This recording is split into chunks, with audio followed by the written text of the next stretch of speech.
Alrighty. Oh shit. Pause it, please. Uh,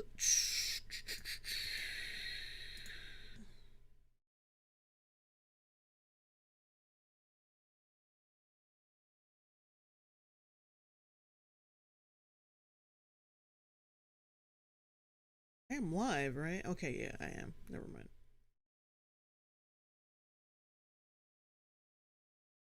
All right. Welcome back, bitches. Yeah, I'm back and in a way better mood because my internet is really. It's at that time of the day where it's really stable anyway, but I think we'll be fine generally because I think I found out what was wrong yesterday. I accidentally had my Fire Stick on. Like the TV was off, but like a Fire Stick app was still running in the background while the TV was off. I don't know how the fuck that happened. But yeah, that's not gonna happen again.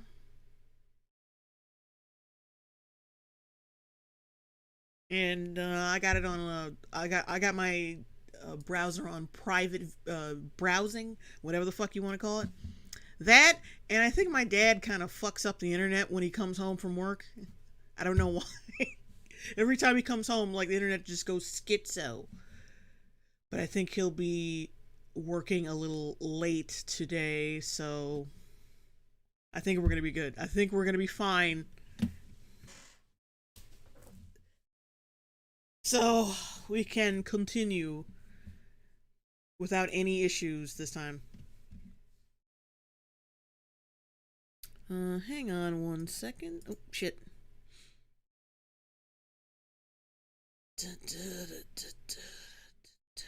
Okay.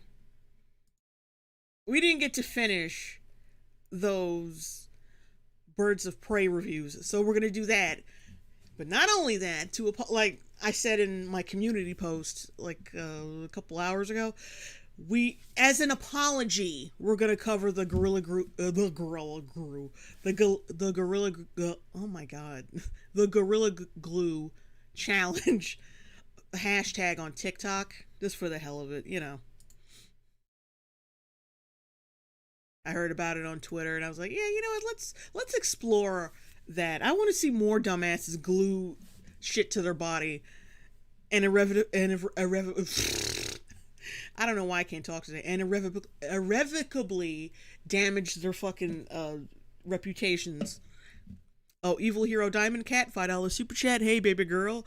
I asked you this last night, but you didn't see it. What are thoughts on. Oh, God.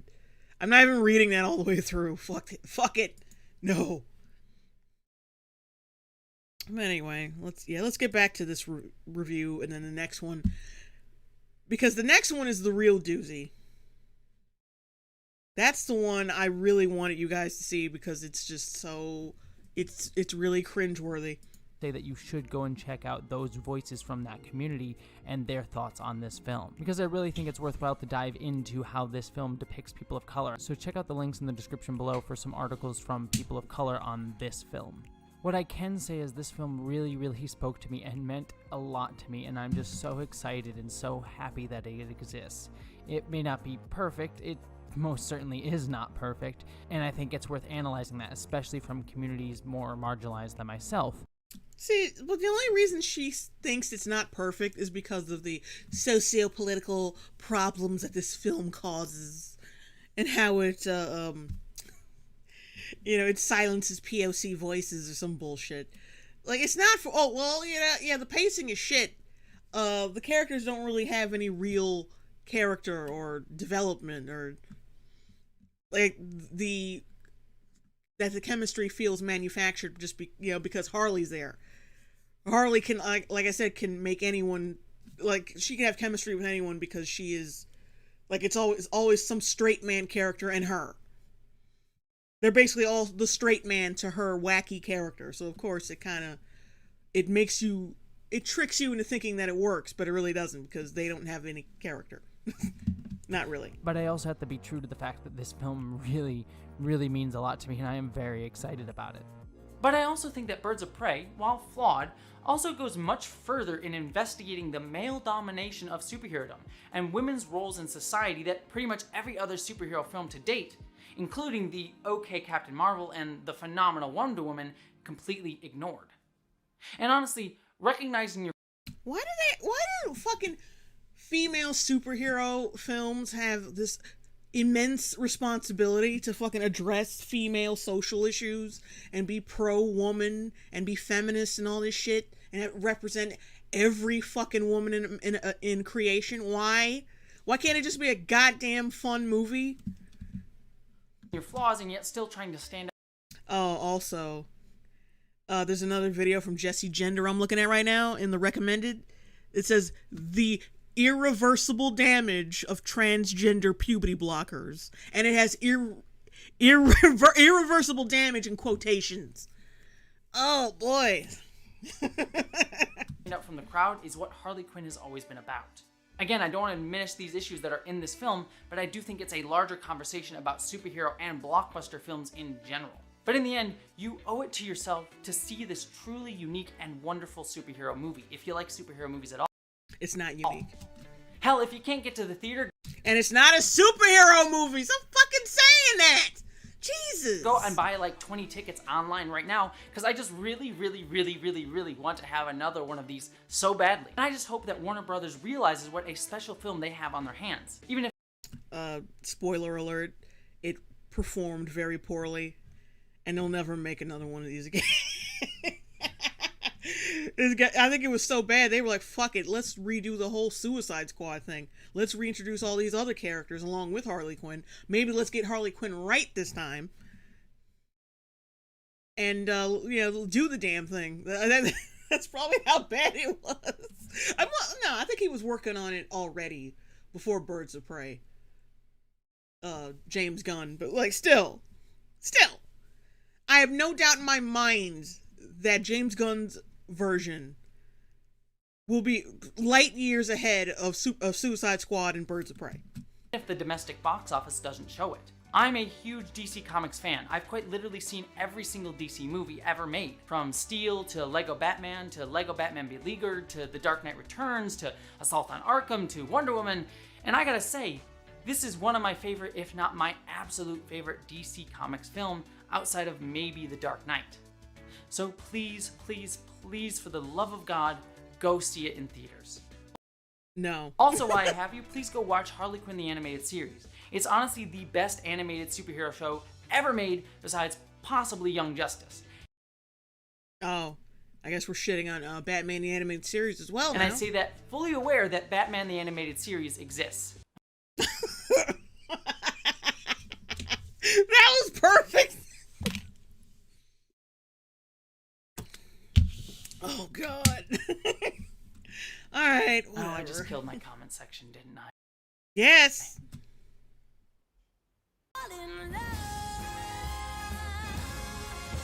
Alright, that's it for this video. I'd love to hear your thoughts in the comments below. Please, I know that some of the things that I may have said may be contentious, and if you disagree with me, I definitely want to hear that because I want this to be an open discussion about the issues in this film. But I'd love to hear all comments about this film, whether you loved it, whether you hated it, whether... Yeah, what's funny about that is, like, channels like this with the whole social justice warrior leaning, they say that until people start responding to their videos. Then it's like, you gotta delete comments or turn off the comment section. Or when they're asked to, like, let's have a talk on my channel, like, in some kind of, I hate calling them debates because it's just so fucking cheesy. But, come onto my channel on a stream and we can have a conversation about it. They're like, nah, kid, got some other stuff to do. Nah, you know. But anyway, that's basically done. Yeah, I could have just went to the other one and just ignored this because it was just a bunch of... It was just a bunch of, like, runoff, basically. Like, from what she's already said, so... Alright, now, this review is called, It Has Come to My Attention You Don't All Love Birds of Prey. Yeah, who knew that a film, there would be a film out there that not everyone loved. I mean, yes, it's already, like, this title is kind of dumb. Like, it's come to my attention you all don't love this film. Like, yeah, some people just don't love a film. It could be awesome, and there'll be people out there who don't love it. Yeah, I know, it's weird. Evil Hero Diamond Cat, $2 super chat. Why don't you say that he's a man? Well, because I don't know this person. And as far as I'm concerned, I mean, I don't really give a shit what anyone else says. But as far as I'm concerned, she's trying to be. She's a woman. Like, I don't know anything about her background. It's not like with Riley Dennis, where Riley Dennis comes off suspect all the goddamn time and has really backward. I'm sure this person probably does have some backward views, judging from that the thumbnail of that one of her videos. But I'm familiar with Riley Dennis. And Riley Dennis is racist, even though he doesn't really realize it. And like I said, he's suspect as hell. He's got a lot of transgender views for being a trans person. He has a lot of transgender views, and I'm like, yeah. But this person, I don't know this person, so I'm not gonna disrespect them unless they're an asshole. From what I've seen, like they're just cringe. They're just cringe. They're not really a jerk off. So I'm gonna keep it in the barn. Slip and Slide, $2 super chat. Hey Jay, let me hear. Oh God, they're back. All right, okay. This next review, like I said, this is the worst one. It's the longest one. It's got a lot of child, like, as pretentious and grown up as this person tries to be. He's very pretentious and kind of childish when it comes to his support of this film. It's from a channel called Cold Crash Pictures. I don't know if any of you guys have heard of that, but yeah, it's gonna get blue in a minute. So let's take a look. This video is sponsored by From.co. Anyone care to guess which film is represented by these color strips? Here's a little tip. The overall color palette can often be misleading. Try to focus on the high contrast pops of complementary Yeah, you can already tell like how fucking pretentious this is gonna be.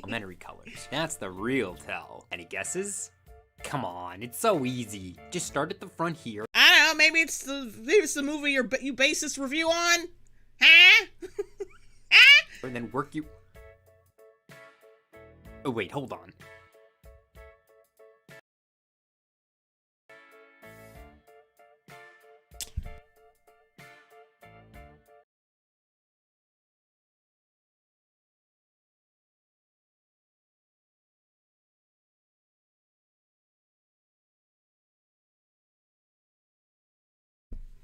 Oh, sorry about that.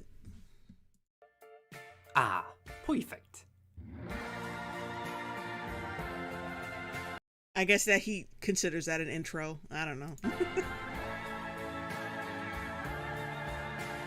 There are lots of films that feel like they were made for 2020. Contagion's probably the most obvious choice. Audiences were already watching that one on repeat just days into quarantine. Idiocracy comes to mind. Something about the United States ignoring good scientific intel while politicians grandstand, everyone starts buying in bulk, and corporations pretend to care about anything but our collective buying power really spoke to me this year.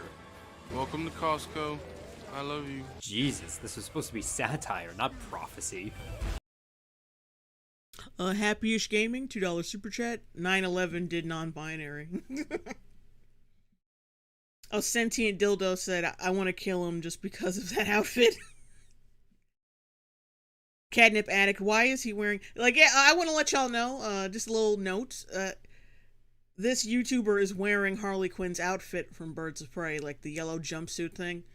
Yeah. Sorry about that. Yeah, he's another one cosplaying in his own video. The Thing hits different in 2020. Nobody trusts anybody now.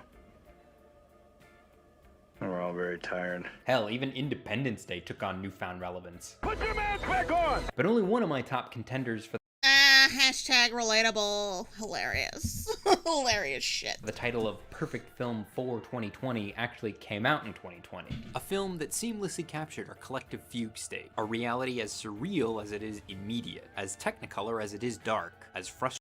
It's not surreal. Where the fuck are people getting this shit from? It's surreal. It's surrealism. Oh my, like a fucking comic book movie. One comic book movie comes out with a little more color, with a slightly better color palette than Marvel. And suddenly it's surrealism, it's art house, and all this shit. Where y'all, like, people are so devoid of creativity that, like, a tiny salt pinch, like a tiny, like, salt pinch more of creativity, like, which is nothing. Like, and people fucking jump on it. Like it's brilliant! Frustrating as it is galvanizing, it also just so happened to be the last film I saw in theaters before I entered quarantine. I call that irony, but I'm pretty sure irony died sometime in March.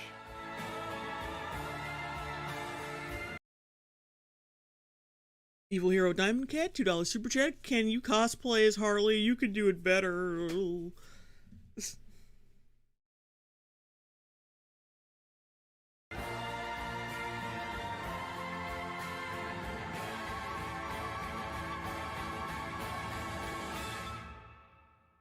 Suicide Squad was a tough act to follow. Not because it was so good, but because it was so, something other than good. Are you the devil? For what it's worth, I didn't exactly hate it, not entirely anyway, but only because it set its sights so low it was almost impossible to miss. Don't forget, we're the bad guys. But it was far from a flop. In fact, it's still the 4th highest grossing DCEU film at the time of this writing, and that's without getting a release in China. But I think the common wisdom in Hollywood is that these box office figures represented the pre-release hype, not the reception of the actual movie. A suspicion that was seemingly confirmed when it then posted the second biggest drop in DCEU ticket sales in its second week. You Brother Soulstar, $5 super chat. A little feminist, crazy, cool. Kool-Aid goes a long way. Anthony Scioli, $2 super chat. To be fair, Marvel movies are kind of ugly. Yeah, I know, they are. I'm not gonna lie. I'm not gonna pretend like they're not. Week of release. In what has become a time-honored tradition of the DCEU, when audiences didn't quite like what they saw, DC implemented a massive narrative and tonal shift for the next installment. It's a hell of a problem from a narrative standpoint. Where do you go with the story of Harley Quinn when the single most despised element of your last film was the Joker, and the movie ended like this? Let's go home. You start by getting Joker out of the picture. Harley gets dumped in the opening scene, the opening shot, really, and immediately enters the wallowing stage of the breakup. She's out on her own for the first time in years, and doesn't really know what to do with herself. She doesn't immediately tell anyone that she and the Joker broke up, though. Will your paramour be joining us this evening? Not tonight, Romy. Not tonight. Because her relationship with the Joker insulated her from all sorts of violent reprisals. Being Joker's girl gave me immunity. The inciting incident isn't the breakup itself, so much as Harley's public declaration that they've broken up. Harley Quinn just called open season on herself. That's when everyone comes out of the woodwork to try and get a piece of her. I've waited a long time for this. You have? Oh. And in order to get the local crime boss Roman Sionis to spare her life, for at least a couple of hours anyway, Harley offers to recover the missing Bertinelli diamond on his behalf. And then we're really off to the races. Won't let you down, Romy. I promise. Let's make it $500,000. It's more fun if she's got competition. Send it to every mercenary in Gotham. I love Birds of Prey so much it makes me angry. I'm sure it does. But yeah, it's such a normal thing for someone to say. I love you so much, you make me fucking angry! Slip and Slide, $2 super chat. Not gonna read that message. That's not just a line. It really does give me pause to think about how much I like this movie. On the one hand, I didn't even know I wanted a movie quite like this until after I saw it. So part of me wonders if I really know my own taste half as well as I think I do. Yeah, someone who is a really secure, self-assured person would say that. Do I really know what I like? As much as I think I do? I don't know. Maybe I need Hollywood to tell me what I like. That's not a good thing to say. My other concern is that this film went so underappreciated in its time, barely breaking 200 million worldwide. Underappreciated, yet it got a what was the score again? Cinema Score, Metacritic. These are all right. Rotten Tomatoes gave it 78. Metacritic, which is decent, Metacritic, yeah, that's kind of shitty. But then CinemaScore gave it a fucking B+. It was so underappreciated. I mean, yeah, people do hate it. People don't like it. But like, you'd think they go by the reviewers of Rotten Tomatoes instead of, like, you know, the user reviews. Other concern is that this film went so underappreciated in its time, barely breaking $200 million worldwide on an $80 million budget, plus marketing costs, that I fear we'll never get anything quite like it ever again. Mr. J once lost a rare photograph of a nude Eleanor Roosevelt, and I found it in a bird's nest in Robinson Park. Now, I know I'm usually Okay. All right. Who pretty cares? big on letting people's own tastes guide their viewing habits. Far be it from me to tell you what you should and shouldn't like and all that. But today... Yeah, the title of this... remember, the title of this video is It Has Come to My Attention You All Don't Love Birds of Prey. So I'm guessing that some kind of lecturing is going to happen in this video. Adam Milan, 250 RSD. No time to watch the stream right now, but I'm looking forward to seeing the whole thing later. You're absolutely hilarious. Keep up the good work. Thank you. Today, that's not good enough. It's not enough for people to simply understand my tastes. As a much better YouTuber than me once said, I don't want acceptance. I want converts. No. Should and shouldn't like and all that. But today, that's not good enough. It's not enough for people to simply understand my tastes. As a much better YouTuber than me once said, I don't want acceptance. I want converts. In order to cast... Oh, gross.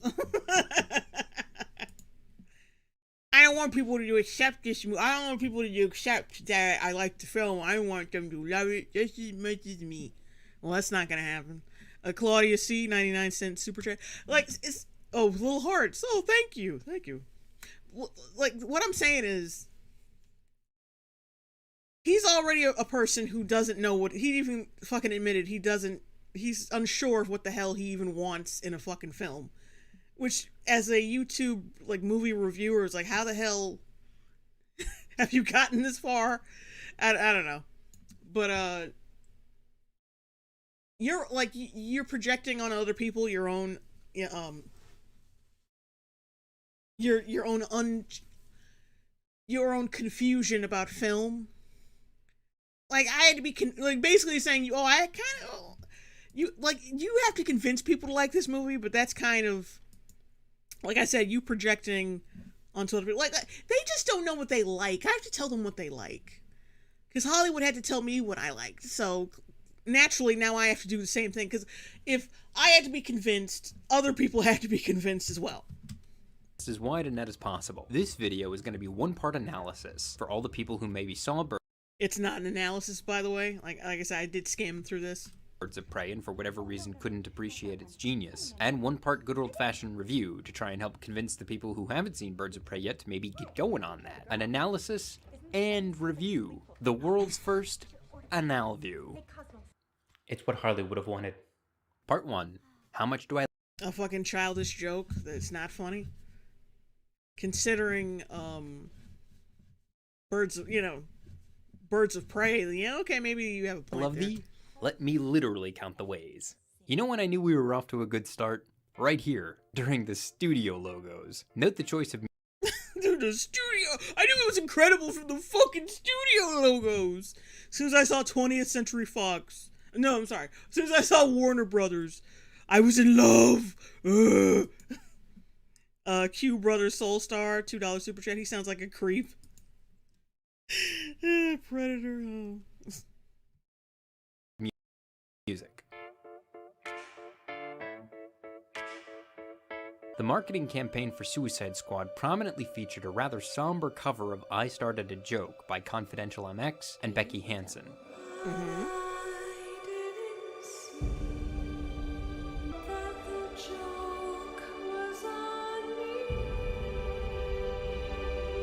And it's not like that was a bad choice, even though somber covers in DC trailers are kind of a meme now. But Birds of Prey starts... They're a meme now? I didn't know that. I haven't seen any memes about that. with a much more whimsical instrumental version of The Joke's on You by Charlotte Lawrence.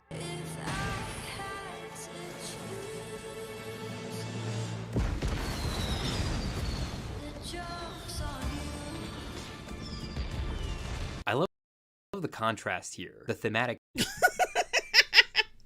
Well, you see, you're mistaking. Like, you fucked up one thing, that Suicide Squad was an actual... It was an actual... Like I said last night, it's an actual... Oh my god. It's an actual ensemble film, and it was about the misfortunes of all of the characters, of all the villains, and, you know, how they got to be where they're at and all that. Like, that's what it was implying. Not just Harley, but with Birds of Prey, yeah, this song was specifically for her, like, for her experience and breaking up with the Joker and letting go of that. So you can't even really compare these two, because it's not like the song's in the movie. It's not in the movie. It's in the promotional, like, it's in the promotional footage. It's in the trailer. So even how the fuck? Well, it's clear that they planned this out, and then it's like a subtle, it's like the inverse of Suicide Squad. They did this on purpose. Like, no, they fucking did it. No, the fuck they didn't. DC doesn't know what the hell they're doing. They're all confused. Like, their franchise has been all confused this whole time. Like, pivot from Harley as victim to Harley as emancipator. Nothing like a protagonist with a little agency to get you invested in her story. Harley narrates Birds of Prey, and as such, the first half is told all out of order. Hold up. I'm telling this all wrong. I like this from the jump because there's both a narrative and thematic reason for doing it. From a narrative standpoint, it makes sense that a character as traumatized and neurodivergent as Harley would backtrack, lose her train of thought, and revise her own narrative in midstream like this. And from a thematic standpoint, this is the story of Harley's emancipation, and a big part of that is letting Harley be the author of her own story. But she didn't really lose her train of thought. I think it was just an excuse for really bad pacing and really bad storytelling. Laura, $4.99 super chat. When he saw the logo and assumed it'd be a good movie, Pavlov's dog. Oh, random butterfly cat, neurodivergence. Red Rose Spark. Yep, that's me. You're probably wondering how I've gotten into this situation. Oh, Shinkai Etsuya? I think it says. Wait till they find out emancipation has the word man in it. Holly Shock. I hate that word neurodivergent. Just say mentally ill and be done with it. Yeah, I think that's that's a special, like, they don't want to say the word ill because, you know, God forbid you just say what it is. They wanted something, neurodivergent is nicer. It makes them sound like they could be like a mutant or a superhero. It's so cool. I hate that. I hate that term too. I'm telling it, so I'll start where I fucking want. But Birds of Prey is also very much an ensemble picture, and in the purest No, it's not.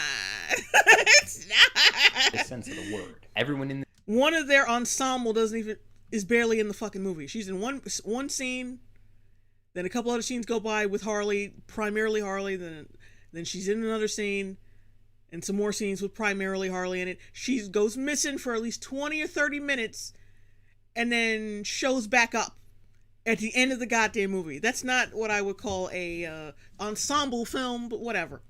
This movie is in it for completely different reasons and want completely different things. Harley's trying to move past her breakup and figure out how to keep herself alive without the Joker's protection. You know, Harlequin's nothing without a master. Renee Montoya is a beleaguered GCPD detective who's trying to track down the Bertinelli diamond while her efforts are continually obstructed by her disinterested coworkers. You're only a few years younger than me and you're still behind that desk. You want to go there? Cassandra Cain is an orphan pickpocket who accidentally transforms herself into a MacGuffin halfway through the movie, and Dinah Lance is literally just trying to survive her first week on the job without becoming an accessory to murder. Oh, and then there's the crossbow killer. I'm not the crossbow killer! Oh, and then there's this mysterious vigilante with no known alias who's going around killing random gangsters connected to the diamond. They call me Elena Bertinelli. For fuck's sake! What I find so interesting about this group is that, unlike most ensemble casts, they've really got virtually nothing in common. And why the fuck is a covert assassin wearing pleather? One of the most noticeable goddamn... one of the most noticeable substances on the fucking planet Earth. One of the most inconspicuous, one of the most conspicuous fabrics known to man. All right? I know people say that the Avengers don't have anything in common either, but they're all society's favored sons in some way or another, right? Whereas the Birds of Prey truly aren't anything alike, save for the fact that Gotham's patriarchal power structures have deemed them all fundamentally inadmissible. You just you just contradicted yourself. Okay, they're all different people, but like everyone loves them. But then you get to Birds of Prey, and this ensemble is like, okay, they're all different people, but everyone hates them and like dismisses them. But like it's the same thing, but just like in different. Like they're all on the same social level, kind of. Even though Natasha Romanoff isn't. She's an assassin. Loner. She doesn't. No one knows who the fuck she is.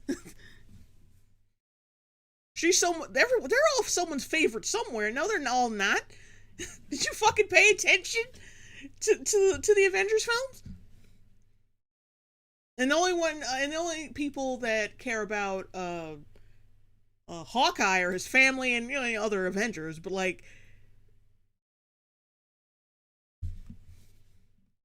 I said, it's just the same thing, but it's now we have other characters, and like these characters just aren't beloved by the public.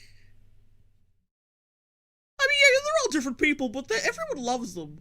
And yeah, these are all different people too, but everyone dismisses them. Like, so it's basically yeah, technically the same thing, but just the reverse. Like they have different value to society. Expendable, disposable. Do as you're told. Go. At the start of the film, they're just 5 assholes who don't give a shit about each other. Know what a Harlequin is? Janky ass clown with bad eye makeup? Oof. Ouch. Who just so happen to keep crossing paths. But by the time their cross purposes finally bring them all into the same room together, they realize they've got a common enemy, and that's how you kick off a third act, baby. We're gonna have to... It should be kicking off the second act, but whatever. If you even call that a third act, they kind of like, okay, we gotta work together, and they just beat people's asses. Instead of, like, they don't really connect as characters, they just beat people's asses. And then Harley kills Sionis, she kills them all by herself, while the rest of the crew isn't around, even though he's their common enemy, she's the one who ends up killing him. Alone. That's not what I call a good third act. That's not, King Bash 199 Super Chat, he's really just describing Guardians of the Galaxy 1. Yeah, basically. Work together. Yeah, and that would be a better comparison, considering the Guardians of the Galaxy aren't really like heroes. They're also very flawed. They're kind of dismissed by their society. So that would be a more accurate comparison to Birds of Prey. But no, he used the fucking Avengers. Ugh. Would you? Yeah. If this sounds like a lot to keep track of, it isn't. It's really not. Screenwriter yeah, I know. Christina Hodson does a great job of keeping the plate spinning. The motivation.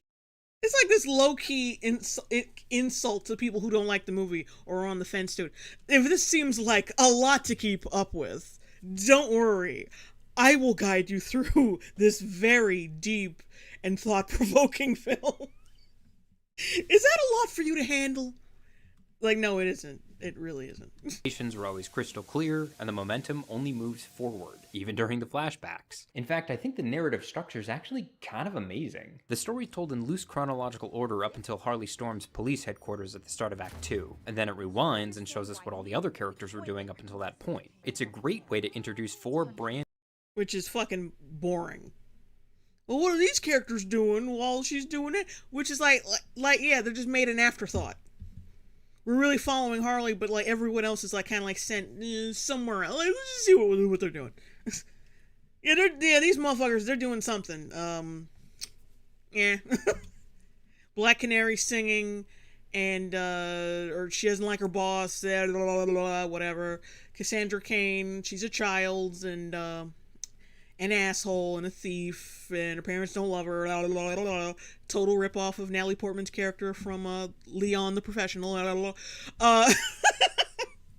Yeah, that's what I wanted to say last time. But this scene, I didn't get to it. But this scene right here with Cassandra Cain is a total ripoff of that scene from Leon the Professional, where Natalie Portman asks Leon, is life always like this, or just when you're a kid? And then Leon replies, it's always like this. It's like it's a very similar conversation she has with Black Canary, and it's such a blatant fucking ripoff. Just wanted to get that out. Master Chuddy, $2 super chat. Bop is not this deep, man. It's not this deep, man. Bruh, mad simping this film. Yeah, I know.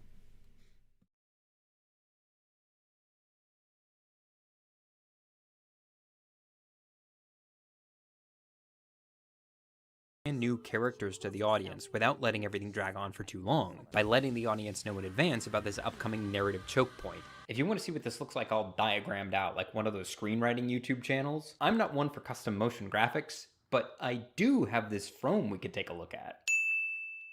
All this is Harley's journey up until the point where she attacks. And how is this deep? How is this depth? How does this add anything to the film? It's just the colors in the movie. It's just a fucking excuse to show this shit off in the video.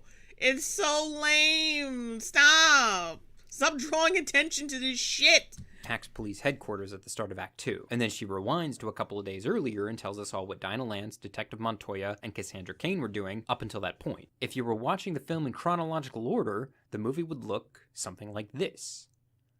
Not necessarily any dynamite revelations. It looks basically the same. It looks always the fucking same. It just, that is moved a little bit more to the left, and this is kind of moved over. This was kind of moved over here. Yeah, there's not much difference at all. It's almost like they could have told the story in chronological order. Instead of doing this confusing bullshit, just, oh, well, Harley's neurodivergent. That's why she had to, she told the story in such a wacky order, even though she clearly by your fucking color thing, your color picture, it's not really that wacky at all. Like, she only, like, a couple details are moved around. Instead of like confusing or like fucking with the audience and trying to make it look like, oh, we're so clever by making Harley an unreliable narrator. We're so clever. Like, you could have told it in chronological order instead of fucking with the audience. But I find But like, you fucked up the pacing on purpose with only like a few plot changes, like a little bit. Contrast interesting. Anyway, I'm convinced if somebody like Chris Nolan did it, there'd already be like a million YouTube videos about it. The humor in this film is exactly my tastes, and much smarter than I think most critics. Oh, if this was, you catch that shit? If this was Christopher Nolan, people would have said it was deep. No, because Christopher Nolan would have done it in a way that was creative. All they did was change some shit around. No. All they did, they made a shittily paced film, and then put some fucking Harley Quinn's narration over it, and like their big excuse was,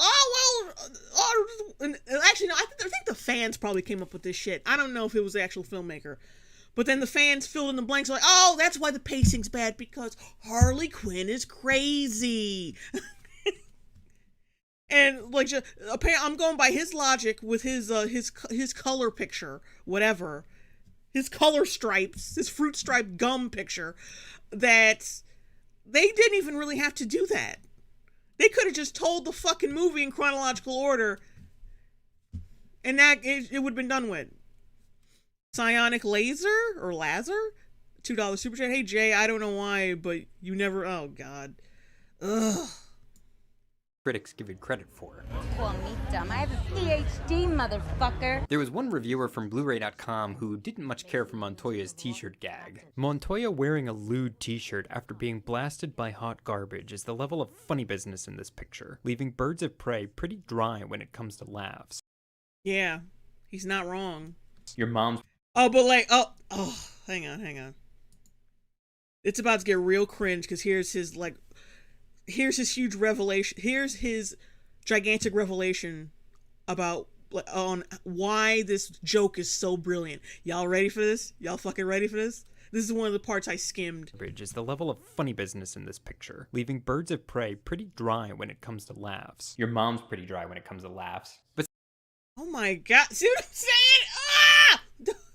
Oh, Jesus Christ. Because this is what's going to convince people to like your shitty movie. Is, you criticized it? He wasn't even mean about it. It's a criticism. Like, oh yeah, the humor's not that good. Like, she wears a fucking shirt where it says, I shaved my balls for this? Oh, it's not funny. And it isn't. Oh, but yeah, your mom's pussy is dry, bro. It's dry. How dare you? How dare you insult my feminist film? How fucking dare you? But see, look, the joke isn't that Montoya's wearing an I shaved my balls for this t-shirt. Even though it is. I mean, I laughed. Of course you did. But that's not... I mean, look how childish you were when someone criticized this film. Of course, you're a fucking baby. The actual punchline. That's only the setup. The punchline comes at the end of the scene, after you've already forgotten all about Montoya's shirt, when the police chief... No, you can't forget about her shirt because it's in bold red letters and it's damn near always in the shots. You don't fucking forget about it. Looks at her and says... Especially since we get a whole bunch of generic cop shit in the scene. That's not really that engaging, because it's all you can pay attention to is her fucking shirt. And Miss Montoya, we do have a dress code. They do it again. And that's such a standard fucking joke. It's such a... we do have a dress code. Yeah? I've seen that joke done in other shit. All right. Whatever. Again, later in the film. The punchline isn't when Harley insults Doc's cooking. You always want extra chili with number 32, so you don't have to taste his cooking. The punchline comes 2 scenes later, when Huntress walks in and says... Give me number 32. Mild. That's planting and payoff. Oh, stop being this way. Why are you this way? Anyway, yeah, no. How is that a payoff? How is that a fucking payoff? Like, she's not gonna like his cooking because she ordered it mild. Comedic genius. How does that... What? How is that a fucking payoff? Explain it. Explain it. Like, she's not gonna like this shit. And we don't even watch her eat it, though. That would have been a better payoff. Like even though the joke still would have been like, watching her eat it and be like, what the fuck is this shit? But that's not a payoff. That's that's what, yeah. I mean, like, yeah, showing her actually eating his bad food would have been a payoff, but it'd still be a shitty payoff because the joke isn't funny. But what they actually put in the film is it's a negative payoff. Like, it's not even no payoff. Other movies try to do this too, but it often comes... Mild. Hang on. That's planting and payoff. Hang on, I want to screen cap his face. Because, Jesus, just awful. No, that's shit.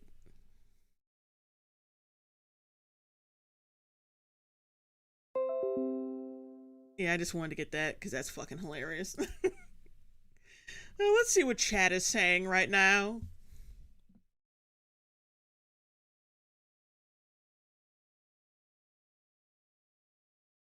Mercer Matcha? I'm gonna go with that. What the fuck? What the fuck? How are these jokes? They're not. They're really not. Mike Hunt says he can't actually think this. Really says, you need to expand your horizons, buddy. Oh, Mortifier V. Soy. I missed something I was gonna read. Really? He's trying to strangle the haters through the screen. Yeah, that's right.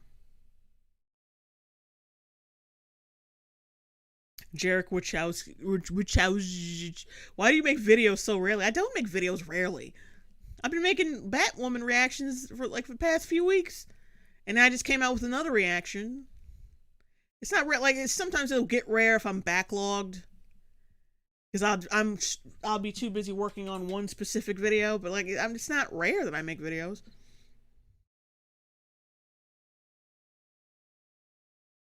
Isabel, your mom joke, really? And SMB 11111, were those the best jokes he could find? Yeah. Because like I said, the movie itself is not funny. It just isn't. I mean, I laughed at Ewan McGregor a couple times, but it's not, because it's the way he was acting. It's not really about jokes. It was just how his character came off. He did it. He played his role pretty well, even though Black Mask as a character is shit. Wanderer, dude's mental age is 10. I don't disagree. Oh, Michael Hamilton Jr. She edits her own videos. It takes time. Thanks, Michael Hamilton Jr. for backing me up on that. All right, let's get back to this. Even though this guy makes me want to vomit. Other movies try to do this too, but it often comes off just forced and tired. Hey, you try and entertain a 10-year-old when you can't leave the house. You know the lengths that I've gone to? Close-up magic. And then at the end of the scene... That wasn't really that forced. That wasn't really that forced, though. I think that was the point. That he's had to entertain kids so much that he can just do it at the drop of a hat. So it's funny. It's not hilarious, but it's like, oh, that's funny. CC Mag, $5 super chat. Tell me why he's dressed like a Nickelodeon character from the 90s. Don't insult Nickelodeon characters from the 90s like that. Nah. I won't accept that. How'd you do it, Scott? Do what? The card trick. But it's a punchline without any emotional honesty. This isn't speaking... It doesn't have emotional honesty? What? It's a joke without emotional honesty. For one thing, these are two separate jokes. I don't think one leads into the other. I think it's a continuation of the same joke. I don't think it's like this is the punchline. It's not a punchline. I think it's just it's part two of the same joke. The joke was when Paul Rudd randomly broke out a fucking a magic trick. The joke was that he's so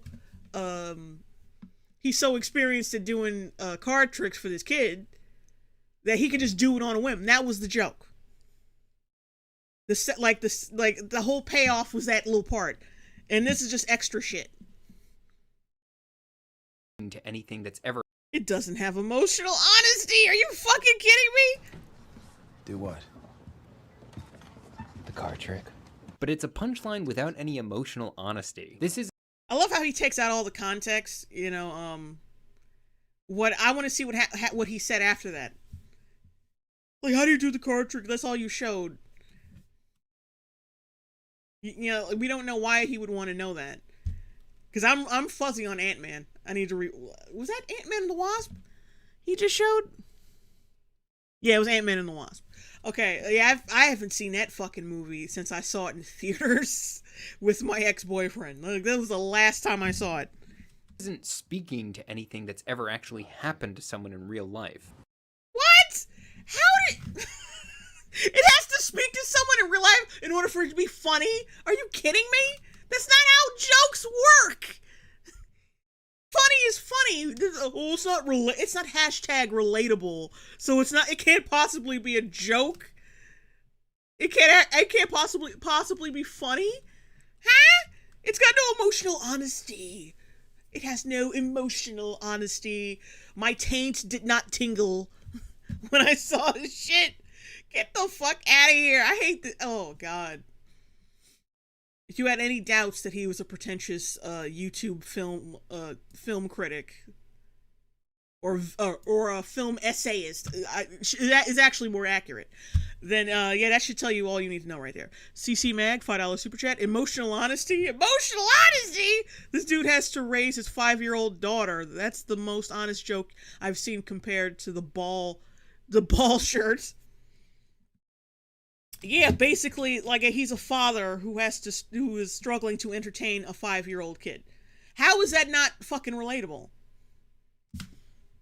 Well, I don't have kids, so I didn't fucking laugh.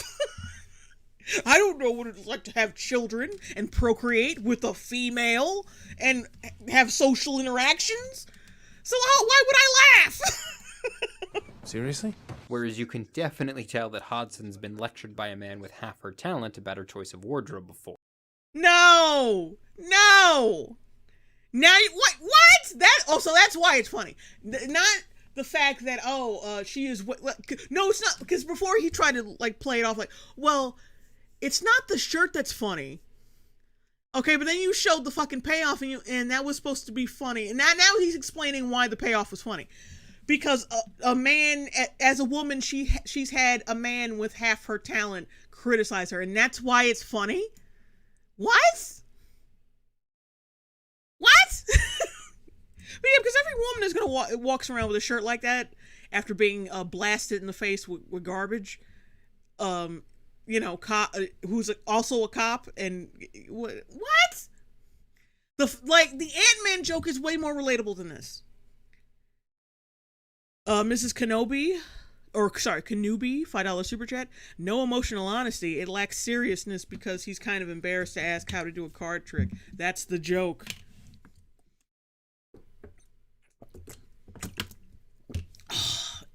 Thank you, Mrs. Kenobi, for actually knowing how jokes work. Thank you. Oh, I splat. His mother is dry joke has no emotional honesty because people who aren't children would never say what he said. Oh, okay, that's a good one. Data Roxas? Rosa? Oh my god, I'm sorry. Oh my god, where'd it go? Oh wait, there it is. He's assuming the dude's half as capable of the man, but how does he actually know this? I don't know.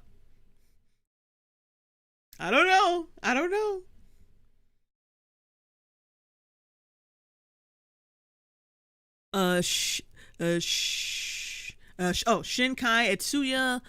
Truly the shirt is the best character of Bop. Yep. I agree. I actually wouldn't mind getting that shirt. GC, if I remember correctly, she was his subordinate. He wasn't some rando. Also, yeah, good point. Spaghetti, what is emotional honesty anyways? Anything that relates to a soy boy. If a soy boy can't relate to it, it's not emotionally honest. Speaking of wardrobe, can we talk about costumes for a sec? The one and only thing that I remember from my high school art classes is that silhouettes are usually the first thing that the eye notices. And when you look at the silhouette of Harley's costume from Suicide Squad, it seems pretty clear to me that Margot Robbie's body is meant to be the costume. Like, it's literally just a skin-tight raglan and short. Her body's meant to be the costume. Yeah, that's what you got from it, because you're probably a sexually repressed little pissant. It's her body that's the costume, not the clothes. Yeah, alright. Whatever. Just because you don't like the costume doesn't make it not a costume. Just because it's a little skimpy doesn't mean it's not a costume. It's still a fucking costume. I don't see you saying this shit about Enchantress. Her shit was skimpy too. All she wore basically, see, she was mostly covered in shit. So you couldn't really, and her hair. Like, she had really big hair that went down to her fucking hips, and she was covered in shit most of the time. But she wore basically, she basically had like this, like swamp, like a swamp Aaliyah thing going on, where she had this bra top, and basically nothing, like just a bra top and like a skirt and nothing else. But I don't see you fucking complaining about that. And her clothes are like based on like they're basically the result of her relationship with the Joker. That's why, you know, Daddy's little monster, I guess that is. So of course it's skimpy. I don't understand. And plus, because he goes on to say how Birds of Prey, she comes into her own and she wears stuff that's more functional. Far cry from her relationship with the Joker. Like, okay, so you get why they did that, but you fucking criticized it anyway. But anyway, let's continue. Shorts. I guess sometimes they put her in a jacket, but that feels like it's just an excuse to give her something to take off. Now, I know you could make the argument that there's an in-universe explanation for why she dresses. Oh my god, she wore short shorts and a shirt. Whore. So aggressively for the male gaze. Namely, that she does it for the benefit of the Joker. Yes.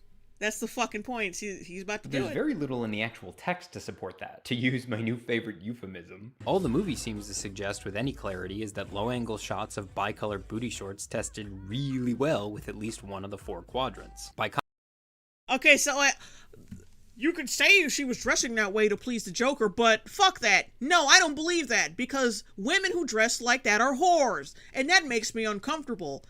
That women would dress like that. No, it's not about my view of sexy women and how I'm uncomfortable with sexuality. And in my misogynistic views, clearly this is fucking Hollywood. This is Hollywood's problem. And despite the fact that outfit was based on, the outfit was created by a female costume designer, and it was based on something that that Deborah Harry wore when she was in the group Blondie. No, fuck that. She's a fucking whore.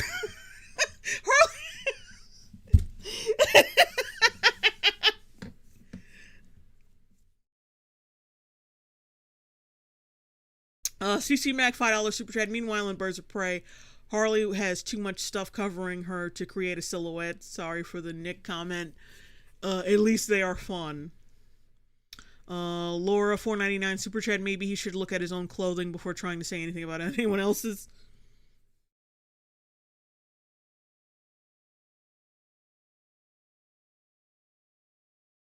Yeah, like I said before, if you didn't catch it, because I was speaking I was trying to emulate his soy persona, but like, yeah, the female costume designer for Suicide Squad, for Harley's outfit was a woman, and they based it on an outfit that Deborah Harry wore when she was a part of the band Blondie. Just a little fun fact. But no, it's just Hollywood. Margot Robbie's a whore. I got an erection. Gotta call a woman a whore if she has an erection. I mean, if she gives me an erection. Because that's all it is. Like, you're uncomfortable with sexuality, and you kind of have misogynistic leanings, but it's really mean to call a woman a whore. So instead you say, oh no, Hollywood's just making me like sexy, trying to make me like sexy stuff. They're just shoving it in my fucking face. Hale Mendoza, $5 super chat. Let's judge the costumes of a character in a universe of muscular men in tight spandex. True. CC Mag, she never dresses conservatively. She's always looked like this. Yeah, she's always, in the comic books, she's worn fucking short shorts and shit. She's always worn sexy shit. She's always been like a sexy character. I also said this last night, and like, just because she's covered when she wears her Harlequin leotard doesn't mean she wasn't dressing sexy.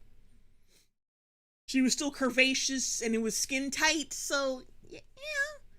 That's like saying dominatrixes in full tight leather spandex don't dress sexy.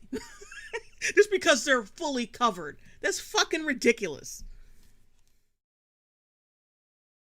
Isabel, her Suicide Squad outfit is prettier than her Bop outfit. Yeah, unpopular opinion. I agree with that as well. But that's because they kind of like... Just because they screwed the pooch so bad. Let's just put like streamers and like different like glitter all over her and like just call it an outfit, and let's just call it like, because she's crazy, so naturally she dresses like shit, right?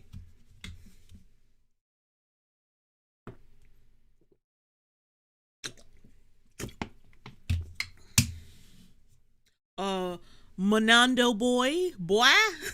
Yeah, or like Catwoman. Yeah, that's another one. Just because they are fully covered does not mean they're not dressed sexy. That seems to be like the misconception.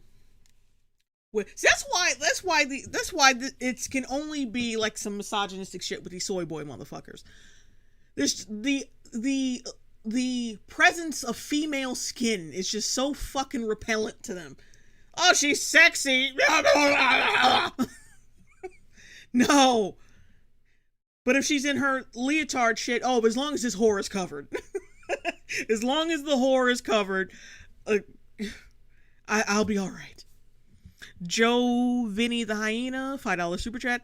Hello, Yellow. Finally made it to the stream. Here's $5. Thank you.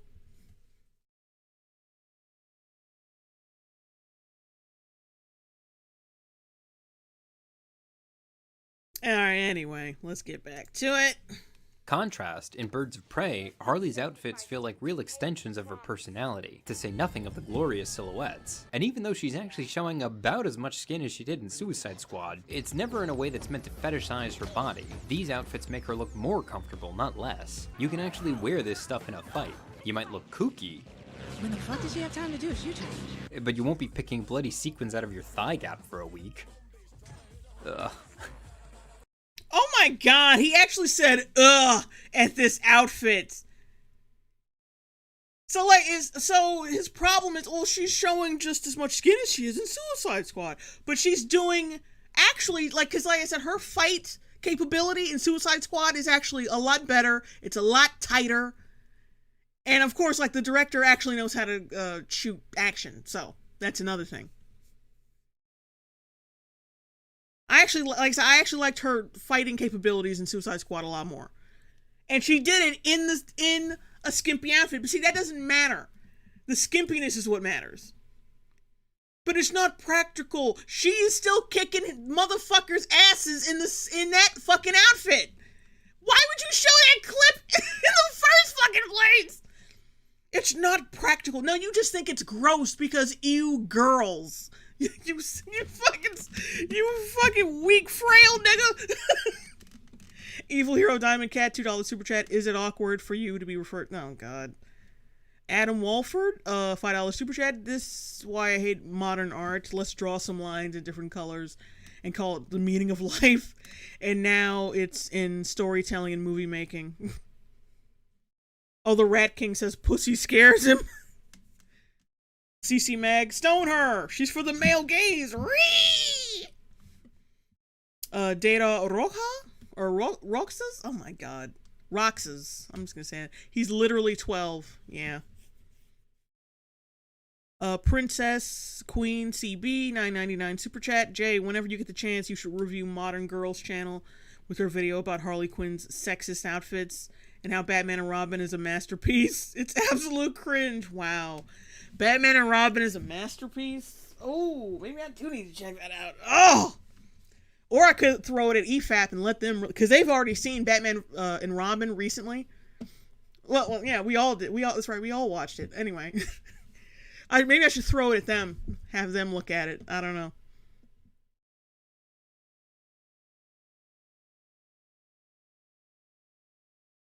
Oh, Data Roxas says, yeah, you got it, Roxas, J Longbone. Sorry. When the fuck did she have time to do a shoe change? But you won't be picking bloody sequins out of your thigh gap for a week. Ugh. That was uncomfortable just to say. But what she's wearing is much more comfortable to fight in. It's much more practical for fighting. And then he shows her fighting like better than she does in Birds of Prey. He shows a clip from Suicide Squad of her in that skimpy, awful, oppressive outfit, fighting just as well as she does in Birds of Prey. What was like I said, girls are yucky.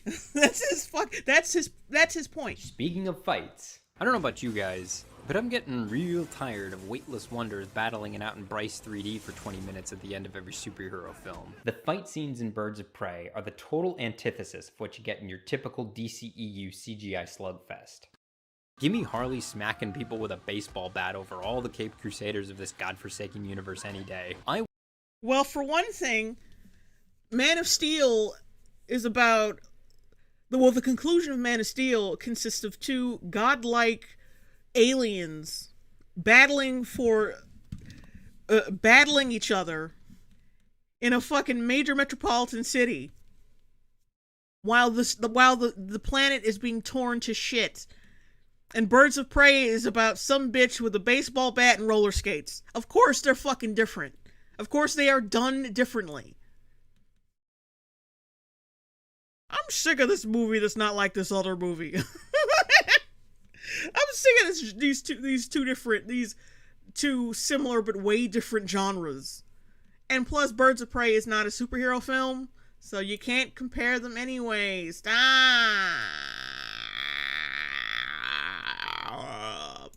I winced more at Harley's 2 leg breaks, and by 2 leg breaks I mean 2 instances in which she breaks a grand total of 5 legs, than I did throughout the entire last act of Man of Steel. I want to single out the finale in particular, not even the booby trap fight, but the roller skate chase sequence that comes after, as one of my new favorite superhero acts. And like I said, the fight scenes aren't that good, like the one...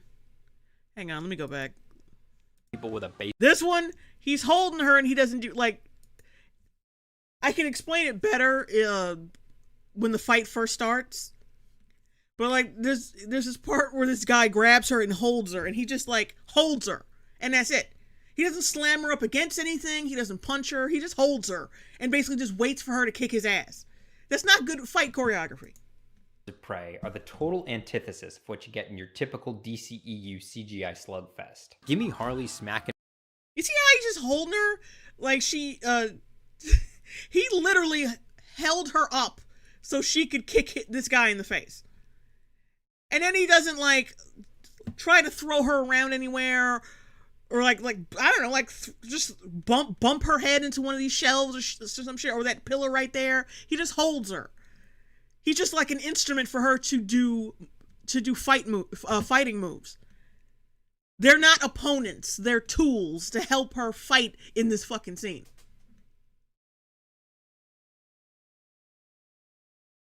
People with a baseball bat over all the Caped Crusaders of this godforsaken universe any day. I winced more at Harley's 2 leg breaks, and by 2 leg breaks I mean 2 instances in which she breaks a grand total of 5 legs, than I did throughout the entire last act of Man of Steel. I want to single out the finale in particular, not even the booby trap. Maybe because she's breaking the legs of like human people, and like I said, these are 2 gods that are going back and forth at each other, trying to kill each other. I mean, he still snapped his fucking neck at the end of the movie, so he did. Superman broke some bones too. He broke like the one that actually, if you want to think about it, like Superman killed more people than Harley Quinn in Birds of Prey. Damn, I just realized that. Superman may have killed more people than Harley Quinn. And Harley Quinn's a fucking villain. It's not really saying much. I'm not really saying anything about Superman. It's more I'm saying it about Harley Quinn because she's a fucking villain and you'd expect her to kill people, but she doesn't really. Fight, but the roller skate chase sequence that comes after, as one of my new favorite superhero action sequences. Oh, she chased him on roller skates. It didn't even look that good.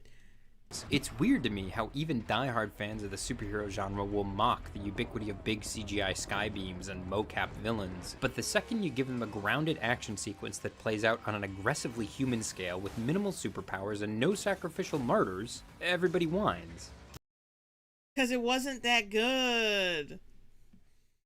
As soon as they get something brilliant, they start whining. You never ask why they're whining. You're not really vigilant with these fight scenes. You're not really paying attention. People say the same shit about the throne room in The Last Jedi, but then you fucking watch what's happening. And then you're like, oh, these fight scenes are shit! And it's the same thing with the Dark Knight Rises fight scenes, some shit in that, where there were fucking mistakes during that. I think he mentions that too. I think he mentions how bad one of the fight scenes from The Dark Knight Rises was. I think. We'll see. The real tell for me is that I can recall, almost beat for beat, all the dramatic reversals in this chase. Harley gets knocked down right up front, but then Huntress whips her back into the fight. She catches up to Roman, navigates away from the back of the car to the front. I remember everything that takes. And they're driving awfully slow. There's one, there's one scene I think it was right here where Sionis was like, she was hanging onto the car. And he just lets her maneuver all the way to the front, and that's when he decides to say, "Hey, hit the brakes, so this bitch can get off the car." Because if this is such an R-rated, gory, like acid trip, like it's so violent and gory. Blah, blah, blah, blah. Okay, so why not when they hit the brakes, mow her ass down? They didn't do that.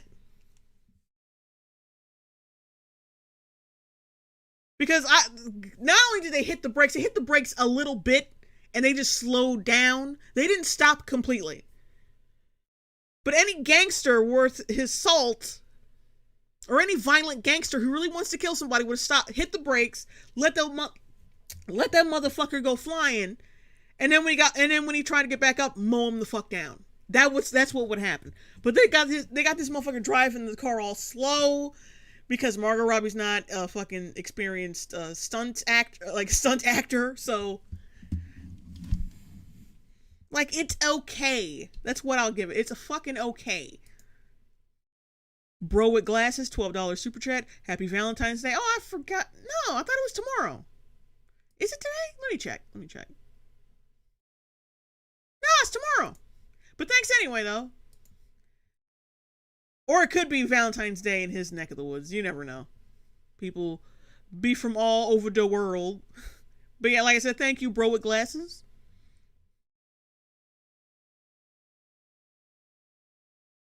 Oh, excuse me. Tiger Eye 1283. He should have compared the Batman movie fight scenes to Bop, as it would be a better comparison. Yes, correct. But he goes like Man of Steel, Bop, like. These don't match up, dude. Excuse me. These don't line up.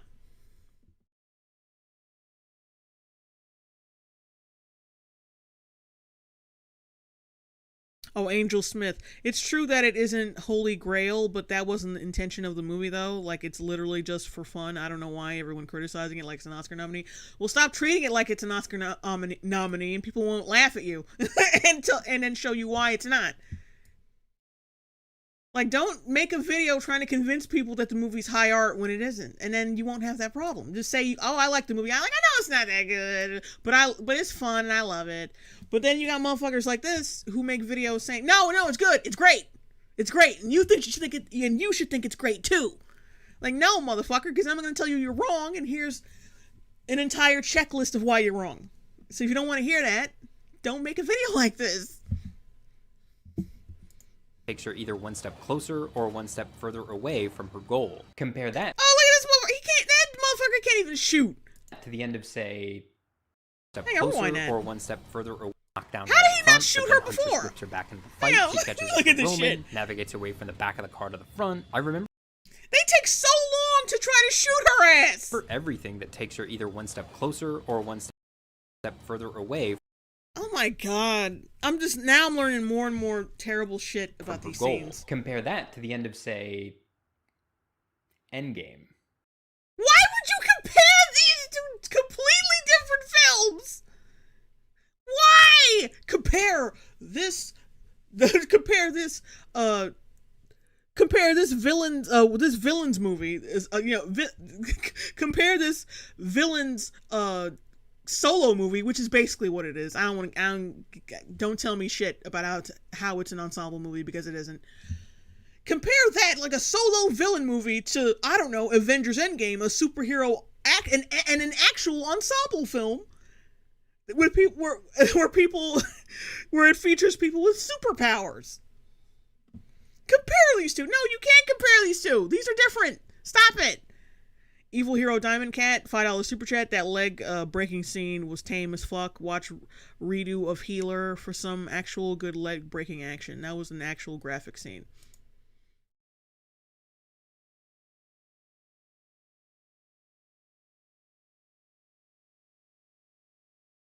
Yvonne Solomon, because being pushed by a car when you're on roller skates is more grounded than any CGI fight. It's not even grounded because, like I said, a fucking like I said, a gangster would have like either mowed her down or had someone shoot her by now. They took so long to fucking either shoot her or have her flying off the goddamn car. It was so manufactured to make her look better than she was to make her look better than what she's actually capable of.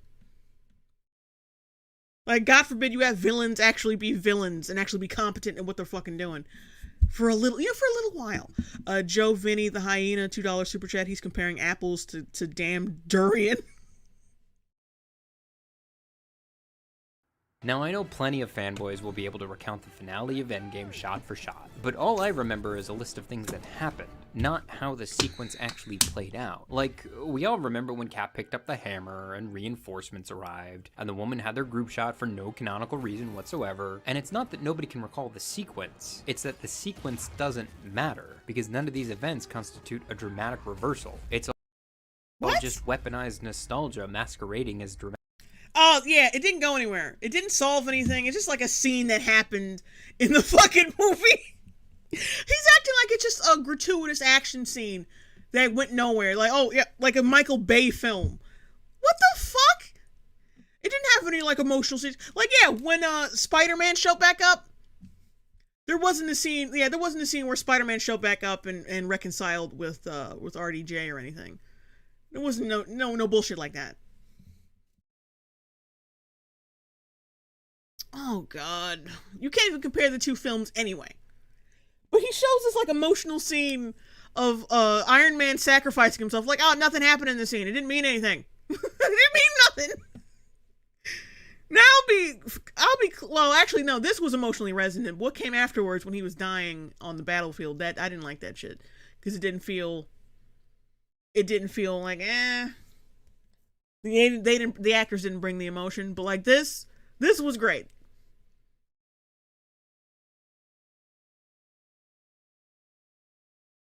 Mike Hunt's Jay Longbone, I don't feel so good. Like I'm saying, Endgame isn't great. Like isn't an incredible film, but like it's a lot like The Dark Knight Rises. It's a good resolution to the series. Yeah, it's got its problems and shit, but like yeah, you can still get into it and enjoy it. But saying that like oh nothing happened in this finale scene with the hero sacrifice, nothing happens. Not really. Reinforcements arrived, and the woman had their group shot. But like the scene where Harley's on some fucking roller skates, yo, that's where the shit goes down, yo. What the fuck are you talking about? For no canonical reason whatsoever, and it's not that nobody can recall the sequence, it's that the sequence doesn't matter, because none of these events constitute a dramatic reversal. It's all just weaponized nostalgia masquerading as dramatic tension. Catchphrase! Something else my script consultant noticed was that Harley... It's no dramatic tension whatsoever when Thanos thought he won. He was snapped and he thought he won. He thought he had shit down. And then it turned out that Iron Man had the fucking glove, or had his own rendition of the glove, and he snapped Thanos' ass, and then died and sacrificed. That was nothing. That was nothing compared to a bitch on skates. That was nothing. That was fucking nothing. I contacted my script writer. Oh, so you want to write your own fucking scripts? Ugh. Or his script consultant. Wait, what did you say? Had their group shot for no canonical reason whatsoever, and it's not that nobody can recall the sequence, it's that the sequence doesn't matter, because none of these events constitute a dramatic reversal. It's all just weaponized nostalgia masquerading as dramatic tension. Catchphrase! Something else my script consultant noticed was that Harley tends to do a lot of throat jabs.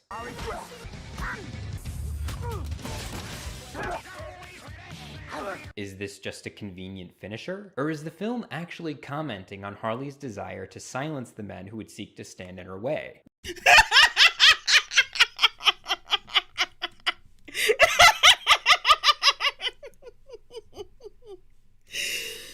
Oh, it could be just repetitive choreography, but no, she's trying to silence the men who've gotten in her way. Dab! Stop it!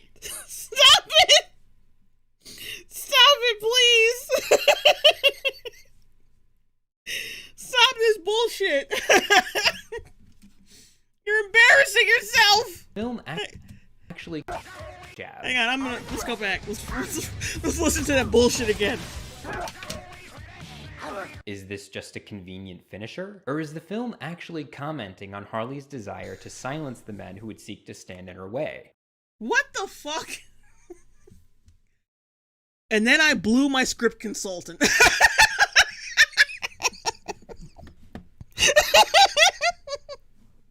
I gargled his gravy like nobody's business. Anyway, CC Mag, $5 super chat. He wants to complain about CGI being fake and not tense, but he praises a girl going against a car while wearing roller skates. Roller skates! Yeah, I know, CC Mag. I'm done. Laura says, so much soy. Catnip addict. He just psychoanalyze. All right. Yeah, that fucking reach. Damn, that was some stupid shit. Well, it works whether it's intentional or not, and I think that's pretty cool. It works whether it's intentional or not. I think that's pretty cool. Yeah, I read into this film. Like, it's already like a feministy, in-your-face feministy film, like with the messaging and shit. But then you find something that completely average, something unassuming, like, oh, that's feminist too. Like, this shows you where his mindset is.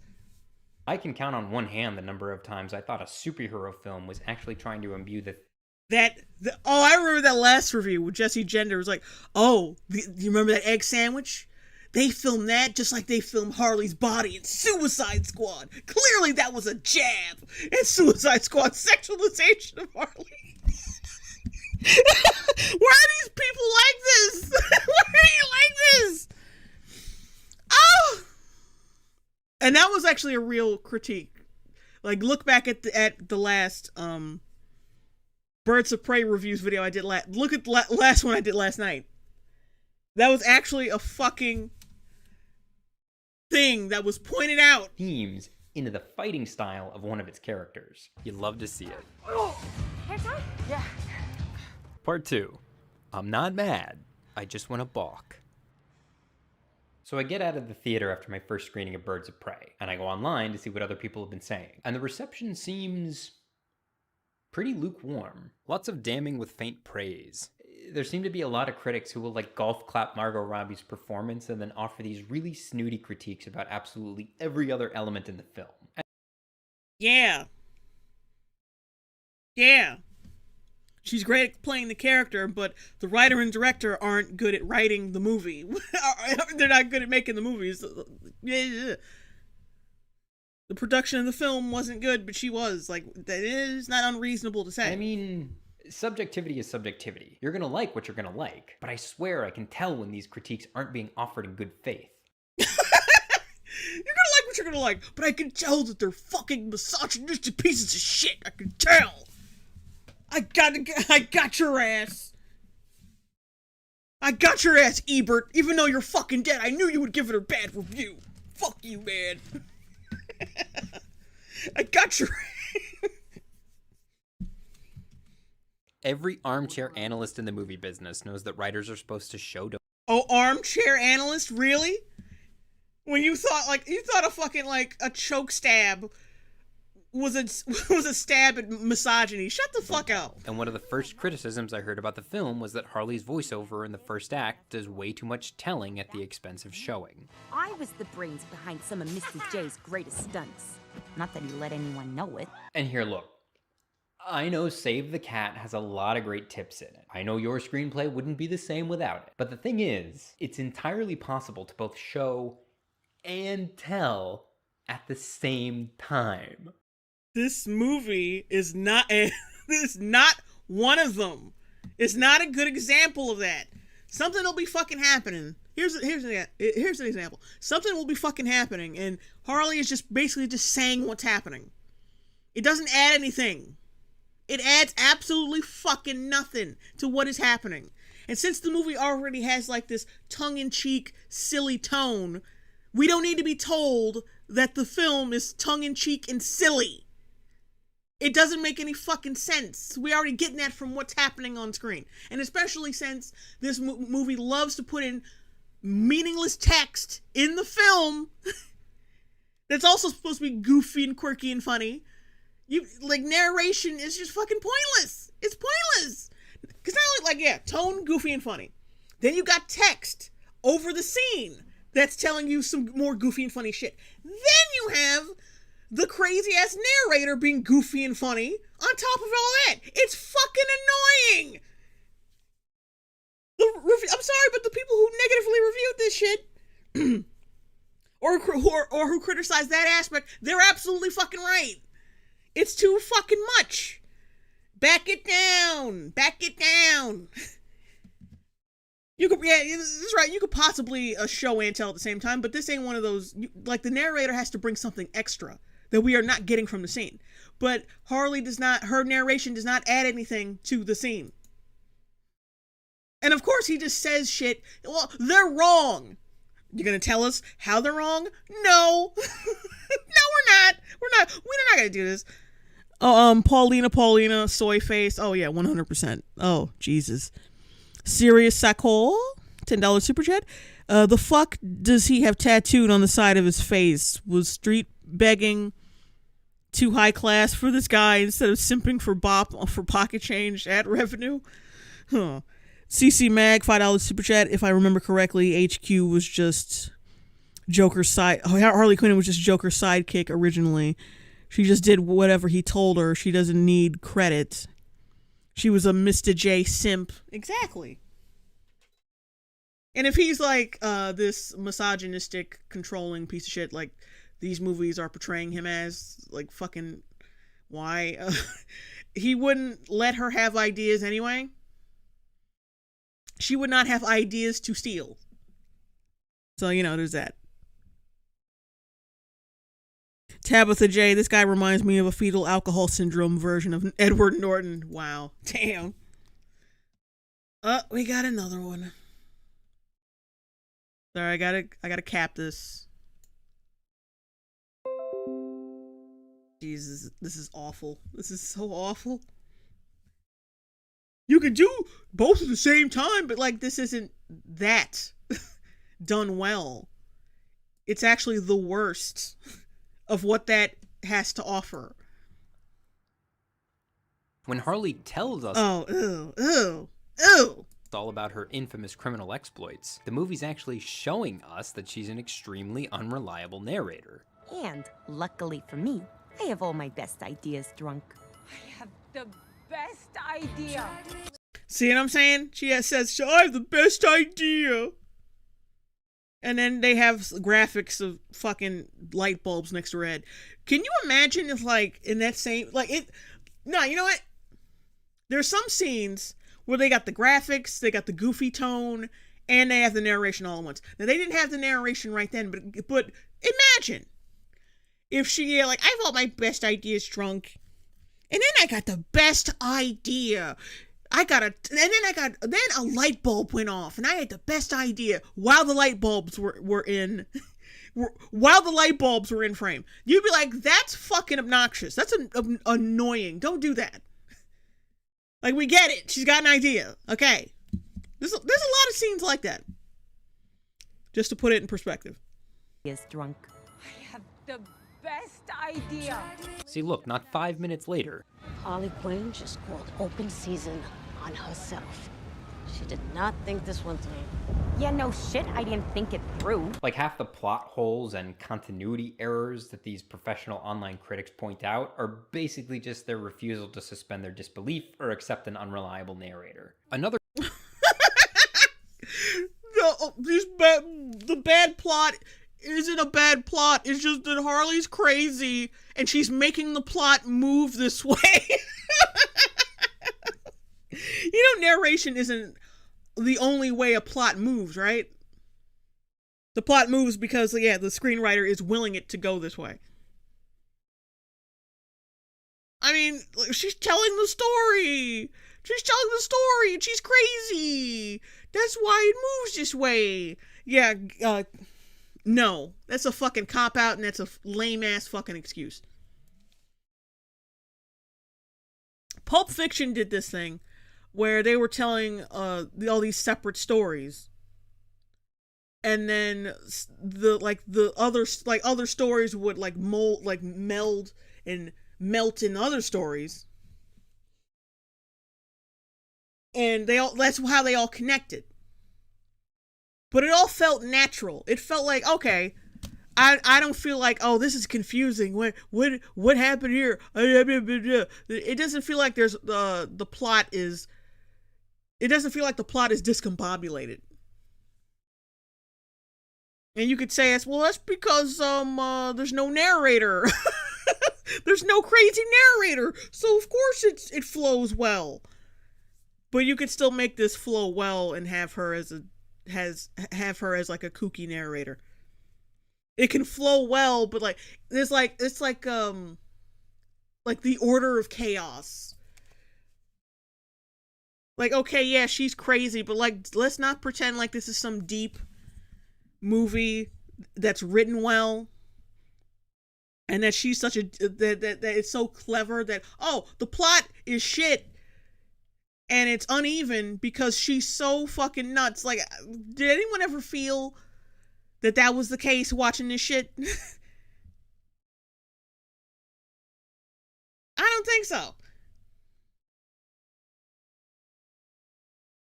Another criticism I heard a lot was about all the underdeveloped characters. Not even Honest Trailers was immune from this one. DC does not stand for developed characters. I'm just saying, I know more about Katana than these ladies. No, you don't. That is... Oh, God. Stop acting like a fucking 5-year-old. I'm sorry, I paused it kind of quick on that. Didn't let him finish his point, but he acts like a kid, and it's so fucking repulsive to me. Was immune from this one. DC does not stand for developed characters. I'm just saying, I know more about Katana than these ladies. No, you don't. That is factually incorrect. No, it's pretty correct, actually. Katana, her husband was killed by, the Yakuza or some shit? And then she acquired this sword that sucked out the soul of the people she killed. And then there were several moments in the film where she was praying to... Yeah, I think her husband's soul was inside the sword. And I think she would talk to him regularly. And, there's some genuine scenes of... Well, I think there was one scene of her finally being emotional. Because she's usually stoic throughout the rest of the film. But there's one scene where she's talking to her dead husband. And, there's, all that shit. I can't think of one emotionally resonant scene with any of these fucking characters.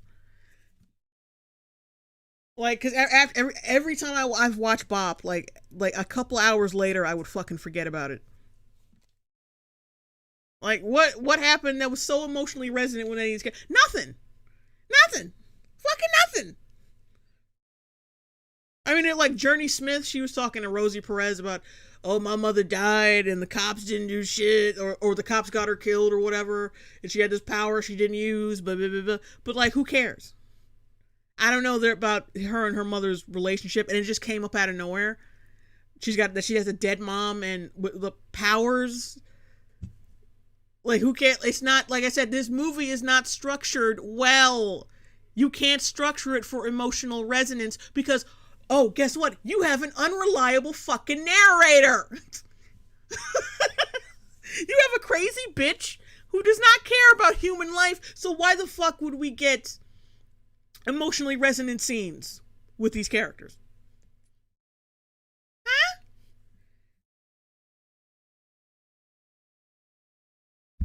You can't have it both ways. You can't have, she's an unreliable narrator, that's why it's bad. And then say, it's still emotionally resonant. It's still that. Which is it?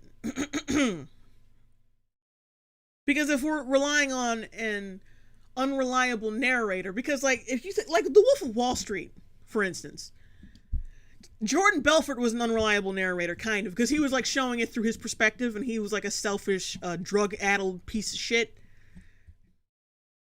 And we were seeing it like there was one scene in particular that was actually really fucking funny, and this is a perfect example of an unreliable narration done well. He was talking about how this guy he worked with, I think he lost everything and offed himself, and like he was. Like, oh, a friend of mine, he offed himself, he lost everything, and well, and then he follows that out, and then when he's done talking about it, he was like, oh, well, anyway, and then moves on to something else. Like, he doesn't give a shit. Because he doesn't. Because the narrator doesn't give a shit about people. Like, he's in a very, like I said, a selfish, sociopathic, business tycoon mentality. So, like, oh, we're wondering, okay, what happens to the guy who killed himself? But, like, that doesn't matter, right? Because the narrator of the movie doesn't give a fuck. So all these scenes with Montoya and Black Canary, shouldn't she be like shouldn't like Harley be yada-yadaing through these fucking scenes? What the fuck does she care? That's what I'm saying. Like, sometimes we're under the influence of Harley's narrations, and sometimes we're not. Sometimes we are, sometimes we're not. Sometimes we are, sometimes we're not. And we're supposed to be following these characters by ourselves without Harley. See what I'm saying? That's why the fucking movie is disjointed. That's why it feels like That's why the plot feels uneven. That's why the pacing is shit, because they don't commit to the unreliable narrator thing. They don't fucking commit to it.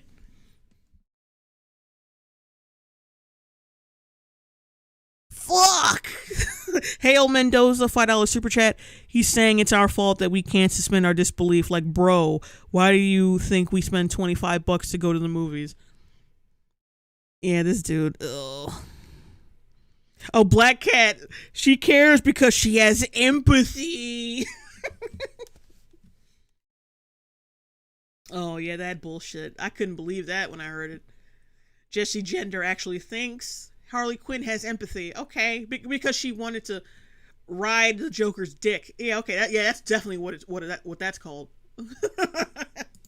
You know Black Canary and Huntress's entire family histories and how those histories motivate their current struggles. You know all about how Montoya... Yeah, and we didn't, like, they introduced it in a throwaway scene and then decided, oh, wait, that scene was important. Let's go back. is discriminated at work, and like 16 different self-destructive coping mechanisms she's developed. They showed one scene of her, like, getting drunk and like, oh, emotionally resonant. I'm so connected to this character because I saw her lighting shit on fire in a hotel room while she was drunk. Wow. I swear, if character traits aren't made manifest by some prop, most superhero film aficionados don't even... Oh, no, yeah. Yeah. The prop is just, yeah. There's no, like, extensive history behind this. It's just a fucking prop. We're just meant to feel for a prop. Oh my god, this nigga. Didn't seem to notice. And look, for all the mystique surrounding the art of character creation, it's literally just 3 things. Who wants what from whom, what happens if they don't get it, and why now. Everything else is just exposition. Even the costumes. These glorious costumes were... Oh, you mean like just a regular shirt and pants? The regular shirt and pants and all the ugly, like, faux 70s bullshit the Black Canary wears? Spared from critique. And yet the men who go online to moan and groan... The men! Oh, completely ignoring, because I follow a lot of female comic book fans who were not feeling those fucking outfits. Hated them. Had the same fucking critiques as the male comic book fans. But let's just disregard everything they think and feel, right? And I also didn't like them either, so. Excuse me. But yeah, but that doesn't fucking matter. All that matters is what men think. Whether it be negative or positive. Matthew Caddish? I think I know of this dude. You know why Birds of Prey is going to bomb just like Charlie's Angels did? They've removed any sex appeal these characters had to appeal to female girl power audience instead of the core male comic book audience. They literally didn't know who they were making this movie for. Yeah, all right, yeah, this fucking take is kind of brain dead. Like, because he contradicts himself in, like, 2 sentences. They removed any sex appeal. These characters had to appeal to female girl power. They literally didn't know who they were making this film for. Like, yeah, they did. You just said it. But, that doesn't matter because there are so many other takes by female comic book fans and good takes from male comic book fans of why these costumes are shit. Comparing them to like I said, the costumes from the comics and how they are better. But of course he completely disregards that and just picks one brain dead take from one guy. And it's like, oh, see, male discourse on Twitter. Fuck males. About how these outfits aren't sexy enough for them, or some of my all-time favorite posts on the internet. They're missing the point in like 7. It's like they told Mary Elizabeth Winstead, you can't be sexy in this movie. We don't do that here. Okay, this is a good one. This is a pretty good one. But yeah, Huntress, I think he goes on to say, well, her outfit is way more practical here. It's not sexy and impractical. But we'll get to that shit. I'm gonna break it down about how he's full of shit. 17 different ways. They're not dressing so that you can fawn over them. They're dressing for comfort, care, and combat. You know. Wrong. Let's rewind that shot right there. They're dressing for comfort. Comfort, care, and yeah, this child is gonna be in combat. Yeah. CC Mag, $5 super chat. I'm gonna head out, Jay. This review is just top 2 cringe for me right now. Thank you for this though, and I can't wait to catch your next vids. Oh, thank you. See ya later. For one thing, Battle. Montoya's a cop, and instead of like coming to this location with a bulletproof vest and some like cop garb to keep herself safe, she just came in there in a t-shirt and pants. She had to borrow bulletproof shit from Harley, which her bulletproof bustier doesn't even make sense because it doesn't even cover up like the most important part, the heart. So that was completely impractical, but I'm sure he had no problem with that. Black Canary, like, I'm looking at her outfit, and it's still, even though, like I said, it's not revealing, it's still really tight. It's still like, how the fuck can you even fight in this shit? Because she was still wearing heels in this film. So she's still wearing heels and fighting people, so that's still also impractical, according to social justice warrior doctrine. Wearing heels during a fight scene and being a woman at the same time is completely impractical. And this kid's not going to be in battle, so I don't know what the fuck you're talking about, especially since this is not an actual depiction of Cassandra Cain from the comics, so she ain't in no fucking battle. What you talking about? Also, this chick is a professional assassin, and she's wearing a goddamn belly shirt with her stomach hanging out. And she's been dressed like that the whole movie. No bulletproof gear to cover up her whole body. A lot of the time she doesn't even wear a fucking mask. It looks like this shirt is barely even held together by shit. Look at this. How is that? And plus she wears pleather. Like I said, one of the most noticeable fucking fabrics you could possibly fucking wear. So not only is she conspicuous, she's not dressed for safety or battle. And the shit's too baggy for you to be lugging around shit anyway. This is even just because she's not sexy does not mean it's practical, or that means she's ready, or if it means that she's ready for battle. So I don't know what the fuck you talking about. But see, they don't look like whores. Their sexuality doesn't make me uncomfortable. It doesn't give me an erection, so it's practical. You're just saying what that bald asshole was saying, but in reverse.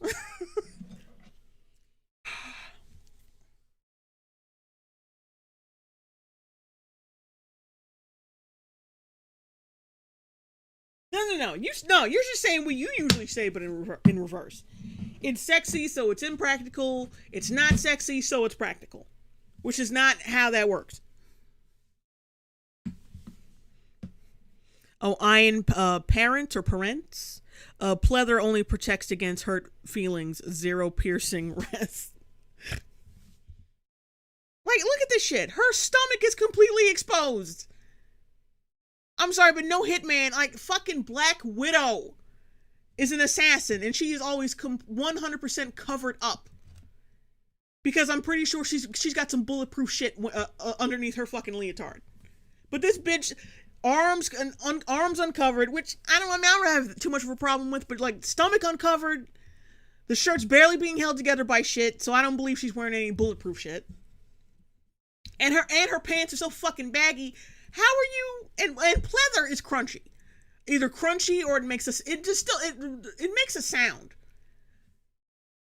So you're not hiding in any closed spaces, because every time you try to move in one in a tightly closed space, people are gonna hear you squeaking from a mile away. So how is anything she's wearing fucking practical for battle? It isn't.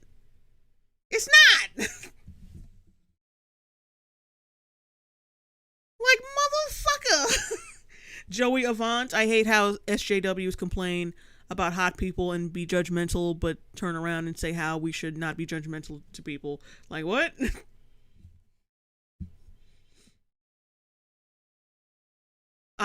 Ian Parent. Crunch.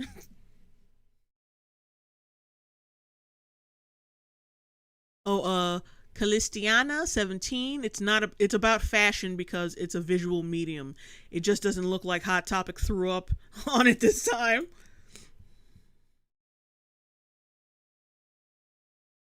Like, he's saying, oh, it's practical, they're ready for battle. And I'm looking at Huntress like, no, it's not.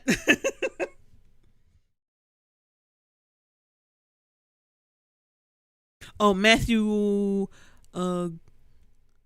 Gronwald? I'm sorry if I'm mispronouncing it. Fun fact, U.S. combat uniforms are tighter around the stomach to accentuate the upper torso.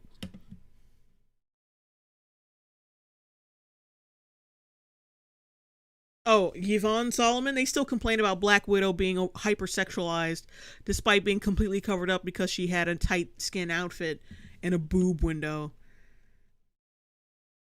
Yeah, these people, like, they'll complain about anything. Like, if they get aroused, they hate it.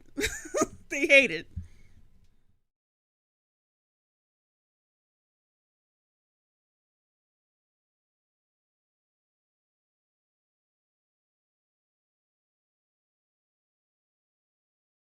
Oh, Naya Taneko, I think that says. Cap suit looks battle ready. This does not. Yeah, and plus his ass is accentuated in every fucking thing he wears, and he still looks battle ready every single fucking time. But we're not going to talk about that. We're not going to talk about. It's a discussion for another day. Care and combat. You know, kind of like every male superhero that these guys. Oh yeah, compare him in full-on mecha suit against a god, and these bitches in their and these bitches in Hot Topic outfits up against a group of motherfuckers with sticks. Yeah, let's just compare these two. Guys love and adore. The whole point. How come these men don't look sexy? I don't know if you've seen Henry Cavill in his fucking Superman outfit, but every part of him is fucking. Notice how he didn't show any footage of him for this part, because every part of him is fucking accentuated in that goddamn suit. There's a picture of him without the cape on, and just like the Superman leotard part. Dead ass though. But we're not gonna talk about that. We're not gonna talk about that. The point of the movie is that Harley isn't gonna kowtow to men's interests. What's especially weird to me is how so many men seem to think that Harley dressing in a crop top and unzipped overalls somehow transforms her into this unfuckable hag. Something entirely divorced from. No, they said it was ugly. The majority of the fucking, like I said, you took one brain dead fucking comment and painted all males with the same brush. Like, no, the general consensus online was that it looked ugly, not that she was unfuckable. is that she looked ugly as fuck. But the clothes were ugly. Full stop. REB 149 super chat, and it's a little kitty. Hello.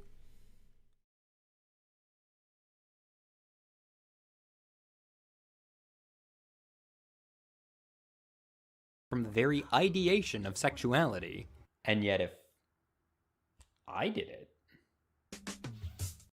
And you still, yeah, I'm just gonna skip past this part. It's just horrible. You're lying here next to me.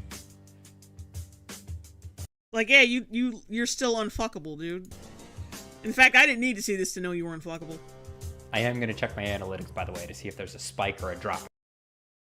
There was one guy on Twitter, I don't want to put him on blast, but there was definitely one guy who I don't want to put him on blast, but I will anyway. said that every fight scene in the film went on for 30 seconds too long. Because they're not that well done, and they're kind of slow and compared to the Suicide Squad action scenes. Like, yeah, there are action scenes that go on like people will not complain about John Wick action scenes going on forever, or Atomic Blonde's action scenes going on forever, because they're actually good action scenes. And they have a sense of realism. Like, yeah, people, they're not just gonna go down if you punch him in the head once. Like, that's not how that works. Sometimes they're gonna get back up, and they're gonna keep fucking with you until you put them down. And these fight scenes went on and on, even though it was easy for her to kick their asses, because they barely fucking did anything to defend themselves. Like, I don't want to get into it, but like if you watch Birds of Prey and fucking pay attention to these fight scenes. Pay attention to what the dudes are doing when they attack her. Just pay attention and trust me. I mean, did he time them? It's a figure of speech, you jackass. It's like, oh, these fight scenes went on 30 seconds too long. Like, you know that you're not supposed to take that literally, right? It's just, yeah, it's just like I said, it's just a figure of speech. It's just an expression. Like, damn, this went on way too long. Like, at least 30 seconds too fucking long. Because fight scenes usually don't last that long. Like, a good, yeah, maybe what, like a good 30 seconds usually? Like a basic action scene. If we're talking if we're talking a little fight between two people. So he's exaggerating according to the standard time of a fight scene. It's just a fucking figure of speech, bruh. Like with a stopwatch. Another guy said the director had to work harder to define. Like, I love how he didn't even debunk that. He just said, oh, what? You had a stopwatch or something, bro? A style. And, I mean, did we watch the same movie? Run, piggy, run! So it was not to sound too unbalanced. I did think it strained credulity sometimes when Harley would take on like 3 armed goons at the same time, and not one of them could get a single round into her. But oh, yo, now you have a problem with that? Then it's not like male-led superhero films aren't chronically guilty of this too. And so long as we're talking about... Yeah, plus they didn't shoot him. I feel like I can make a whole video about the men of Birds of... But like, how is that an excuse? Like, I love how he critiques the fucking film, but he doesn't even have the balls to keep the critique.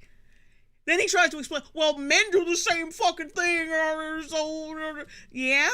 What's your point? He couldn't even stay on point with the critique. Oh God, what a bitch.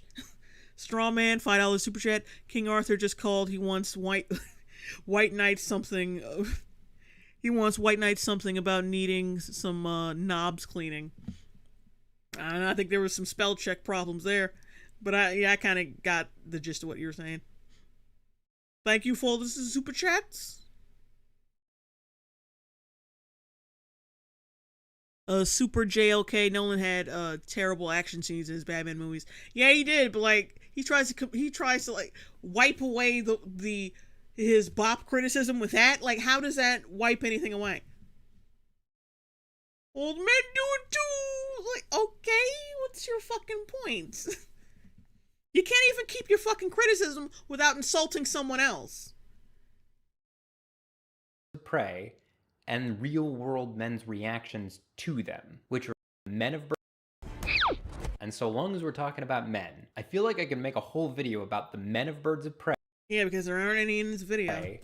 And real-world men's reactions to them, which are as fascinating and telling as any other critique of the film. Roman Sionis is the villain I've been waiting for my whole life. Woo! Who's having a good time? You are. He's so stupid, so vapid, so chronically uncomplicated. Is that a snot bubble? And that's the point. Fuck family. All due respect, but fuck that. A point which seemed to go... Yeah, because we've never had stupid, uncomplicated villains. Hello, I think 80s action films would like a word with you. Sean Boheen, $4.99 Super Chat. The Batman comparison is not great. Remember, he has a bulletproof suit. Even if he shot it, would do nothing, whereas Harley, it'll kill her. Yeah, because she's got no protection. Ugh. Right over a lot of male reviewers' heads. God, stop. You're gonna do that. It went over a lot of male reviewers' heads. But I'm sure in a minute he's gonna highlight how it didn't go over male reviewers' heads, and he's gonna point out how they said he was one-dimensional. Because I think that's what I remember from this.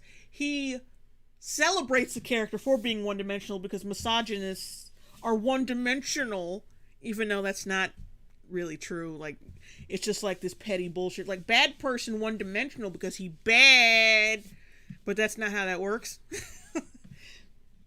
That's like saying Jeffrey Dahmer and Richard Ramirez are one-dimensional because you don't like the fact that they kill people. That's not how that works.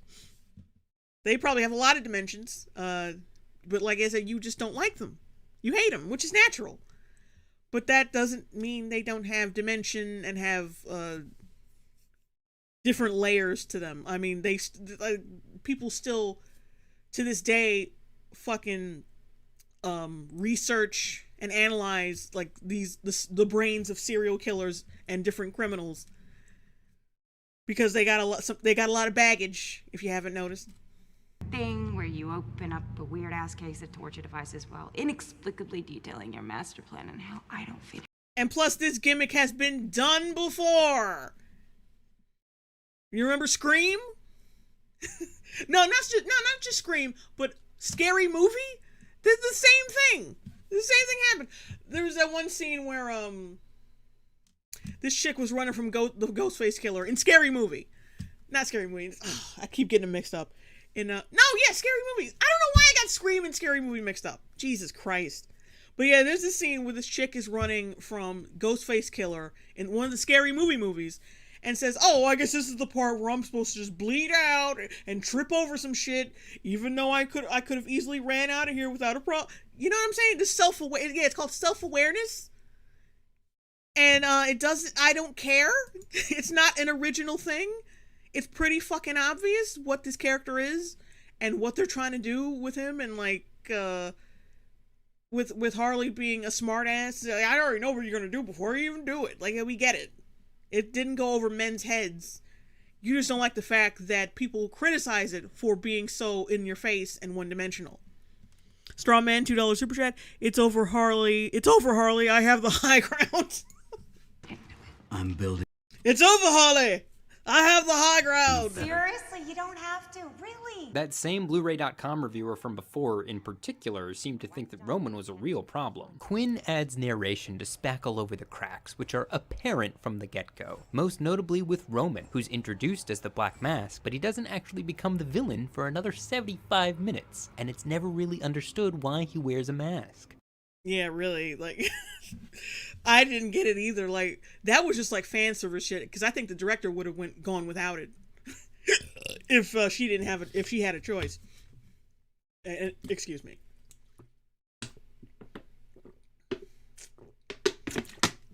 I think the studio was like, look, if you're gonna put Black Mask in the movie, make him wear the fucking mask and stop bullshitting. And then she was like, "Oh, you stupid white men. Okay, give him the stupid mask. I'm not gonna put any effort into it, but I'll give him a mask. Whatever." Andres Antonio Gonzalez Caceres, 75. Woo, hey girl. News: Snyder Cut will have Leto as the Joker, but he is wearing long hair with Joker makeup and a gold kimono. Thoughts? Oh yeah, I actually like his look way better in that than in Suicide Squad with that dumbass damaged tattoo on his forehead. And I didn't like how green his hair. I didn't even like the color of his hair either, and how neon green it was. That shit was trash. So yeah, like I said, I like the Snyder Cut look better than the Suicide Squad look. Why does Roman wear masks? Why, movie? Why? Oh, ugh.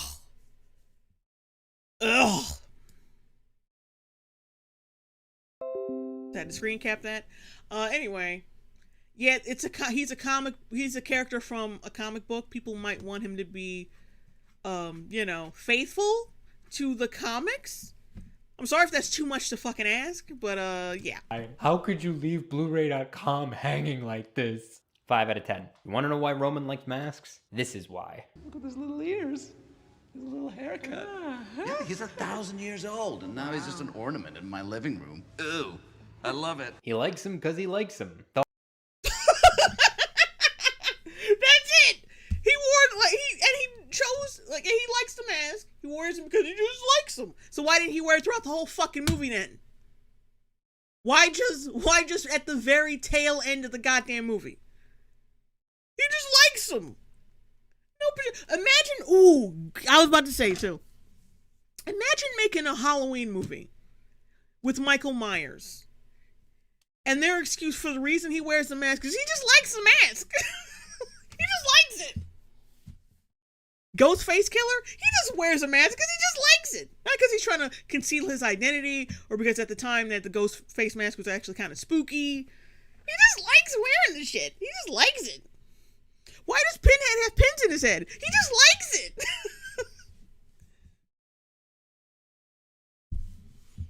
He just fucking likes it. What's another good example? There's so many. Let's see. Oh my god. Why did Superman wear his outfit? Because he just likes it. Why did Batman choose a bat for being a symbol of justice? Because he just likes it. He just likes stuff. No particular narrative reasoning. He just likes it. He fucking likes it, dude.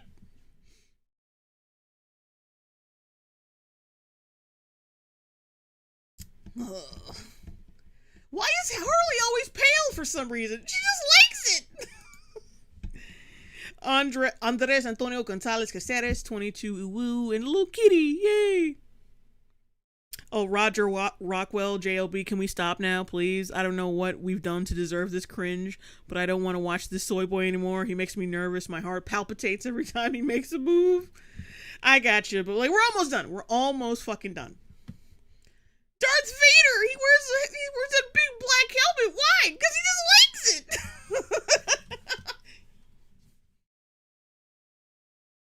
It's not that he was burned up, that he was horribly burned and left to die by his one and only fucking friend and his mentor, and he's horribly burned and scarred, and he needs that helmet to breathe because he probably damaged his lungs on that lava planet when he was burnt up.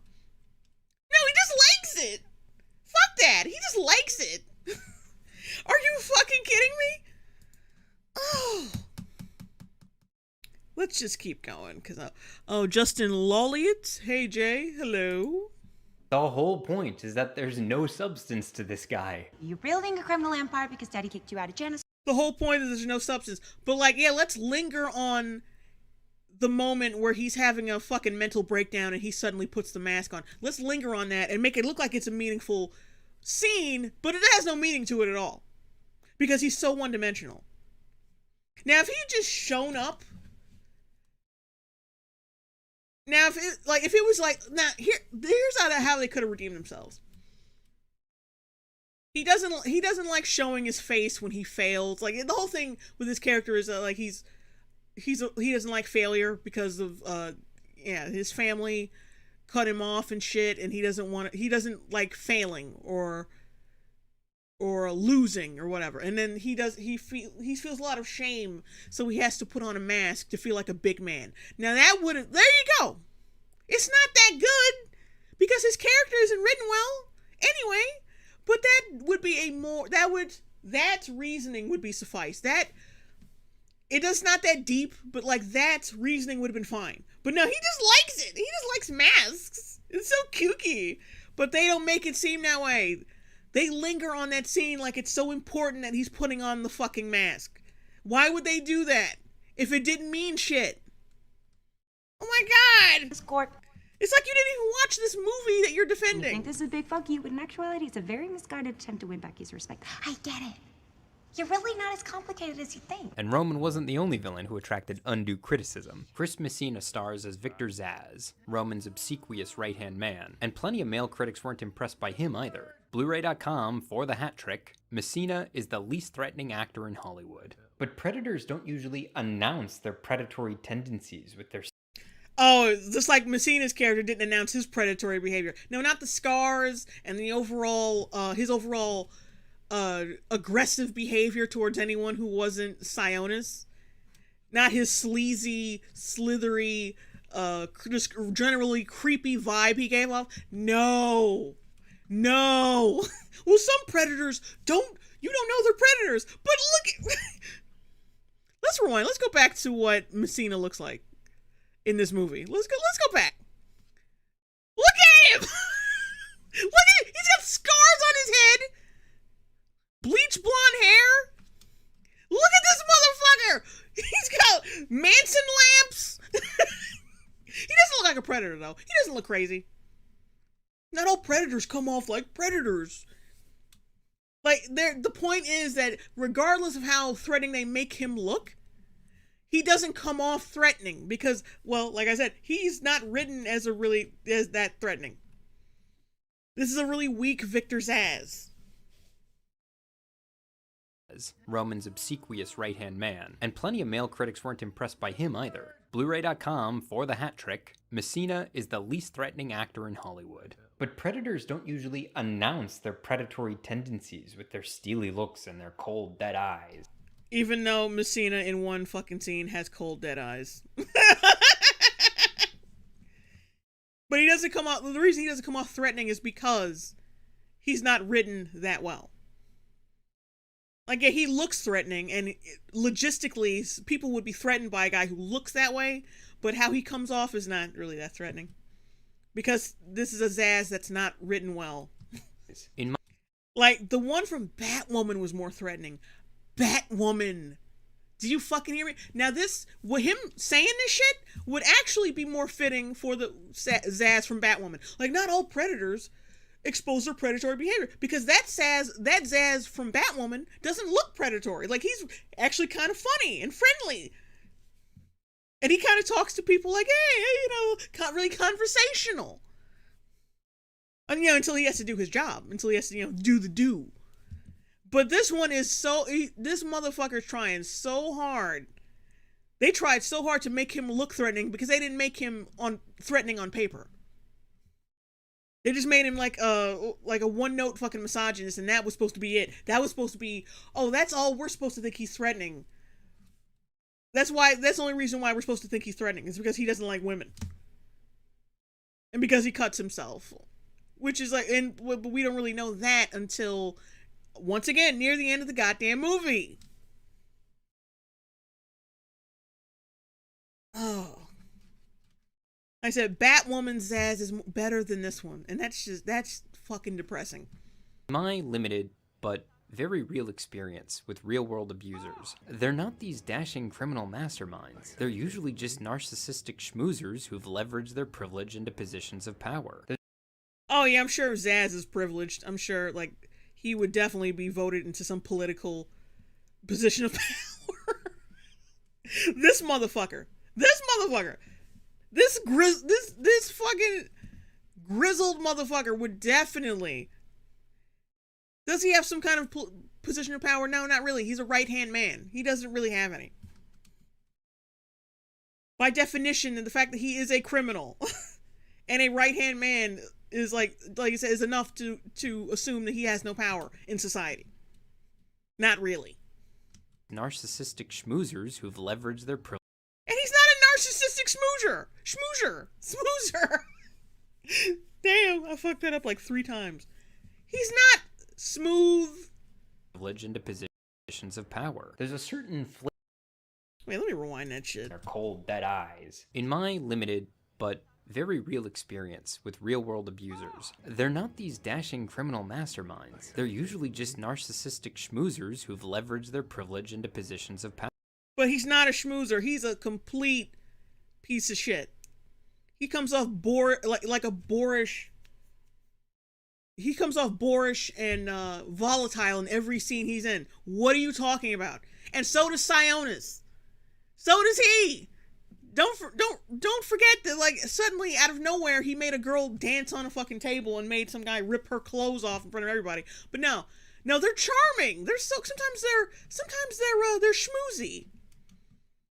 Schmoozy would imply a level of charm. I don't know why he separated the two. Power. There's a certain flavor I keep detecting in a lot of the negative reviews of the film, and that is penis. Especially the reviews authored by men. They seem to want the male characters to... Oh, especially the ones by men. Why don't you give us some reviews by women and show us how impartial that you are and how unbiased you are? Give us some deeply misogynistic female takes then. Come on, bring it. But you're not going to do that. Cooler, more dashing, more dangerous. Performatively dangerous, anyway. They're plenty dangerous already, but... No, they just wanted him to be tolerable. He's just some fucking, like... He's just, like... Now, they want him to be... Well, when you're thinking about... What do we do? Who are we talking about here? Critics or fans of Batman comics who wanted him to be portrayed accurately? Who are we talking about here? Because critics want him to be a little less turdy. And what I mean by that is, like, they want him to be written less turdy. They want the writing to be good. They want the character writing to be fucking good. You're Sionis' little birdie. Like, what are we supposed to get from that? What are we supposed to fucking get from that shit? How come he's not charming? I'm sure no one fucking said. And because the reviews that he picked, critiquing Zaz were like, well, he's not threatening. There's one that said he wasn't threatening, and the other one was like, oh, well, wait, did he? No, I think one of them was for Sionis, and the other one was for Zaz. Never mind. But yeah, the one for Zaz was like, oh, he's not threatening, which he isn't. It's like they're trying to make him threatening. But so, like, the fact he's not threatening and he's not charming. He doesn't do as well of a job being charming or, he doesn't do that well of a job being charming or, was it charismatic as Ewan McGregor. So, like, his character's basically just, it's just nothing. As best I can figure, certain reviewers seem to want them to be dangerous in a way that seems like it'd be fun to emulate. But you should never, ever think a villain is fun to watch on screen. Ever. That's problematic. Birds of Prey doesn't allow that. Even their most gratuitous displays of power aren't any fun to watch. A lot of men seem to perceive this as a fault of the film, but it's not. On the contrary. The movie's supposed to be fun by your fucking... the movie's so fun and sparkly and colorful, but not these characters. They can't be fun and sparkly and colorful, though, even though the movie is supposed to be a fun movie. You expected this fun character in this fun movie to be fun? What the fuck? Fuck you! Misogyny's never fun. Well, maybe don't make the fucking movie about misogyny then. Maybe don't do that. Maybe don't do it. It's the whole point. I present the scene where Roman forces a woman to strip in his club at knife point as the gold standard in how to film sexual violence without inviting the viewer to partake in the exploitation. What the fuck does that even mean? What does that even... Well, finally, we get a sexual assault on screen that we're not supposed to jerk off to. Oh, thank God. What? Because this is how actual bad guys come across in real life. It's not like you're standing there being abused and yet you're... And it came out of nowhere. It was for shock value, and that's all it was, because people were not fucking afraid of this character. Or Zaz. They were two clowns. And then when the movie decided that they wanted them to be like straight up villains, and they wanted there to be some real menace, they added this fucking scene.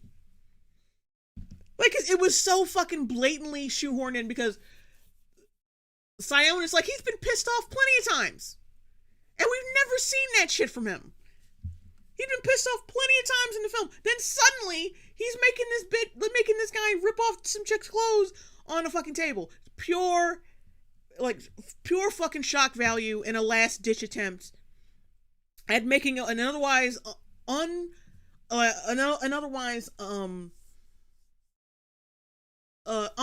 villain threatening. That's what it was. Let's not fucking pretend that it was anything other than that, because that's what it was. He wasn't threatening throughout the whole fucking movie. He was a clown. He was a little pissant clown, and then suddenly, like, oh, get on the table, bitch. Suddenly there was some menace. Suddenly, that I was actually waiting for the whole time.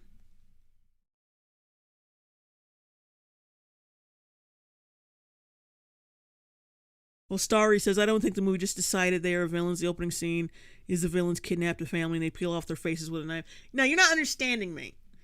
There was nothing truly dark about that scene. Because it's like because Sionis doesn't take the fucking scene seriously. Like one scene, like in one part, he just, at the end, he was going to spare her, but then she started crying and a snot bubble came out and he was like, ew, a snot bubble. Cut her face off too. It was made it was made up to be a joke. But this scene was a pure like menace. No joking around, no funny shit. That's what I'm saying. Like this scene is more disturbing than him peeling off faces. Why is that? Because the fucking movie didn't take it seriously. They didn't want to take shit seriously until some chick was made to take her clothes off in front of other people. Oh, Starry, you're just commenting without listening to people talk, I see. Torture isn't dark. It's not when you make it into a joke. And when you make Mike Hunt passive-aggressive confusion, Starry, like, yeah, I thought it was scary because it was so dark and the villains thought it was funny. No, but the tone wasn't dark at all. He was like, oh, a snot bubble. Kill her too was meant to be funny.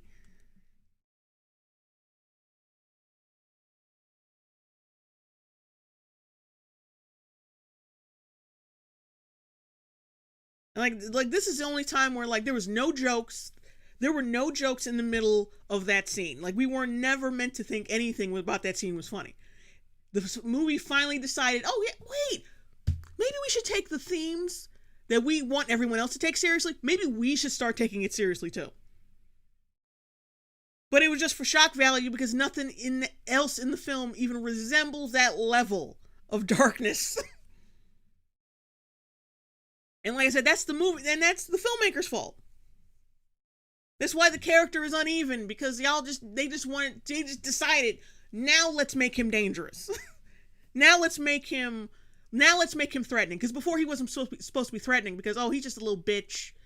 He's just a little bitch who wants to impress his daddy. I mean, I remember the whole scene that he showed with Harley basically reading his ass because his character's so non-threatening and so basic that Harley can just read his ass like it's nothing.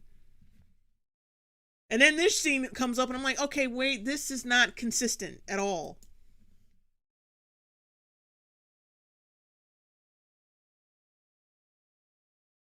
Starry's like, I'm not trying to sound like a shithead. I hope not. Jeez.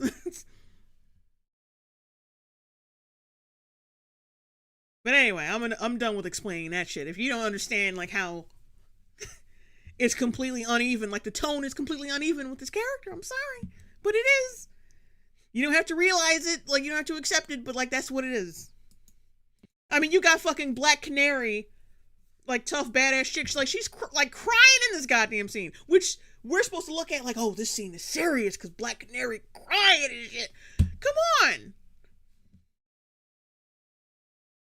Like, he didn't look at her and say, ooh, a snot bubble, stop it. There wasn't none of that. You're still able to somehow appreciate their brilliance or backstory. They're just volatile, narcissistic control freaks with short tempers and chronic entitlement issues. I know some people say even it explains it like, oh, they're just that Roman and Zaz were coded as gay lovers, and I'll be the first to admit that that'd be sketch as hell in the year of our Lord 2020. And while I'm not going to pretend like that interpretation is impossible... So are you guys gay in the movie? It's very the relationships is very much based in, there's a want and a need in there for sure. I definitely think more people should familiarize themselves with narcissistic personality disorders and the sycophants who enable them before they pass judgment. Fuck, these are my things! This time...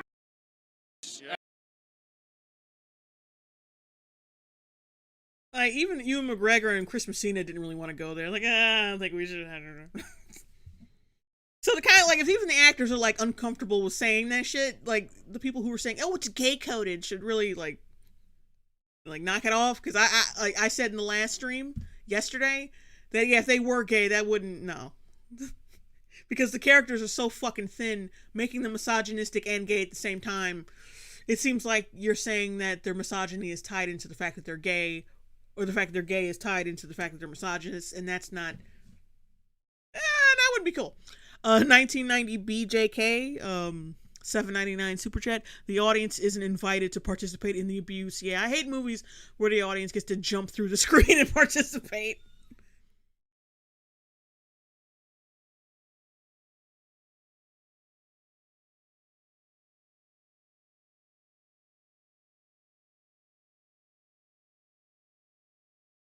Oh, Frolic09 says, honestly, what did we expect from someone who makes videos called Colonialism and the Lost World? And what even is masculinity, according to cinema? Oh, God. And no, I'm not watching that shit. We're going to go right into TikTok right after this is finished.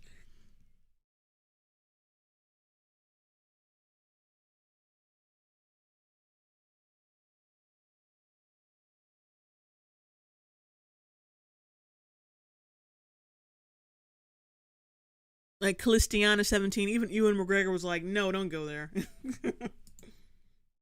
Based in, there's a want and a need in there for sure. I definitely think more people should familiarize themselves with narcissistic personality disorders and the sycophants who enable them before they pass judgment.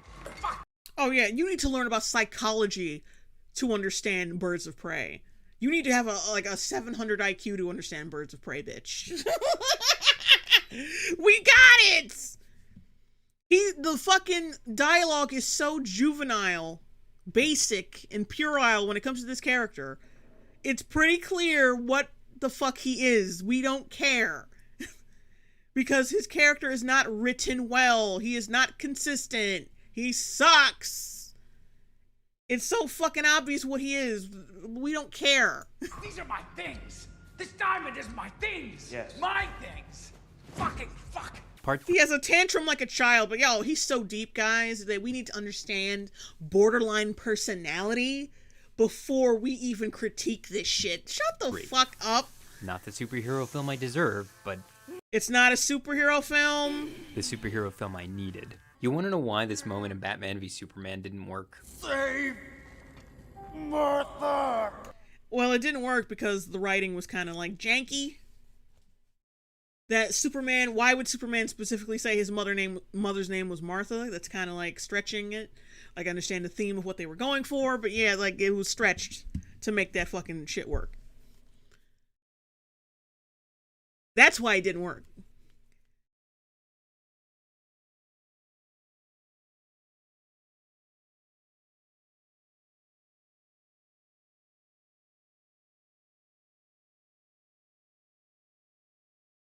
Nitpick, $5 super chat, and to no one's surprise, there are ship pictures of Sionis and Zaz on DeviantArt. Oh! I don't know what else I was expecting. It's because no one in the history of hominids has ever experienced the emotion that Batfleck is experiencing right here. Why did you say that name? There's no emotional authenticity. It's completely manufactured. No, it's not. I understood exactly what the fuck was going on in the scene. People who still say to this day they don't understand it. Like, why not? How? They fucking spell it out for you in the same scene. If anything, it's a little too simple. If anything, they could have kept that shit out and just played like the same score they played when his parents died, and would have and then it would have clicked in your mind like, oh, I see where this is going. Like they spell it the fuck out. How can you not get it? A straw man, $5 super chat. What people with the big gay can hate the women folk? What, people with the big gay can't hold the women folk? Yeah, we're back to the emotional authenticity argument. Ugh. It doesn't reflect any crisis of conscience that any living, breathing human has ever actually had. What would you? Because that's. Well, yeah. The next time we come across an alien that we are debating whether or not we should kill because he's been very volatile to the city we were living in. Once we get to that very specific time in our lives, then we'll come back to you and tell you how we felt in that moment. You fucking dummy. What would you even call this emotion? Why did you say that name? Bird. What would you call that emotion? That's not an emotion. He's having a psychotic break. Because if you watch the fucking movie, it's implied that he is in a very psychologically volatile state. I mean, he always is because he's Batman. But Robin died and he was going through some shit. He was pouring his way through hooers and liquor. Like I said, he was in a psychologically fragile state.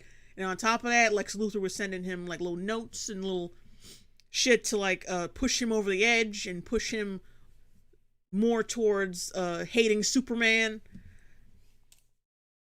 And at that point, like I said, they still stretch it. They still fucking cheated. Because why the fuck would Superman say Martha and not save my mother? So it's still kind of dumb because they fucking stretched it. But you can still understand what the fuck is going on in the scene. Are you slow?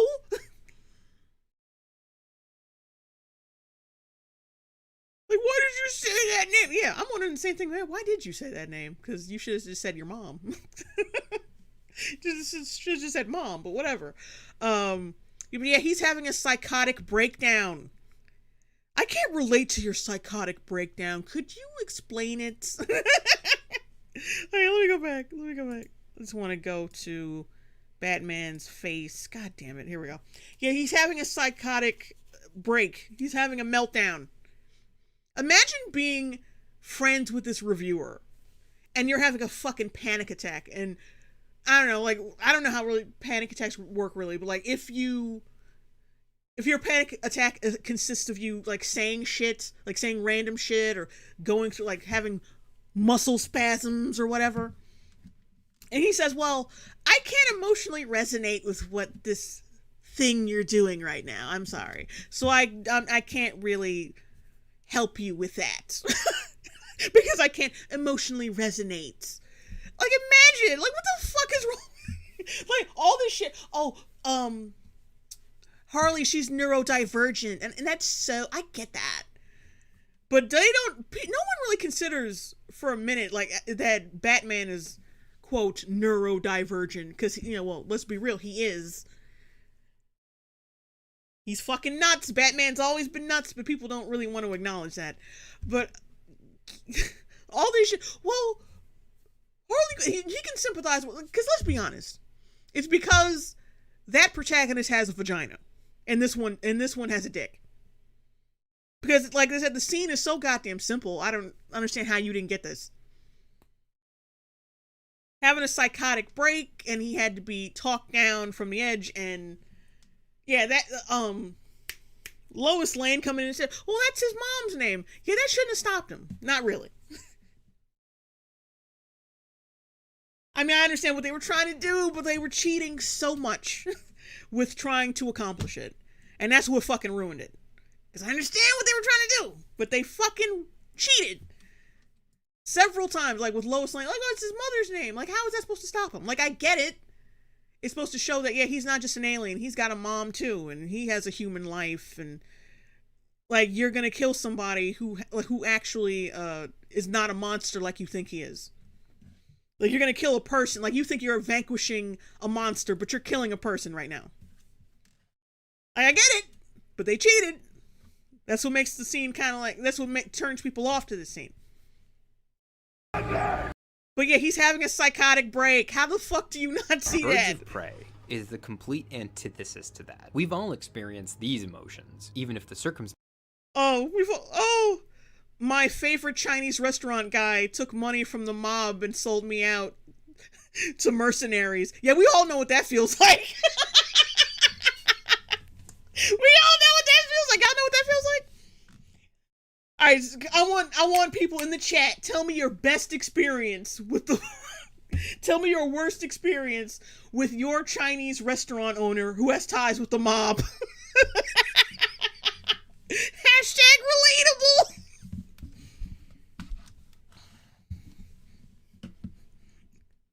Yeah, let me know in the chat. Let me know.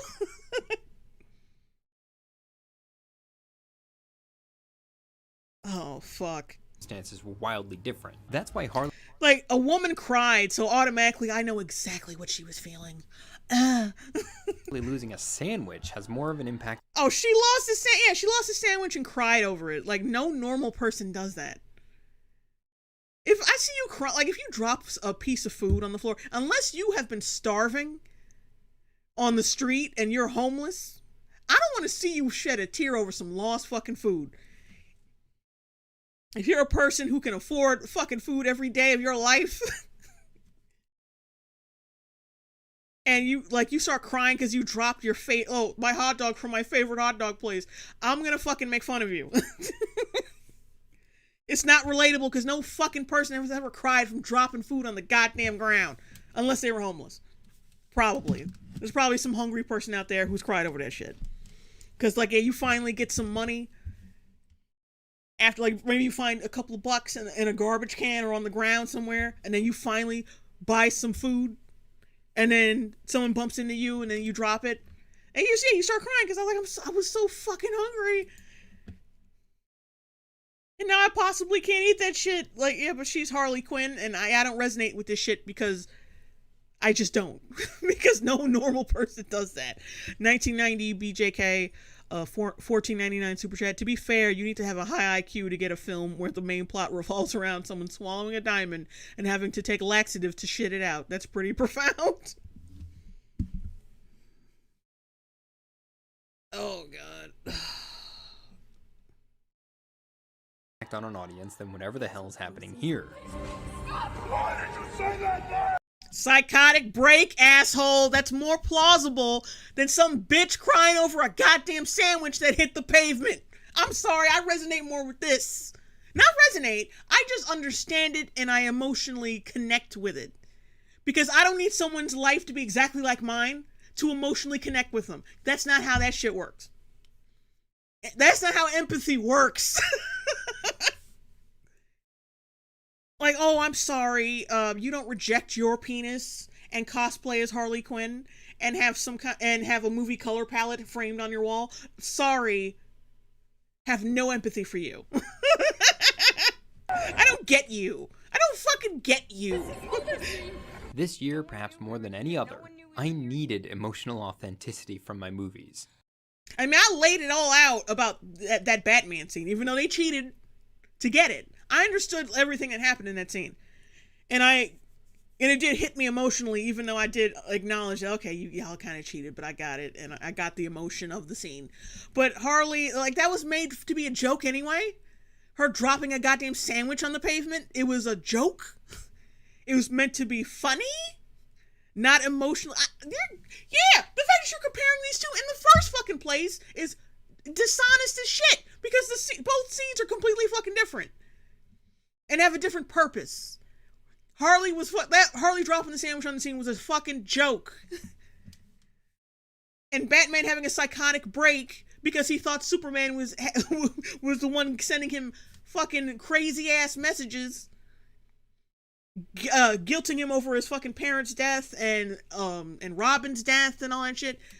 He thought he was like giving him some kind of subliminal fucking message. Like him having a psychotic break after everything he's fucking gone through. How are you comparing these two things? Look, we all know 2020 is bad. In fact, it's so bad it's not even fun to make fun of how bad it is anymore. But I, for one, have no interest in power fantasies right now. I want emotional honesty. Oh yeah, because Birds of Prey was not a power fantasy for well, not women but feminists. Because I got no power fantasy from this shit. I got nothing from this. No, not a power fantasy for feminists. Nope. I want emotional honesty. Fuck you. I want protagonists who get their teeth kicked in, who fuck up fast and then pick up speed, who hit rock bottom and then start digging, who could rock bottom. For one thing, Harley Quinn being with the Joker was already rock bottom because she started out as a successful psychiatrist and then ended up getting her brain zapped and fucking his ass. So yeah, she was already at rock bottom. This is actually a step above rock bottom. could go so far as to she's at rock bottom and she sold that little Chinese girl. Like, she put herself at rock bottom, let's be real. save the world and still not count as a hero. She didn't save the fucking world! Are you kidding me? Harley, hang on, let's rewind that. Who fuck up fast and then pick up speed, who hit rock bottom and then start digging, who could go so far as to save the world and she did not save the goddamn world in this movie. What are you talking about?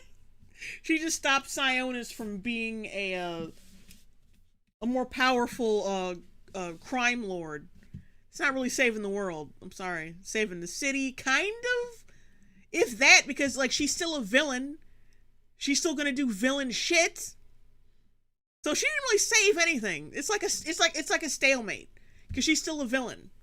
She's still gonna enact her own bit of villainy on Gotham City. So it doesn't, yeah, that's because in the whole movie she was like, oh, well, you guys should be afraid, people should be afraid of me because I'm Harley fucking Quinn. That's actually a line from the movie, implying that she wants to be the head honcho in the crime world. So she didn't save shit. She just delayed more villainy. She didn't save a goddamn thing.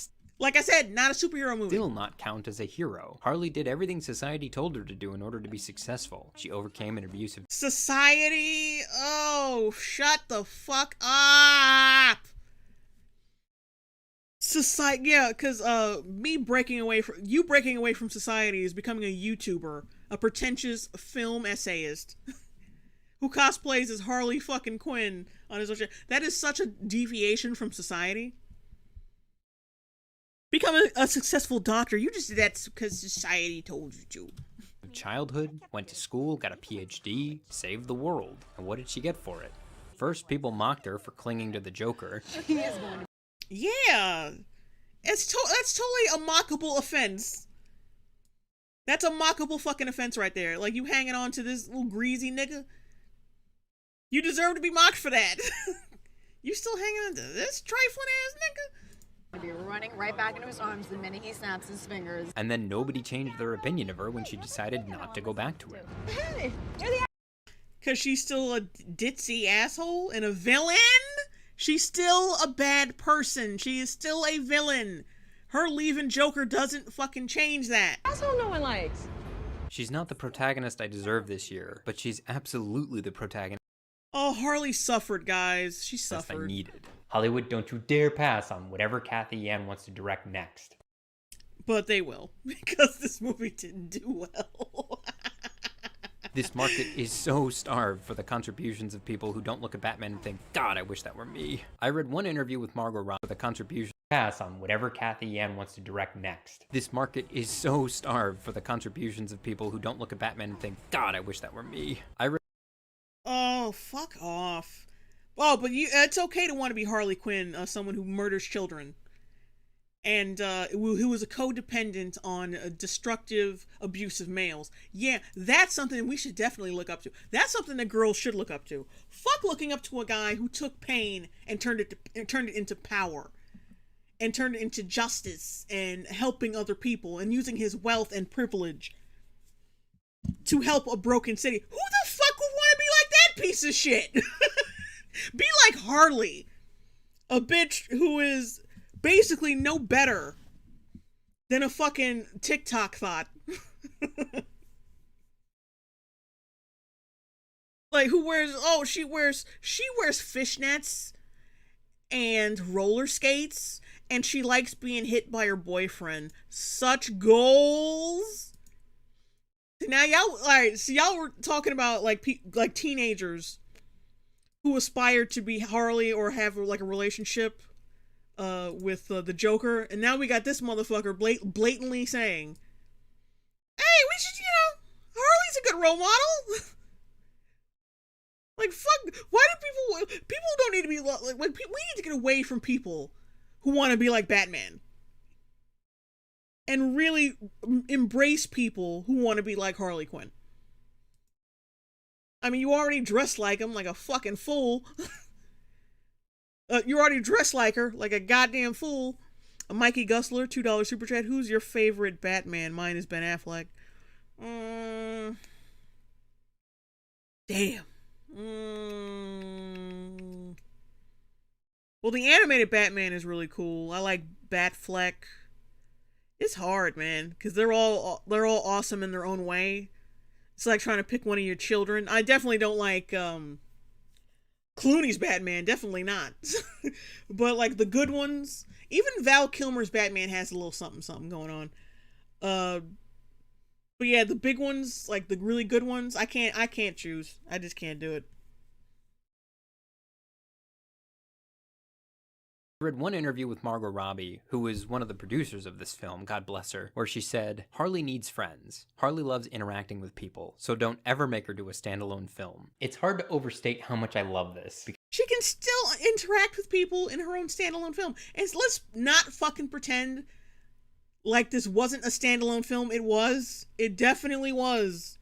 These other characters were pushed to the fucking side. You didn't give a fuck about them. Because there was nothing really going on. All the character writing went to Harley. Like, don't make no fucking mistake about that. Because with all the flash and aplomb that comes with directing a superhero film, an R-rated on... It's not a superhero film. Stop it. Ensemble superhero film with explicit feminist themes in a market super saturated by Snyder fanboys, no less. It's really just about learning to be comfortable with yourself and maybe finding some friends along the way. Fuck that guy. Yeah. A woman who's murdered children needs to be comfortable with herself. Tacos? God, if that isn't all I want out of life right now. That and universal health care. But then maybe Harley can help with that Oh, shut up. too.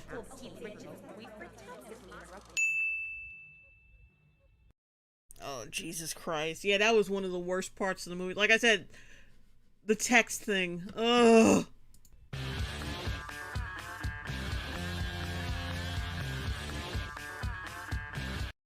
I want to die. This video was sponsored by From.co.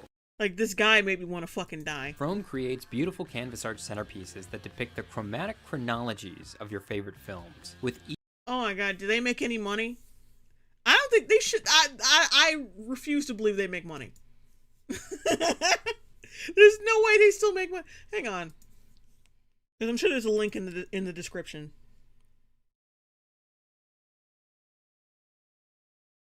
Let me see if they're still available. I don't know. I just don't think they would actually make money.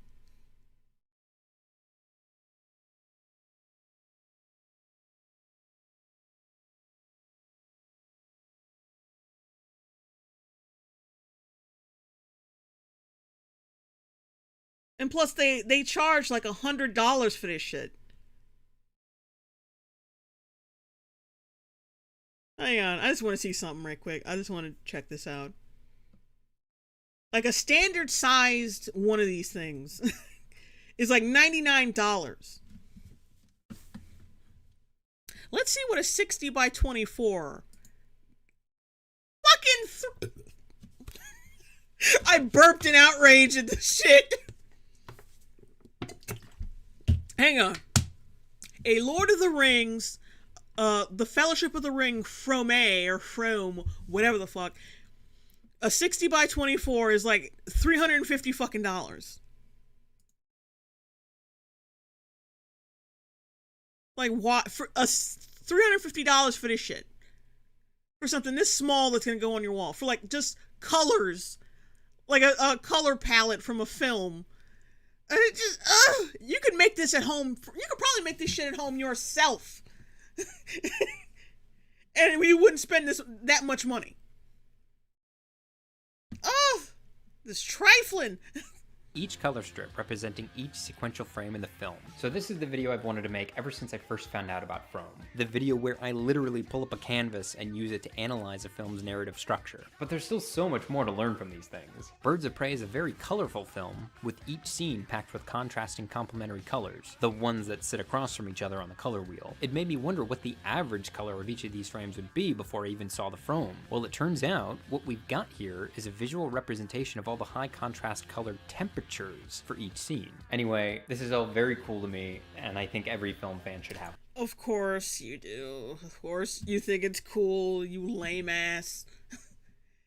Anyway, let's move on from this because I'm already tired of it. I'm done. $350 for that piece of for color strips. For color strips for your wall. Well, you could probably make that shit by yourself at your own house and spend less money.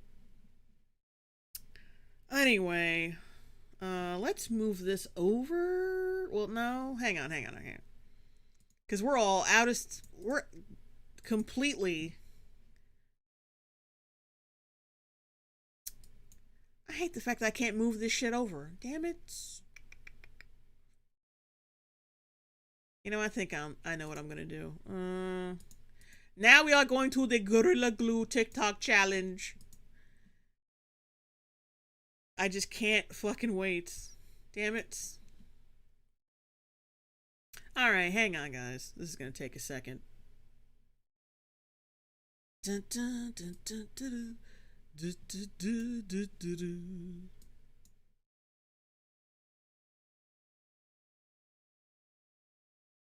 Okay.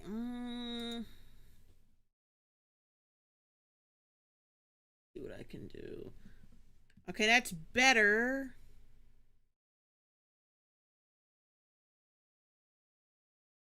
All right, that's better. Okay, now we got something. All right, so basically, like, unless you've been living under a rock, you know about that Gorilla Glue bitch, the chick who glued her hair to her head, like, which is just unfathomable. Like, why? How can you be that dumb? Like she said, her hair didn't move. Like, she put her hands over her head, and not one strand fell out of place because she basically grafted her hair to her head. Her hair was a fucking helmet. And then after that, like, she tried everything to try to loosen up her hair or get the glue out. It was water activated, so the water just made it fucking worse. And then at one point she said she was thinking about suing Gorilla Glue, and that's when I was like, you know what? Like, you deserve way less sympathy than I already had for you, which wasn't that much. I only had like a rat's nostril worth of sympathy for this bitch.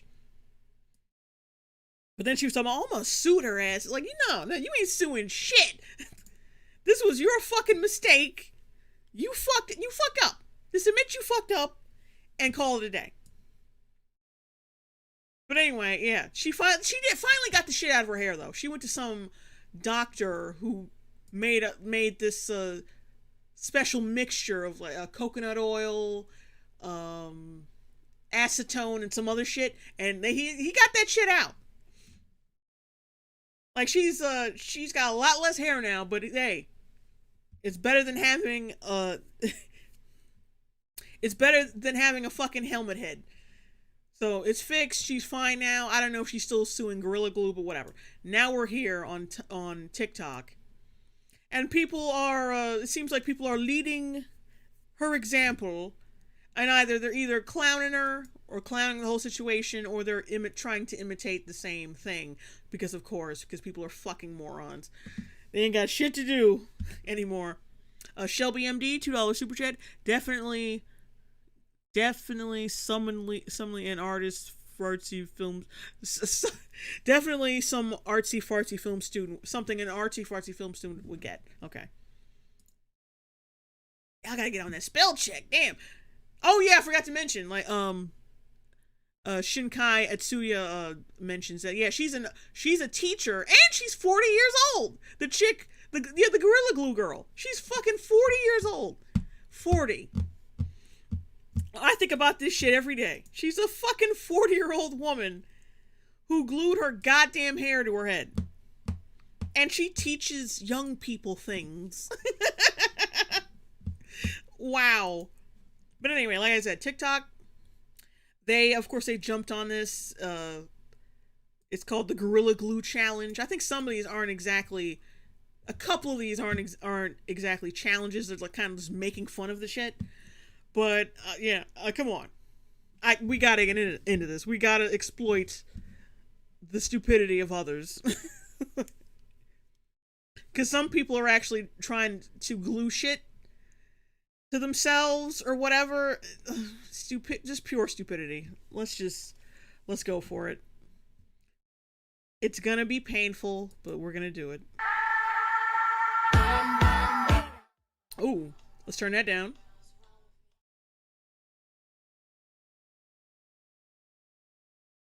Oh, not people using Gorilla Glue tape to wax their pussy. Ow! No! No, let's mute that. Just mute it.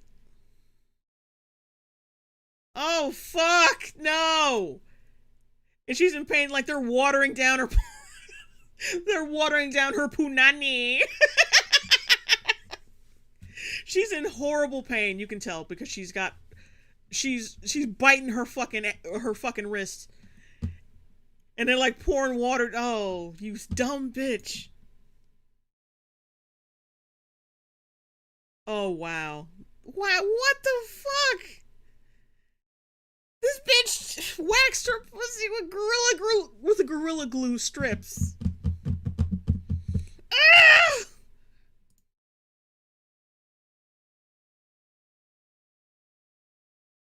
Wow, that's awful. That's so awful. I mean, waxing yourself with regular hair removal strips is already fucking painful. But then you do it with Gorilla... Knowing how powerful that shit is after chick glued her hair to her head, you do it to your pussy? Why? She's got no pussy anymore. It's all gone. Clit, everything, vulva, it's just gone. It should be gone. All right, let's do it. Next one. If anyone could help this poor lady, it would be them. Oh, it's just, this is some bitch talking about Victorious. Ugh.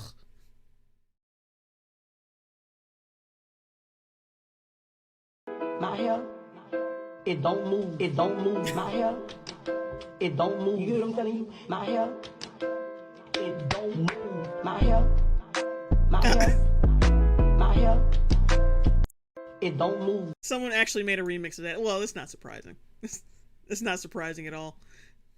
Next. Moral of the story: do not use Gorilla Glue in your hair.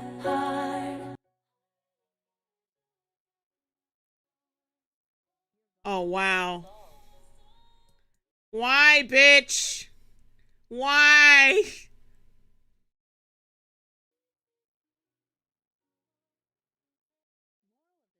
Wow. You fucking moron. I love how people, when people saw that shit, was like, you know what? I need to do that.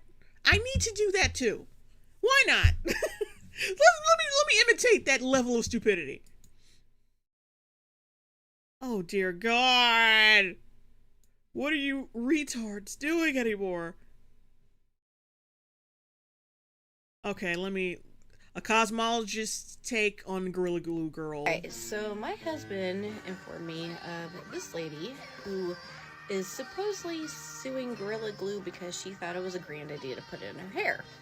Now, I'm a licensed cosmetologist. Right here's my license. So I'm going to give my little 2 cents about this. Why would you think going in basically the hardware section and getting an industrial adhesive to put in your hair, that product is not anywhere even close to the hair product section, and it literally says on the bottle, do not put it on your skin, clothing, anything. So if it says don't put it on your skin, why would you still put it on your scalp, still put it on your hair, and think this is a grand idea? And you think you're gonna win this lawsuit? Seriously? Alright, so yeah, like I said, some of these are actually pretty good TikToks. Like just saying, like you're dumb. You're fucking dumb. Joe Vinny the hyena, $5 super chat. I saw an article about her saying it's society's beauty standards fault, not that dumbass glue. That dumbass using glue on her hair. Yeah, I saw that too. That bullshit. That people don't understand hair beauty, and that's like, motherfucker, why are you making it racial? Why? Some dumb motherfucker. Oh shit. Okay, now I really gotta turn it down. Spray adhesive, heavy duty, Gorilla Glue. Don't care. The fuck? Oh, it's a thermos. Oh, okay. Well, whatever. All right, let's try this one. Nope, gotta mute it. Chili Tesco getting rid of all their stock. Like, why? Because people are fucking dumb and clout chasers? Why? Don't do that. Do not bow to stupidity. Where does hair, scalp fit in this category? Metal, glass, and wood. Heavy duty. Controlled spray, indoor, outdoor, multi-purpose, bends wood, metal, fabric, paper, glass, leather, and more. Yeah, like, where does scalp fit into this fucking... Exactly.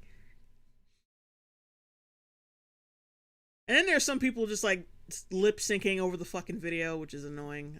I hate that. That's part of... That's the main, like, the part of TikTok I really fucking hate. So I use this. Oh, making fun of her fucking eyelashes? Yeah, because that chick had some very lengthy eyelashes. She looks kind of nuts, like right here. She looks kind of nuts. Not gonna lie. Gorilla Glue for Valentine's Day. Is you gonna wear it, or is that a good present to get somebody some Gorilla Glue? They can get right on, bro. If I buy you some Gorilla Glue for... Yeah, that was lame.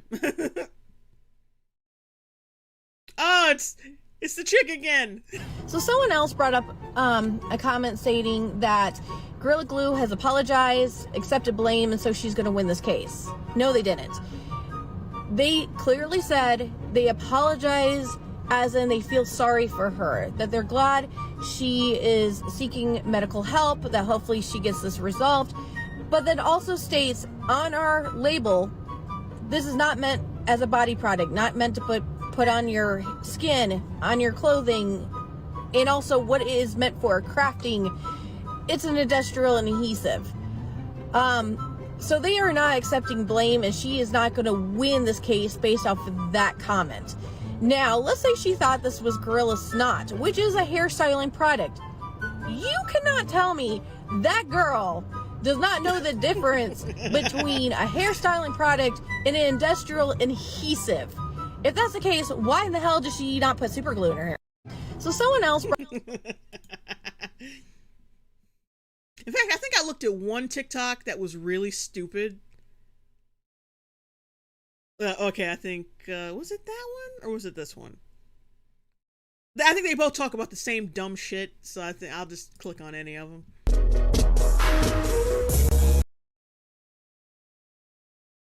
Oh, okay. That's something else.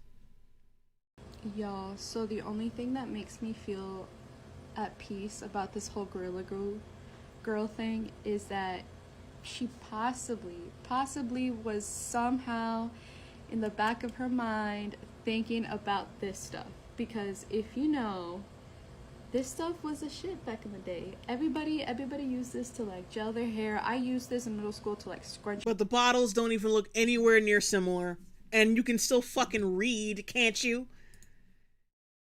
Like, please stop making excuses for this bitch. Like, fucking stop. She was probably thinking about that.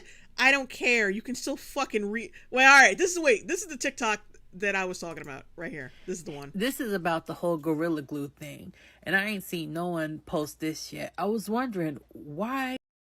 I ain't seen nobody post this yet because no one's this dumb. Do I believe using Gorilla Glue is an easy mistake? Something in my mind is triggering. I've seen Gorilla on hair product before, and I knew I was right. Now, I don't know if y'all seen these. Gorilla Snot. This is for hair, for hold. Look very similar to... It's not fucking similar. Nowhere near fucking similar. They just have the word gorilla in the title. That's not the same shit. The bottles are not even designed the same way that Gorilla Glue would design their shit. If you are doing your hair all the time and not building with wood, then this Gorilla, the one for hair, is going to be the only one you know. Oh, God. So women who do their hair don't know shit about woodworking. Or gluing in, like non-hair things. Like, don't do that to women like that. Don't make us all look fucking dumb. Don't look painful. If you do your hair, how you supposed to know how to glue wood and shit? She thought she cracked I got cracked the fucking code with this shit. Ain't nobody talking about this shit yet. I don't want to be a TikToker no more. Oh, God. I'm not a gorilla. I just glue a lot. Punish. I cracked the fucking code here. It's literally the same shit. No, it's not. The Gorilla Glue. People can say, oh, read this, read that all day. But when you think you are using the correct thing, y'all don't stop and read it. No! Yes, you do! Well, let me tell you something straight up. Women, especially fucking black women, we spend a quarter of our fucking lives reading the ingredients on hair care products. You feel me? We spend a quarter of our lives doing that shit because for some reason, like, black women, we gotta be careful about our hair any damn way. We gotta be careful because, like, some shit, we can't use all like the same type of shit that like white people or people with fair hair use. We can't use that shit.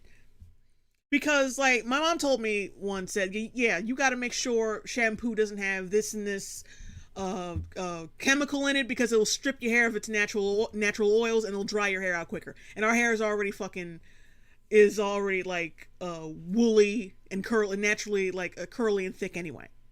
So you got to be careful because white people they got natural oils up the ass. Like their hair can stay it's just more oily than ours. It's more oily than ours. So you got to use certain types of shampoos like Shea Moisture, Cantu, and all that shit for like natural hair, like and to keep those oils in. So yeah, women, and especially black women, we have to know about this shit. So we spend like you see black women just like walking down the aisles of hair care places, just reading labels and shit. Yeah, exactly. Because we're vigilant about our fucking hair. So when I see this shit, when she's making all these excuses, well, like when you already thinking of the thing, you don't take the time to read it. Fuck that bullshit. That is a lie if I ever heard it. DVid22, $2 super chat. Gorilla Glue will definitely give hold for a month. Joe Vinny the Hyena, $2 super chat. You know Trump was right to try to ban TikTok. Oh yeah. Ever since this happened, I've been like, yeah, maybe he should have banned it. Maybe he should have. Johanna Fuelborn, $1.99 super chat. If the girl was white, it'd be a different story. Even then, because like I said, women generally spend the fucking quarter of their life reading hair care products and all the ingredients that are in them. Ariel Loved says, I don't care if she got the bottles mixed up, which in it of itself is stupid. It's still not Gorilla Glue's fault. She's stupid. Exactly. Zinny the Flu says, yep, the bigotry of low expectations. Yeah, like, oh, come on. She do her hair. She don't make boats and shit. She do her hair. Get the fuck out of here. Idiocy, I think that says. What if she did this on purpose? That's my thought on it. I think she did this. She might have done this on purpose. But then again, she did actually try to get it out. So now that it's out, like, what fame can you possibly get from it? Because she actually did get help to get the problem fixed. So I think she's just dumb. I think she's just dumb. Because any person, she would have been on television telling people to break chairs over her fucking head to see if the fucking glue moves or not. She would have really profited off this shit. I mean, yeah, she did get a lawyer, and I think she does have merch now, and she did have a GoFundMe. But I don't like fame. I don't think that's what she's really looking for. Even though, like, yeah, she is profiting off this shit. But like, yeah, I'd profit off it too if I needed to go all the way to a fucking scientist to get glue out of my goddamn hair. And really was like, is it worth it though? Like, yeah, you lost your hair. Black women are very particular about, we're very particular about our hair. Like now you ain't got any fucking hair. Now you're bald. Presto, you're bald. Pretty sure y'all have put the body wash mixed up with the shampoo, used the conditioner instead of the shampoo, this, that, and... Different situation, bitch. Different situation. All that stuff is together in the shower already. And besides, I always put, like, if I know I'm going to wash my hair, I always put the shampoo closer to me than everything else. So I don't accidentally do that shit. Plus, as you're putting that shit in your hair, you can tell whether or not, oh, wait, that's the body wash. Fuck, I grabbed the wrong goddamn thing. And then you rinse it out, and then you go get the shampoo. It's still, like, there's no excuse for this. There is no fucking excuse for this level of stupidity. Absolutely fucking none. Like, her fucking excuse, well, she do hair. She don't, like, build cabins and shit. She don't build fucking cabins.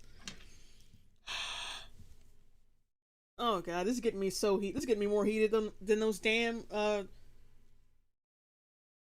Harley Quinn reviews. Shit.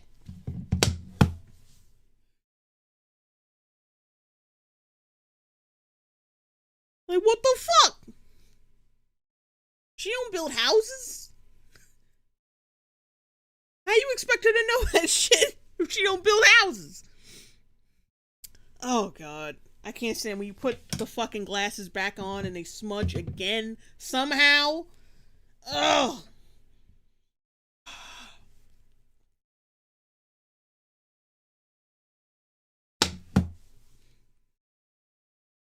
Oh, Jesus.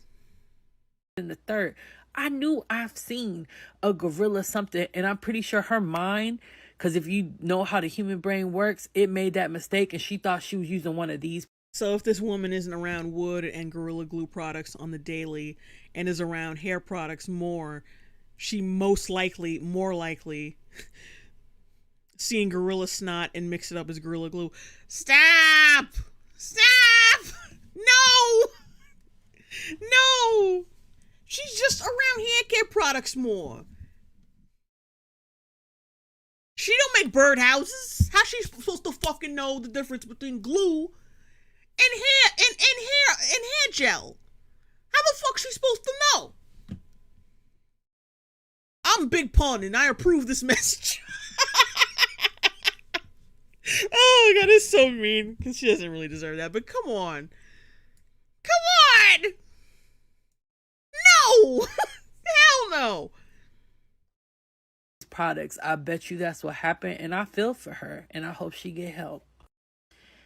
I don't feel for her because, like I said, that's just beyond retardation. I'm sorry. And people, like, there's more people talking about this fucking, oh god. Ugh.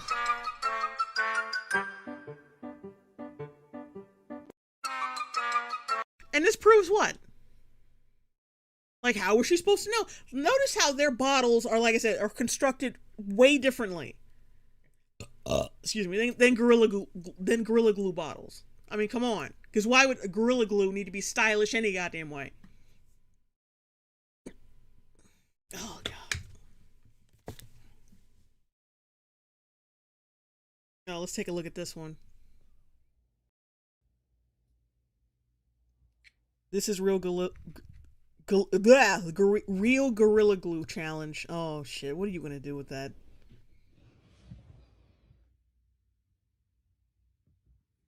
At least don't put it on his fucking hair. Ah! Was there glue? Did she just? I'm sorry. No, there wouldn't be no laughing. You would get slapped. I'm sorry. Because now what you gotta do, you either gotta do one of two things. You gotta go get it professionally taken off like the other chick. Or you gotta rip it off, rip your finger off his head. Either way, it's gonna be some painful shit. Like, I'm sorry, that's not cute. That's not funny. You get slapped if you did that to me. I'm sorry. You did not just glue your fingers on it. You did not just... You seriously glued your finger? No, you didn't.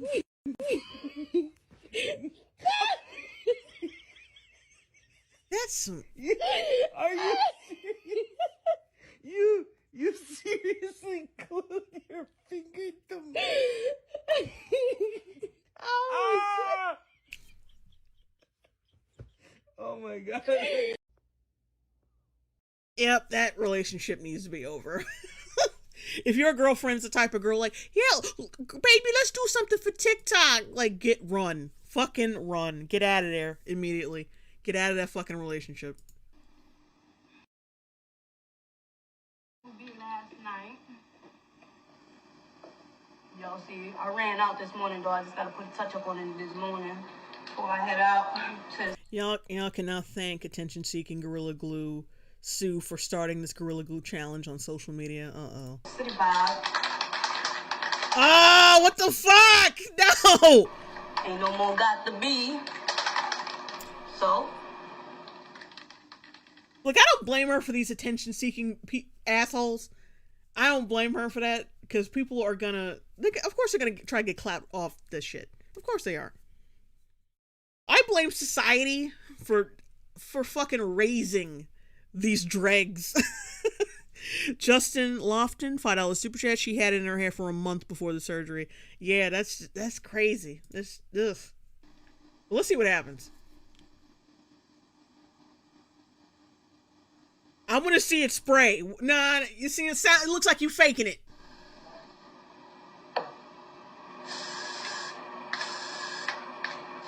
She's faking it. 1 minute she's got the can, she's got her head and the can kind of in the shot, but you don't hear any spraying, and you don't see any mist. And then she holds up the camera a little higher. Now we don't really see the fucking can. We hear some spritz, but we don't hear we hear some spritz, but we don't see the can. It's so fucking. Make this shit a trend. Don't, because if you see what that girl is going through, why in the hell would you spray that crap on your head? I think it's fake. I think what she's doing. Because you're looking for some attention, some clout. Yeah, basically. But yeah, I think she was faking that shit. That was so blatantly fake. The can wasn't even in the shot. I ain't see no mist. The can wasn't in the goddamn shot. It didn't. That didn't seem genuine to me. Mary Winchester, $5 super chat. Hey Jay, love your videos. You should look up the guy who did the GG challenge 2 by gluing a red cup to his lips. He's in the hospital like the Gorilla Glue girl. Oh god. I want to find that. I want to. If it's not in here, I'm gonna see if I can go find it on YouTube. Because Jesus Christ, I want to see it. I want to see some real damage. That's a lot of damage. Evil Hero Diamond Cat, $5 super chat. Why not just shave your head? If taking care of your hair takes so much time and effort, why would you spend 25% of your life on your hair? I'm not saying like it's like the hair is the most important fucking thing. I'm just saying like when you're doing your hair, you want to get it done right, and you're very particular about it because people, not only you have to be okay with it, other people are gonna be looking at that shit.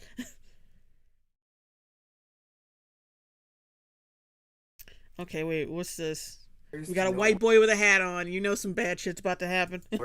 Where the fuck is that money gonna go to?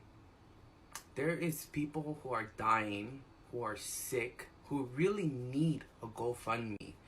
people dying of cancer, people who have babies who are dying, who are dead, who don't have money to give them the proper service, and people True.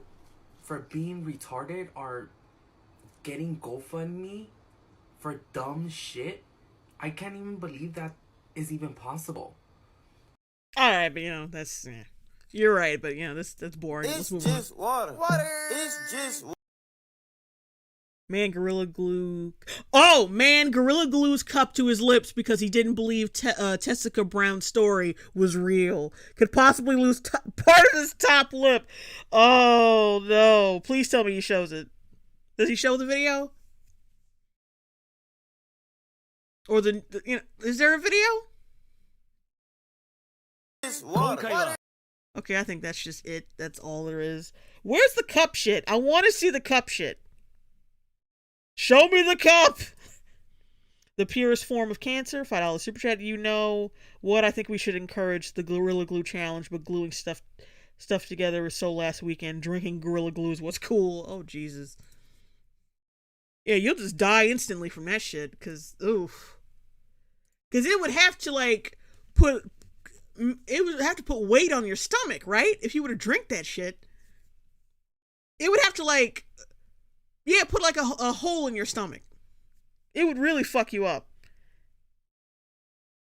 The social media helped somebody raise $17,000 on a GoFundMe page because that person used Gorilla Glue spray on their hair instead of hairspray and said that they didn't understand that Gorilla Glue was not meant to be sprayed on human hair. Yeah, Lynn Martin happens. See, Lynn Martin did not believe the troubles that Teresa Brown was having with the Gorilla Glue in her hair, so he proceeded to spray Gorilla Glue on a Solo cup and glue it to his top lip. You can't make this shit up. And of course, where did he wind up at? In the emergency room. Now, according to Mr. Martin, he believed that he could get the Solo cup off of his lip by licking it. So what happens after social media? Oh, Jesus. But where I want to see the full video of him like a dumbass doing it. Oh. Where's the video? I want video footage. I want it. Oh, can I use this to wax my pussy? Oh, this must be the full thing. Oh! Ah! That's a clip from a parody film, but that's basically what I said. Her pussy is just gone. Oh.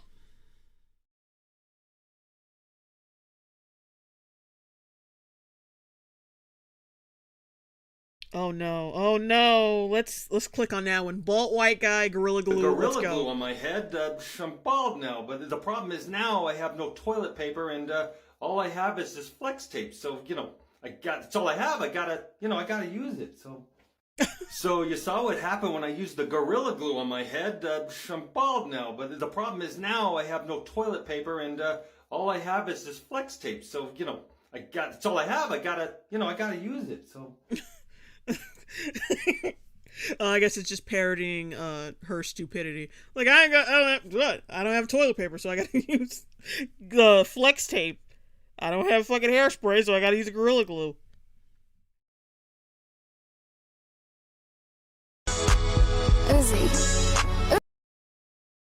When you got 2 kids, but you want your nails to last. Oh no. Oh, why are people dumb? Okay, I think that's it though. But why? Why?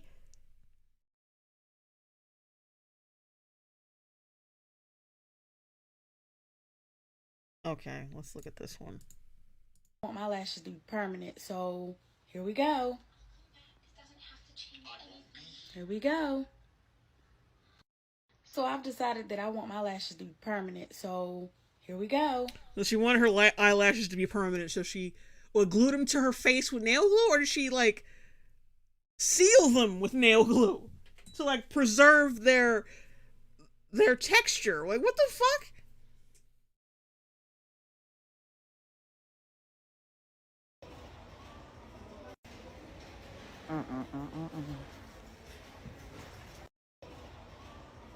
Meh, weak.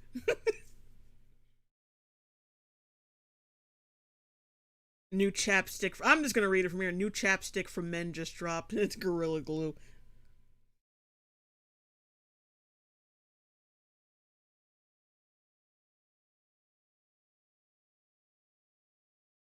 Alright, so when you niggas really pulling up? Wait, vitamin C and water. Okay.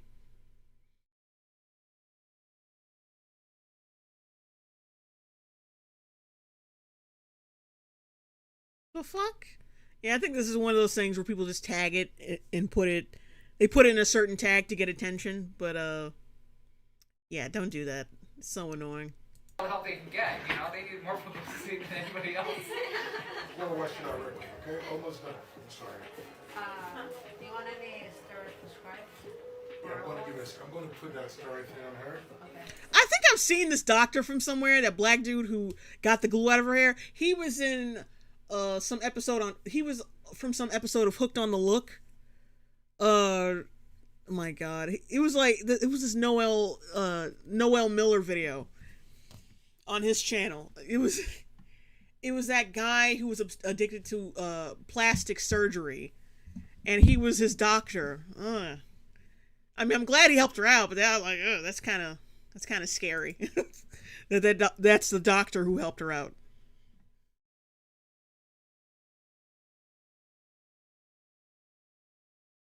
Let's see. What do we got here?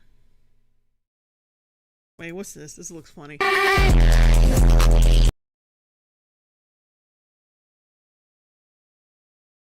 Yeah, I'm not playing this loud ass music, so like, if your joke is dependent on copyrighted music, fuck you.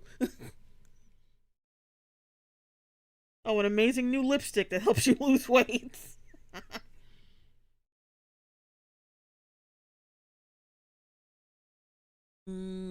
Okay, let's see what another one of these fucking not the Gorilla Glue. What's it called again? Gorilla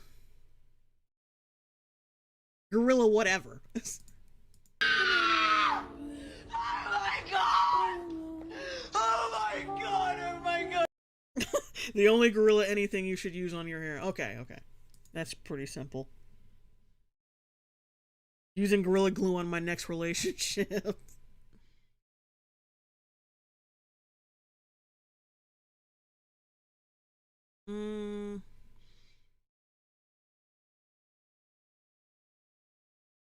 How dangerous Gorilla Glue is. As a crafter, I knew this stuff was dangerous and got onto everything, but did you know how dangerous this stuff actually is? The Gorilla Glue website actually has a 19-page PDF document that tells you how to use it properly and what to do if you don't use it properly. So yeah, people, please stop using this in your hair and on your skin. Make sure you read all warning labels. As a crafter, I knew... Damn, I thought she was gonna lay it out. Well, whatever. Oh, that's the video of dude doing it. I'm gonna show y'all something. I got some Gorilla Glue right here. Super glue, real.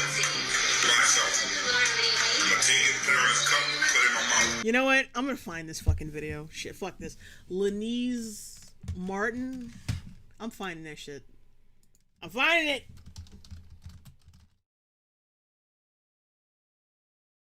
I want it. I'm like, cause it's killing me not seeing it.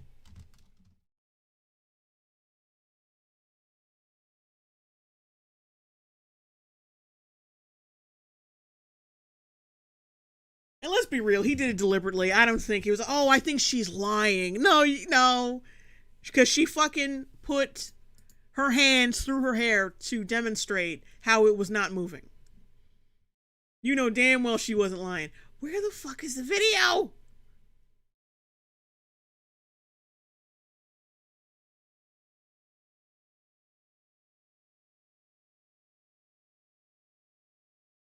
Okay, is this it? Please tell me this is it.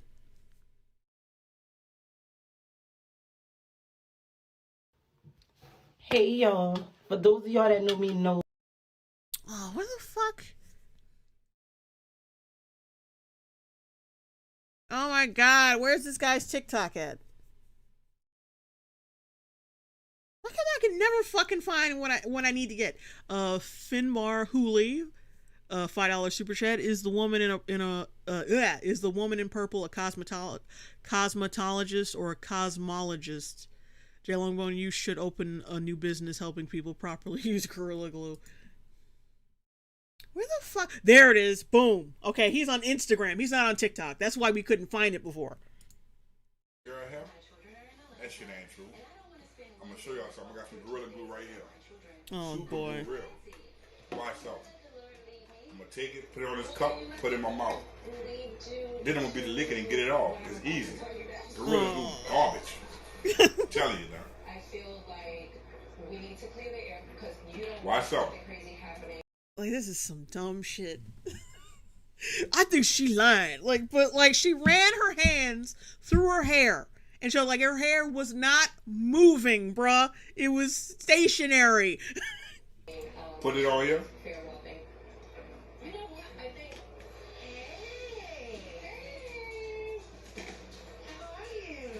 Then I'll put it on my mouth. Yeah, well, there's a second one. There's a follow-up. Oh, it's just a picture? It's not a video? Now, I thought that chick with the Gorilla Glue was making the story up. But no, it's real. But no, it's real! I don't know why I tried it. Now they talking about cutting the lip from the tip of my lips off. Oh, I'm in surgery. Y'all pray for me. Fuck.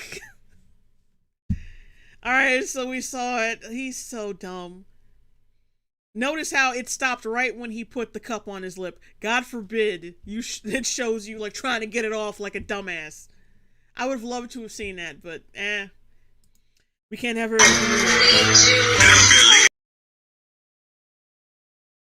Alright, so I've already seen it, so we're done with that. Let's try another one. That people would have learned their lesson, but no. Didn't stop Louisiana man Lynn Martin from doing a Gorilla Glue challenge because he didn't believe how well it worked. Lynn Martin lined the inside of a Dixie cup with Gorilla Glue, then proceeded to put it on his lips, thinking that it would come off fairly easily. Boy, how badly he was mistaken. He ended up going to the ER. He said he thought Tesca was lying. He didn't think it was as serious as she made it out to be. He said she thought she was playing around. He said he's tried it once before and it didn't really work. So he got the bright idea, okay, I'm gonna try it again. And this time it went backwards. He said he thought he could lick it off. When he arrived at the ER, a doctor had to perform a painful peeling surgery to get it off his lips. And yeah, this is what he used. Even when people see stupid people doing stupid things, they then proceed to do it. He denied doing the stunt for attention, but then proceeds to say, I would never want to stick Gorilla Glue on my lips, but then does it anyway, because he didn't think it would actually work. But he's got Valentine's Day coming up and he can't even kiss his own lips. Why are people so stupid? You would have thought after the Gorilla... Oh, damn. Joe Vinny the Hyena, $2 super chats. Something tells me he believes the earth is flat. Probably.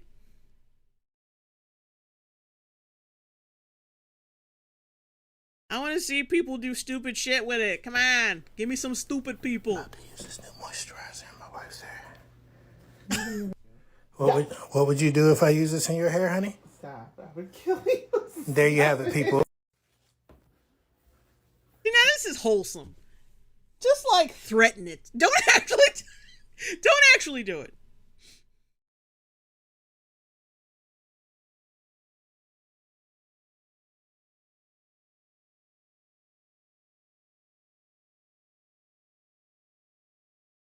I usually use the gas to be glue, but I gas to be stupid. At this point, I usually use the gots to be glue, but I gots to be stupid. I'm sure she feels like a clown. We've all done dumb stuff. It just wasn't on display. Come on now, it's Black History Month. I usually use the... For one fucking thing, no. You don't fucking defend someone just because it's Black History Month. No. She did she did something stupid. She did it in public. She went viral because she's a dumbass and people are attracted to dumb shit. It makes us laugh. And that is her own fault. She went viral and it's her own fault. This is all her fucking fault. People making fun of her. Yeah, because she fucking deserves it. Like, don't put yourself out there like that if you don't want to be made fun of. I don't feel sorry for her ass. Like, yeah, you got a GoFundMe with thousands of dollars when people can't even get their fucking stimmies. Like, you live in art, you doing pretty good right now. Like, yeah, you got like 80% less hair. But you're doing a lot better than a lot of people right now. So I don't really feel too sorry for you. You got thousands of dollars out of it. Okay, guys, so I'm going to take the Goo Gone and I'm going to spray it. You can let it sit.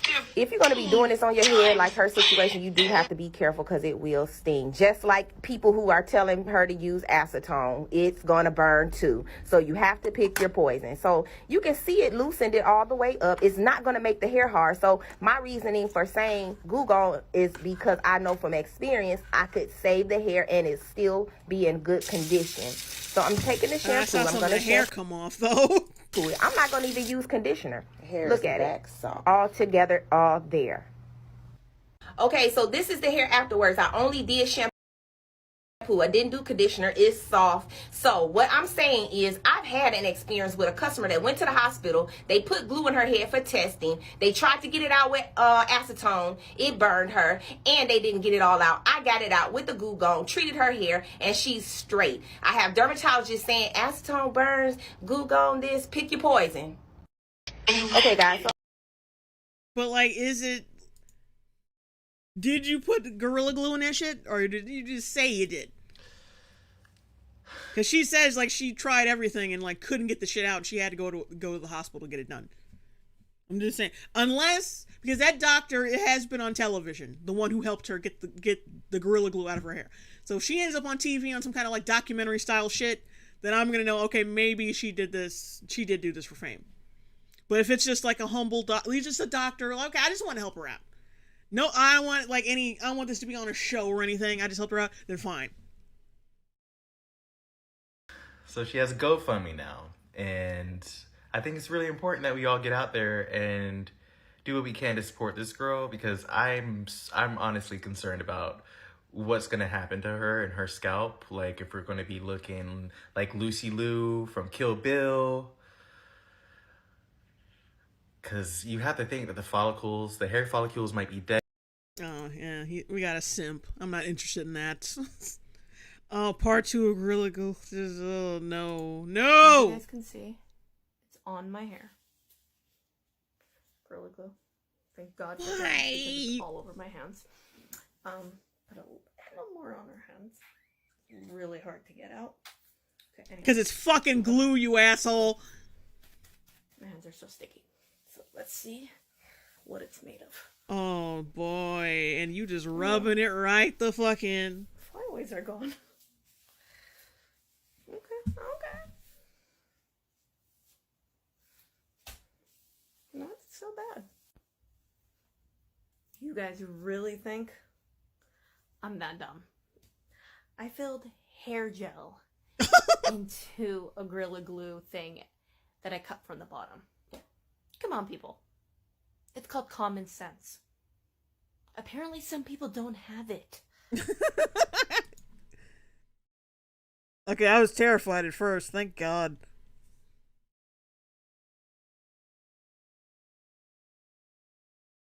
Part 2.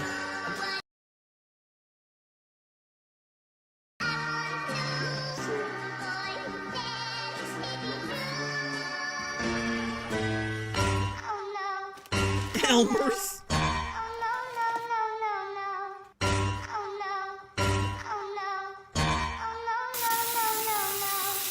Haha, it was shampoo. I pranked you. Oh. Stop pranking me and giving me some real shit.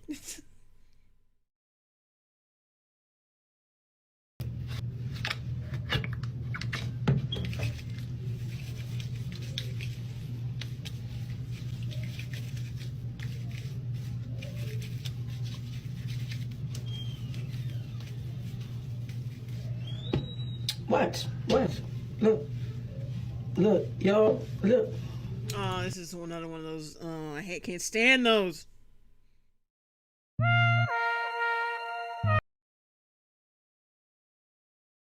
Making sure my gorilla snot gel.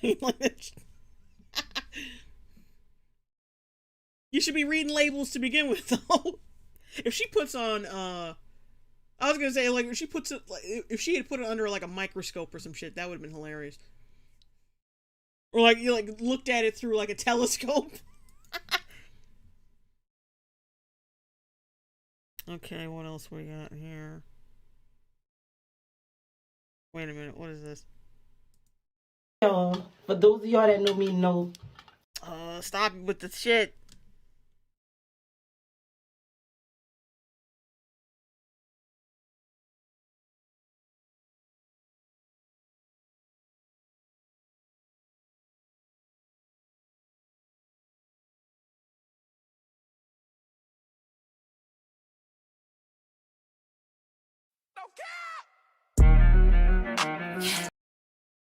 Tessica made $10 million for Gorilla Glue in her hair. Did she though? Says, don't do this, y'all. It's a joke. But did she, like, when the fuck did she make $10 million?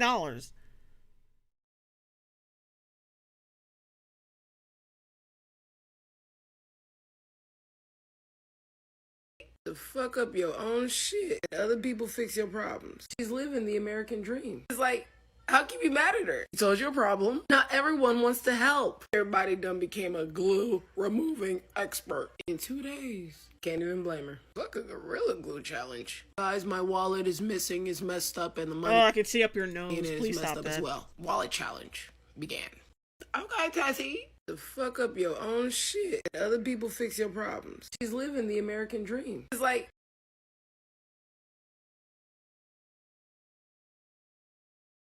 Did you hear about the woman who used Gorilla Glue on her entire hair as if it was gel?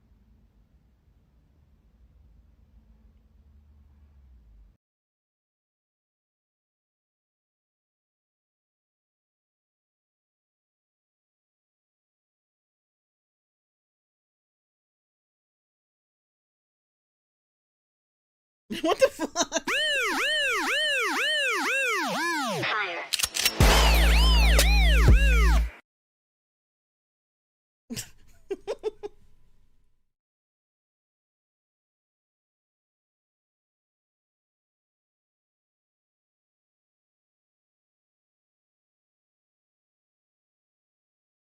Alright, wait a minute. What the hell? That she was getting ready to brush out some Gorilla Glue. I mean, we all know that doesn't work. What the fuck? Yeah, that doesn't look like shit.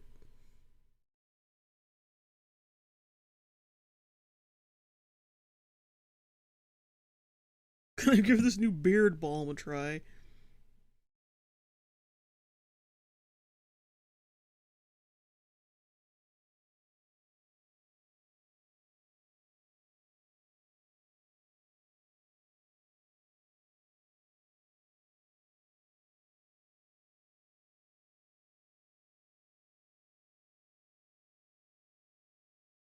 Yeah, it's real difficult to weed through this shit. Because I want to see really dumb people glue shit.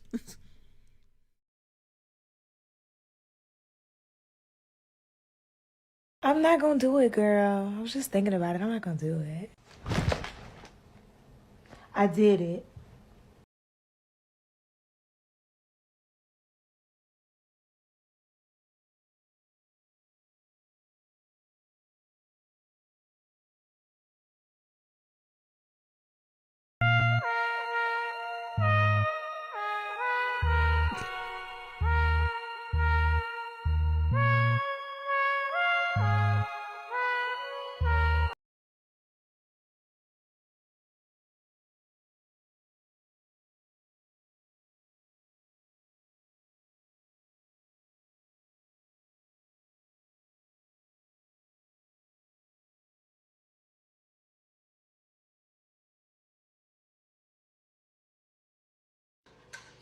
All right, guys, so we're going to try this challenge. The Gorilla Glue Challenge, sponsored by Stupidity. All right, now we ain't going to use me because clearly I don't got no hair, okay? But since this is a TikTok challenge, they get verified on putting Gorilla Glue in their hair and shit. Come on, don't be pushing me out the way. I'm trying to do a challenge.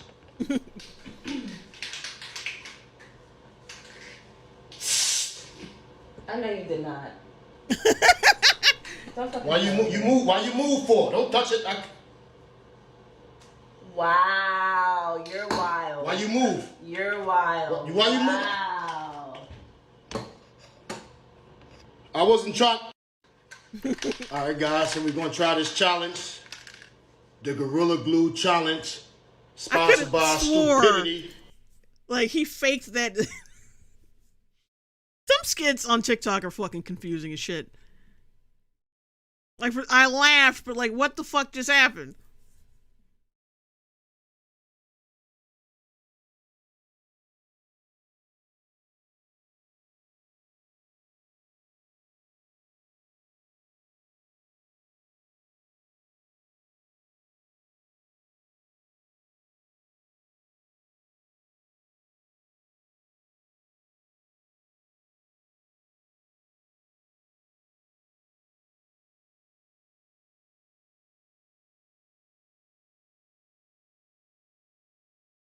I'm about to suck my stomach in and rub Gorilla Glue on it.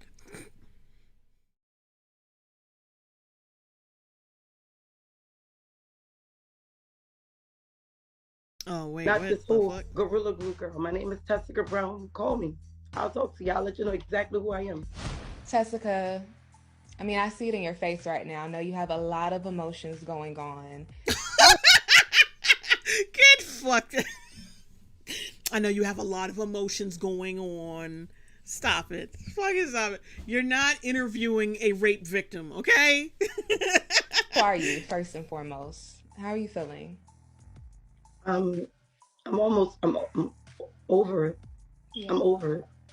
Yeah? Yeah, it sounds like you're over it. Like, your shaky voice, it sounds like you're over it. So, we see the current status of your hair right now. You went to the emergency room. What exactly did they give you, and is it helping at all? Well, when I went there, they took me straight to the back for one. She started using a little acetone packs. Yeah. And she started getting it from the back. But as she's getting it, it's burning. So they have the saline water trying to cool it as she was going. But it was burning to the point where my heart was beating too fast. So we would stop. Oh my god! This fucking bitch and fake ass concern. Oh my god. I wish I could fucking rewind that, but I can't because it's TikTok and they don't have search bars.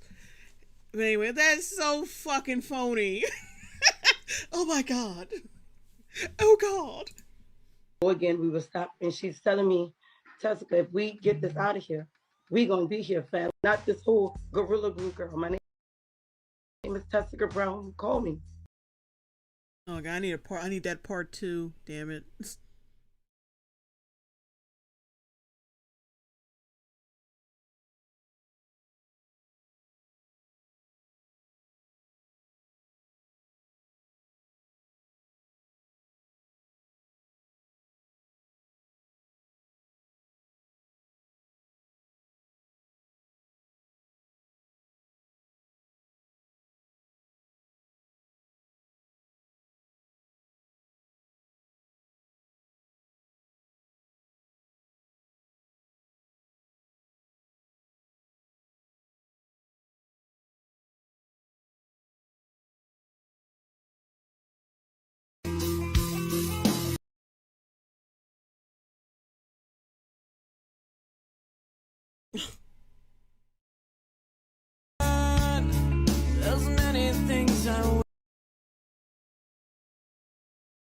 Oh yeah, we got another joke dependent on the goddamn copyrighted song you're using.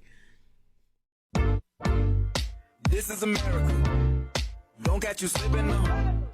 Don't catch you slipping now. Look what I'm whipping now. This is America. Don't catch you slipping now.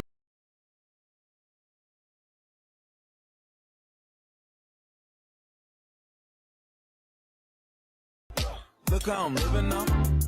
Police be tripping now. Yeah, this is America. Guns in my area.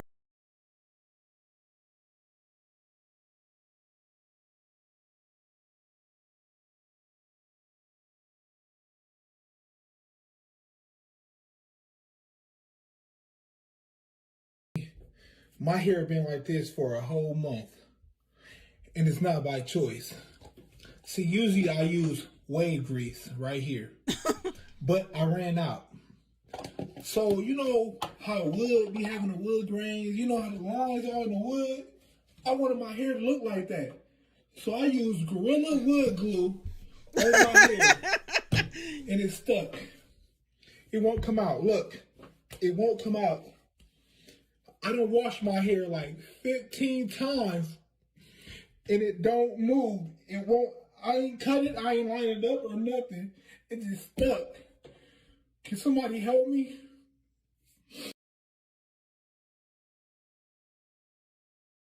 This motherfucker look like Army Hammer if he if he wasn't a Hollywood actor.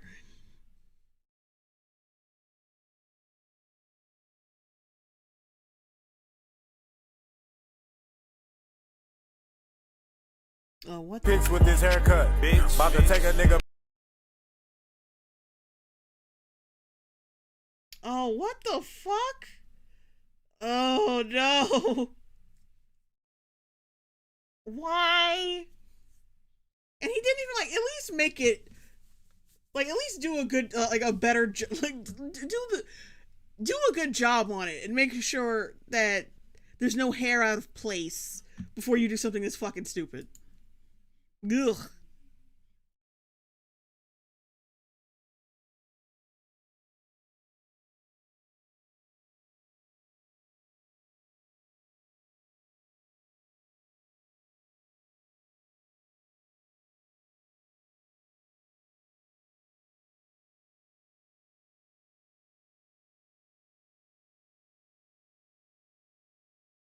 Right. Wow.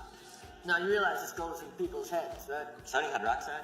Yeah, people, black people, black women, some men, you know, Morris Day, Prince, put sodium hydroxide in their hair to straighten it out.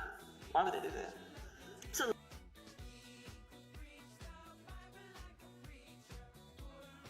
brown skin down to the white meat. Right. Wow. Now you realize this goes in people's heads, right? Sodium hydroxide? Yeah, people. Oh yeah, I remember this movie. I don't know what that TikTok is trying to say though. Are you criticizing the guy for not knowing why people put it in their hair?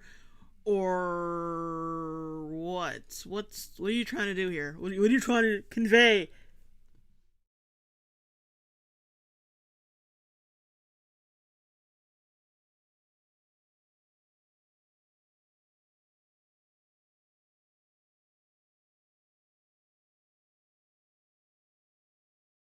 Wait a minute, what the fuck?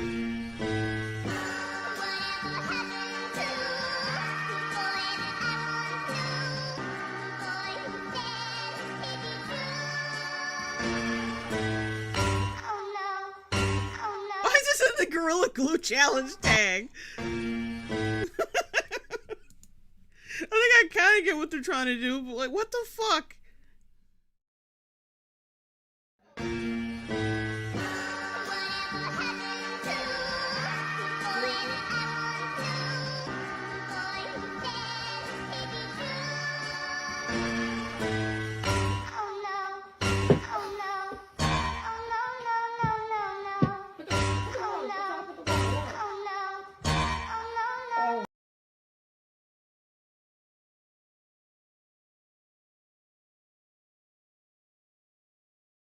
Like, I'm pretty sure you can't just put straight up acetone in people's hair. You gotta cut it up with something.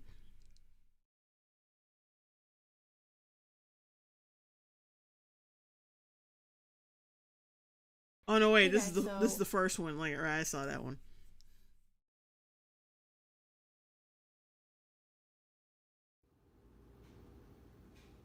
Hi, you guys.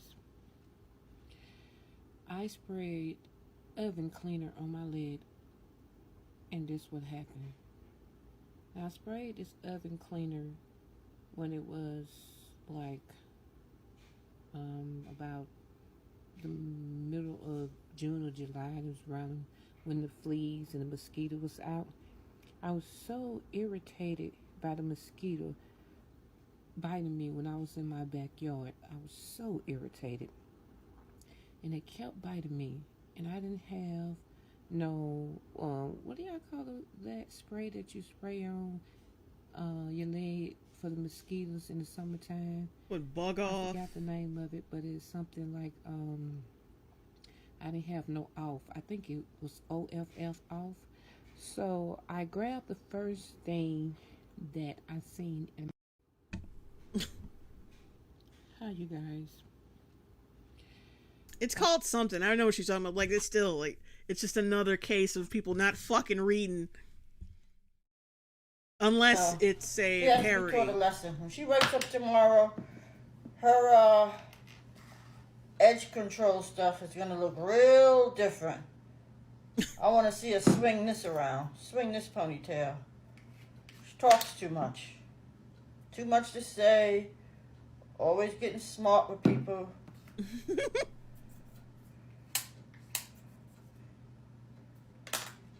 Nasty heifer.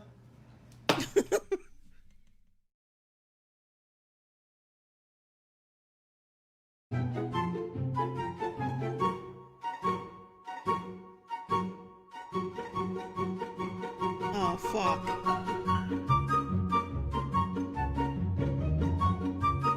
I finally get to see someone actually doing this shit. Thank you. I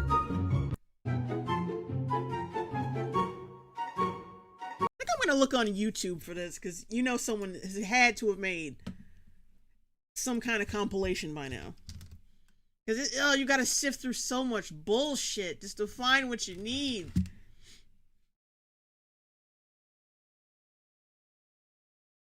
Okay, let's see if we can find Gorilla Glue Challenge.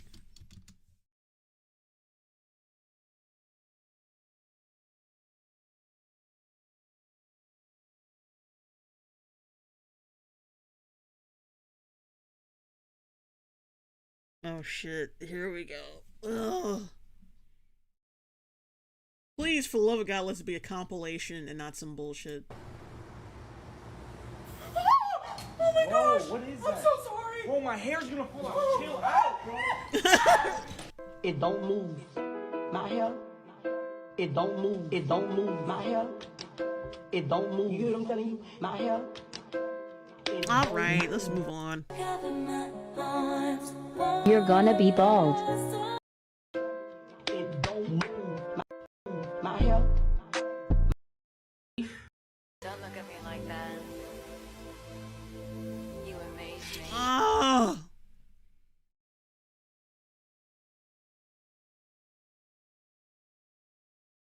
The fuck?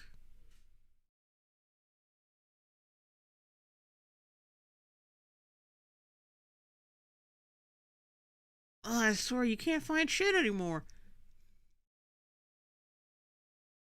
Oh, this is a gorilla. Okay, let me see. This is it. I keep letting you back in. How can I explain myself? As painful as So this is for the Gorilla Glue girl and all of us that want to dissect the situation. How the fuck did you glue that to your head without gluing the brush, your hands, or anything that you applied, that adhesive, to your hair? How did you not glue it to your head? Because my theory is you slayed and laid your hair, and then you sprayed that adhesive onto it, and then went to social media claiming that you needed help, and it's been on for 30 days. Because how the company reached out to you, told you that you had to go under a 20-hour procedure, and you said no. And you said no. Get this shit out of my hair. What the fuck? And then you're trying to sue them because it doesn't say not to put on hair. Don't put it on your skin. Under your hair is scalp, and scalp is skin. They shouldn't have to say, don't put on hair. Because they said, don't put it on your skin. The fuck? I hope the judge throws that motherfucking case out, and I hope you have to pay them for wasting time, sis. What the fuck is wrong with you? What, bitch? Freeze, literally. You'll never blink again.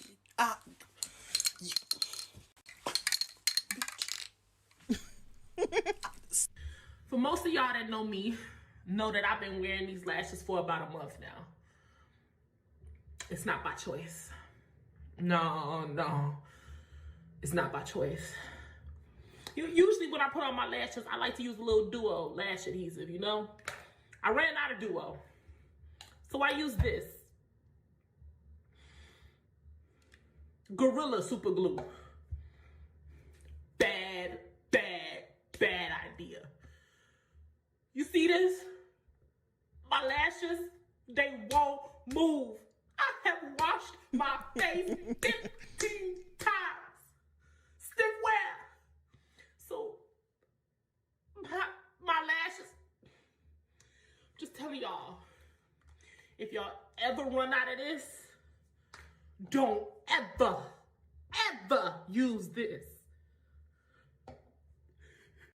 Tessica Brown, the woman who put Gorilla Glue in her hair when she ran out of hairspray, has made it to LA, where a surgeon says he can operate to get it out. He offered to perform a $12,500 procedure for free, using medical-grade glue remover to get it out, because of how viral she went after going to local doctors without any results. Alright, so when you niggas really pulling up, you lying, so why you... To be honest, I think there's more people talking about people doing the Gorilla Glue challenge than people actually doing it. And that's probably why I can't find a fucking thing. People's hair for years, but this is the only way that you should ever use it, is at the end of a sew-in. I'll take my threads and knot them together, take a tiny little dot of Gorilla Glue blow dry, and cut that, and that knot is going nowhere. But don't put this on your actual hair, okay? Quick legal thoughts on Gorilla Glue Girl. This now very famous lady used Gorilla Glue instead of hairspray, and after 22 hours in the ER still couldn't get it out. So of course she's hired a lawyer. People laugh, but product liability is a huge deal. Legally, companies have a serious duty to warn, even for a product's misuse, as long as it was foreseeable. So Gorilla Glue would probably argue that this misuse as hairspray was not foreseeable. But if this scenario happens again, guess what Gorilla Glue cannot argue next time? That they never could have foreseen misuse. So if I were a lawyer for Gorilla Glue, I would slap a warning on that label so fast that it cannot be used. There's already a fucking warning label on it. This is why I don't trust people who are in professional fields like lawyers and shit. I don't trust when they're on TikTok. I don't trust their asses. Because what the fuck you doing on TikTok? You got a job to do. The only one. Ever since that Gorilla Glue Girl came out, I want to put this in my hair. Like, she got $5,000 on a GoFundMe. Bitch, I'm gonna put this in my hair. So the Gorilla Glue hair lady just got her hair unstuck, but her troubles are nowhere near done. So if you don't know, she got Gorilla Glue in her hair and it turned into a big viral mess. Well, due to all the news coverage of her getting the glue in her hair and her not being able to get it out, a famous plastic surgeon decided to get it out for free. Which is nice, but now a lot of people feel cheated. You see, before the surgeon offered to do it for free, people had set up a GoFundMe to raise money for her to get it out of her hair. And they raised $20,000. So now a ton of those people feel cheated and they feel mad at her, even though it's not really her fault. Because like, she didn't know that she was gonna get it done for free. But she also has another problem.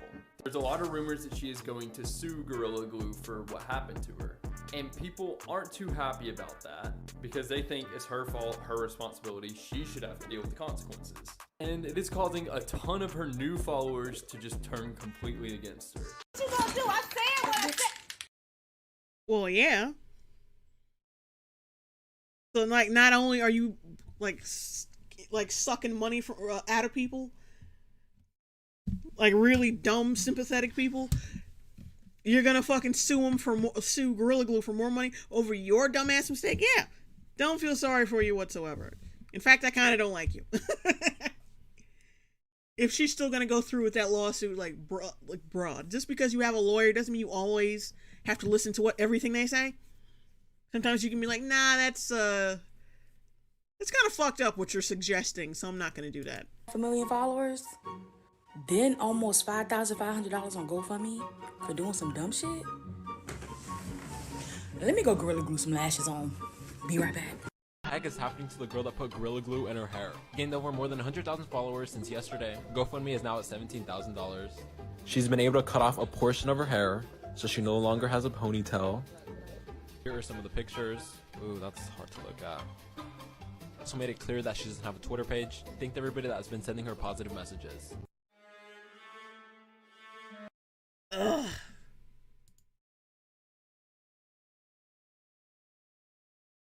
How come I can't find anyone actually doing this dumb shit? I found like a couple. But I gotta really scrounge to see people doing this dumbass challenge. I mean, which is understandable because after seeing how it fucked her up, like who's gonna really imitate this? I thought it was gonna be, because TikTok is naturally filled with people who are out of their damn minds. So you think the tag would be filled with people doing this shit?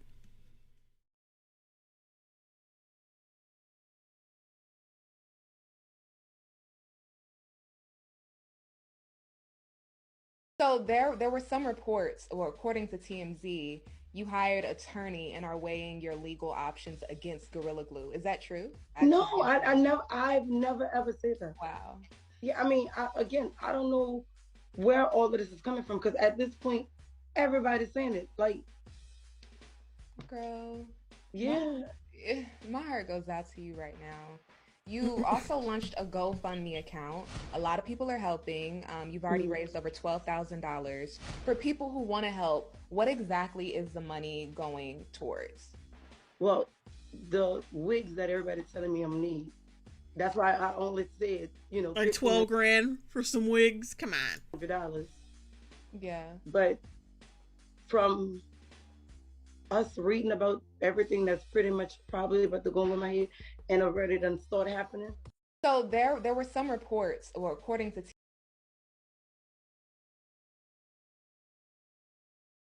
Yeah, where did that come from? That news that she was gonna possibly sue Gorilla Glue. I gotta look that shit up.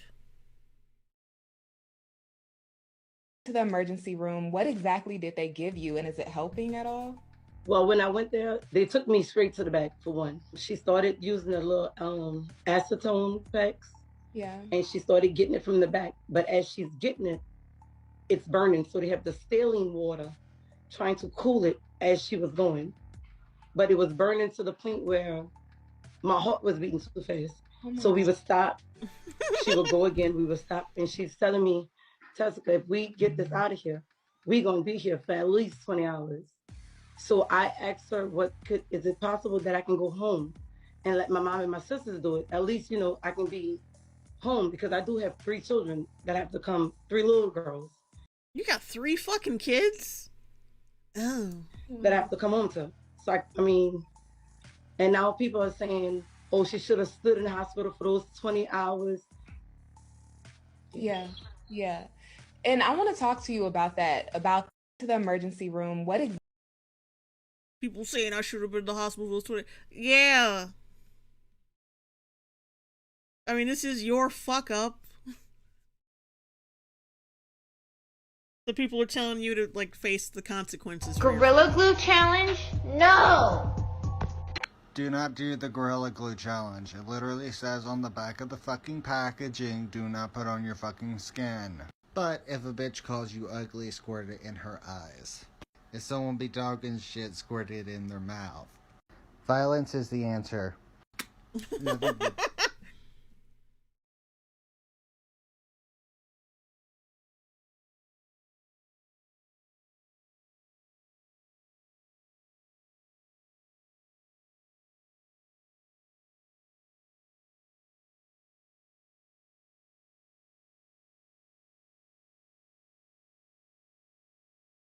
Men and non-black women literally fucking attacking this woman. I was so bothered by this last part, I had to make it into this last final part and make it its own thing. She says, y'all just hate black women. I refuse to let even another black woman use this excuse to cover for another black woman. It's not happening on my platform. Anybody of any race can be dumb, okay? Anybody, okay? I'm not even going to name names, but there's a ton of dumb celebrities that have been both canceled or just been called out for their shit, and because they're just being dumb, which is so crazy because half of them know better or should know better because they have a big platform. Furthermore, this motherfucker, I know this might not be the can, has 3 fucking warnings. There's one on the front, there's one on the back, and guess what? There's another one on the back. If you peel this fucking label, there's an even bigger warning with even more shit. I'm not having it. I'm not having it. She was dumb. Nobody's hating black women. We hate stupid. Men and non-black women literally. Okay, wait, let me look through his channel. Let me see. I want to find the other parts of him responding to this chick. I don't have a problem. I don't have a problem. I don't have a problem. Stop! Content, but this is a miss for me, and yes, it's because I have an Android. I'm aware. Men and non-black women literally fucking attacking. Yeah, I gotta watch this whole thing. I think I'm gonna cut it. Girl. Well, not cut it short, but I think I'm gonna like end the stream like after I watch this whole series of videos. Cause I've been here for so long, at least 4 more hours, which is pretty good. That means the whole stream. I've actually gone EFAP levels of streaming with these 2 streams that I've done, the one from yesterday and the one from today. So yeah, that counts. Even though it's not all together, it still counts. And all of us that want to dissect the situation. Dissect what? What is there to talk about?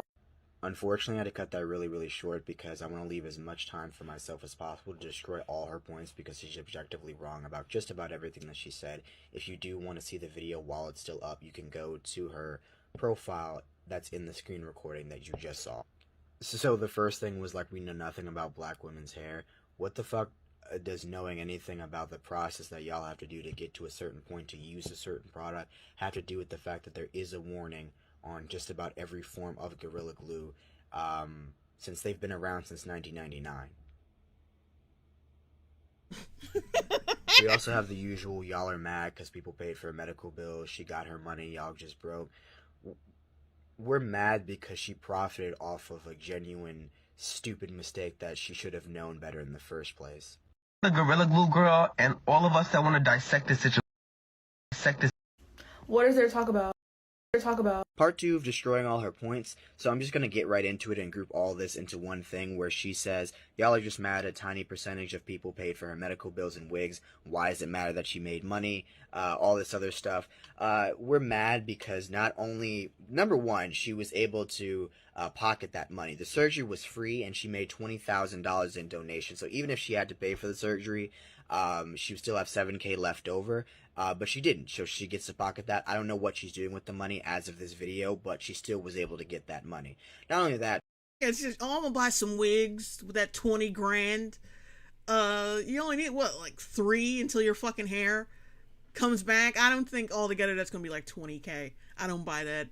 Unless you're going to one of those fancy wig places that it's like 100% human hair and like it's indistinguishable from... like, it's indistinguishable from a fucking, like, our actual human's hair. Like, come on. Plus, she still has some hair. A lot of chicks have lived their whole lives with only that much hair.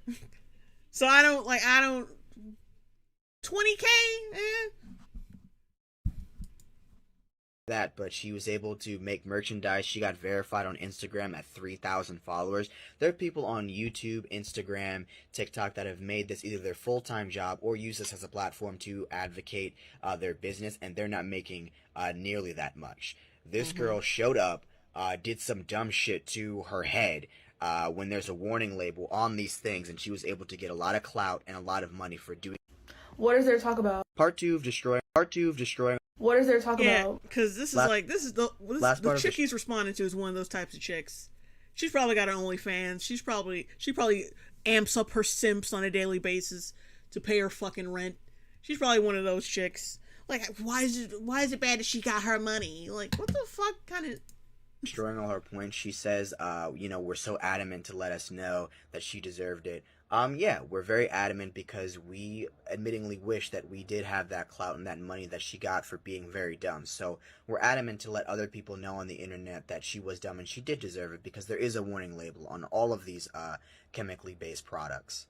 Furthermore, and the dumbest thing that I've heard this year thus far since the whole Bean Dad debacle on Twitter, which was, y'all just hate black women. Black women are the lowest hanging fruit that society views them as, which is such a fucking shame. You know what I'm saying? Black people have always been at the bottom of anything, so I do understand the anger to want to think that people are against black women in every single Joe Vinny the situation because, hyena. they can't. Joe Vinny the hyena, $5 super chat. This situation shows you don't have to be smart and have a pretty face to get money. Do anything without being criticized. I get that. But this is not one of those times. You can be any race to be stupid, and this is sure one of those fucking times, okay? Plus, this kind of disproves the whole thing that, oh, black people were always on the bottom. Well, she earned $20K for gluing her fucking hair to her head. I don't want to hear nothing about no fucking white privilege after that shit. She glued her hair to her fucking head and got a free medical procedure. She didn't have to pay for it. Got $20K out that shit. She only needs maybe like half of it, or like maybe like a quarter. Probably less than a quarter to get some adequate wigs for her fucking hair. She's got rewarded for being dumb. Like, that's how you know, like, yeah, you're an American, girl. Like, that's how you know this is America. And you are not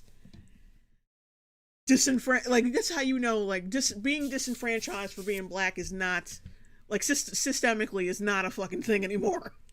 Because we got motherfuckers defending her ass, feeling sorry for her when they fucking shouldn't. When they fucking should not at all. And helping her pay her fucking bills because she glued her head. Non-black women she glued her hair to her head. Literally fucking attacking this woman. I was so bothered by this last part, I had to make it into the... Okay, wait. I think that's the last part. So persistent like that. Okay, I think that's the last part of that one. Alright, I think we're gonna end it now. Because I was so hoping to find some legitimate Gorilla Glue. People, like, dumbasses gluing shit to themselves. And I only found, like 2 legitimate ones. And a couple people making really dumb arguments in favor of the Gorilla Glue girl. That's all I found. Like, and the rest of them are just kind of like, wait, what's this? Oh, wait a minute. And the rest of them are kind of just like skits and shit. Let me see what this is. It's done. No tengo Gorilla Glue, pero te voy a poner esto, no. ¿ok?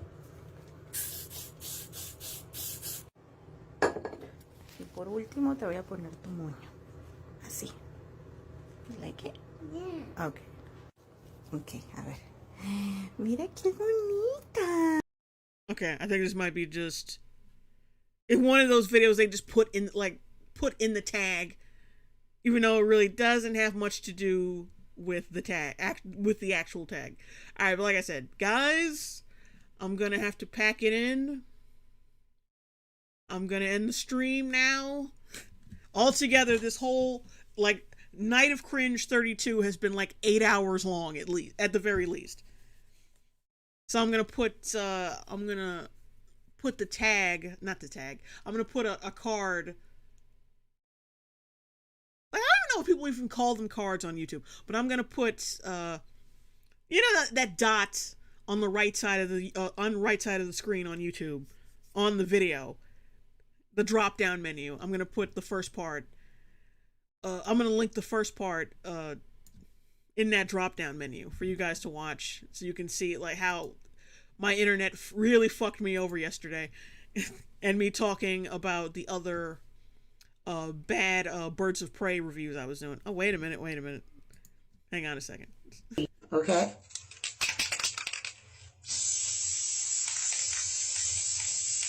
Trying to stay away from my edges right there. This side is a little bit more healthier than this side, so, you know. But even still, when I sprayed it on this side... Oh, shit. But it's still tacky. Let's see. Okay? Oh my god. Okay, that's 3.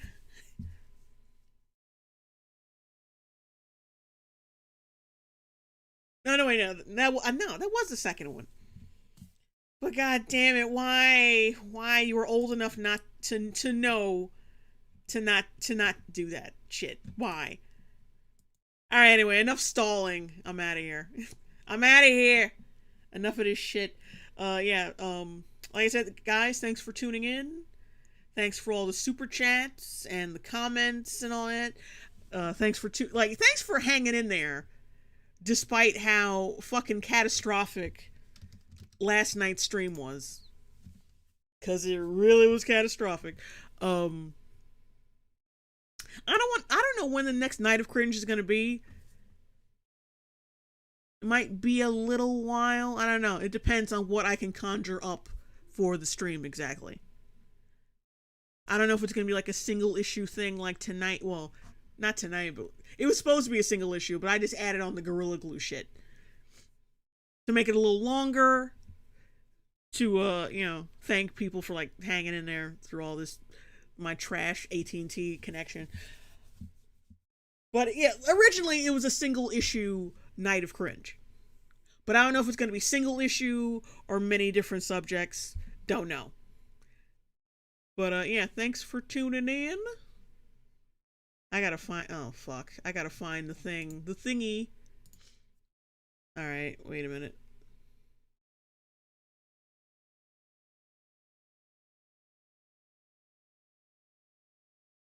I think that's it. Oh wait, no, that's not it. That's the other one. Shit. Yeah, it's gonna take me a minute to find this. Well, I'll just stop my streaming for now. Alright. Everything's gonna go black, but the stream is probably not gonna stop until like a minute later. But yeah, thank you guys for tuning in. I'm out. I gotta go get something to eat. Relax. After seeing all that shit. Those fucking reviews. And the glue. But yeah, I'll see you guys later. Batwoman's coming back tomorrow. So get ready for another Batwoman reaction. Well, I guess Wednesday? No, you know what? Fuck it. I'm not going to give you guys a timeline. Because I usually never make the deadline. Every time I set a deadline, I never fucking reach it. So I'm not even going to say anything. But yeah, another Batwoman reaction. That is coming soon. So get ready for that.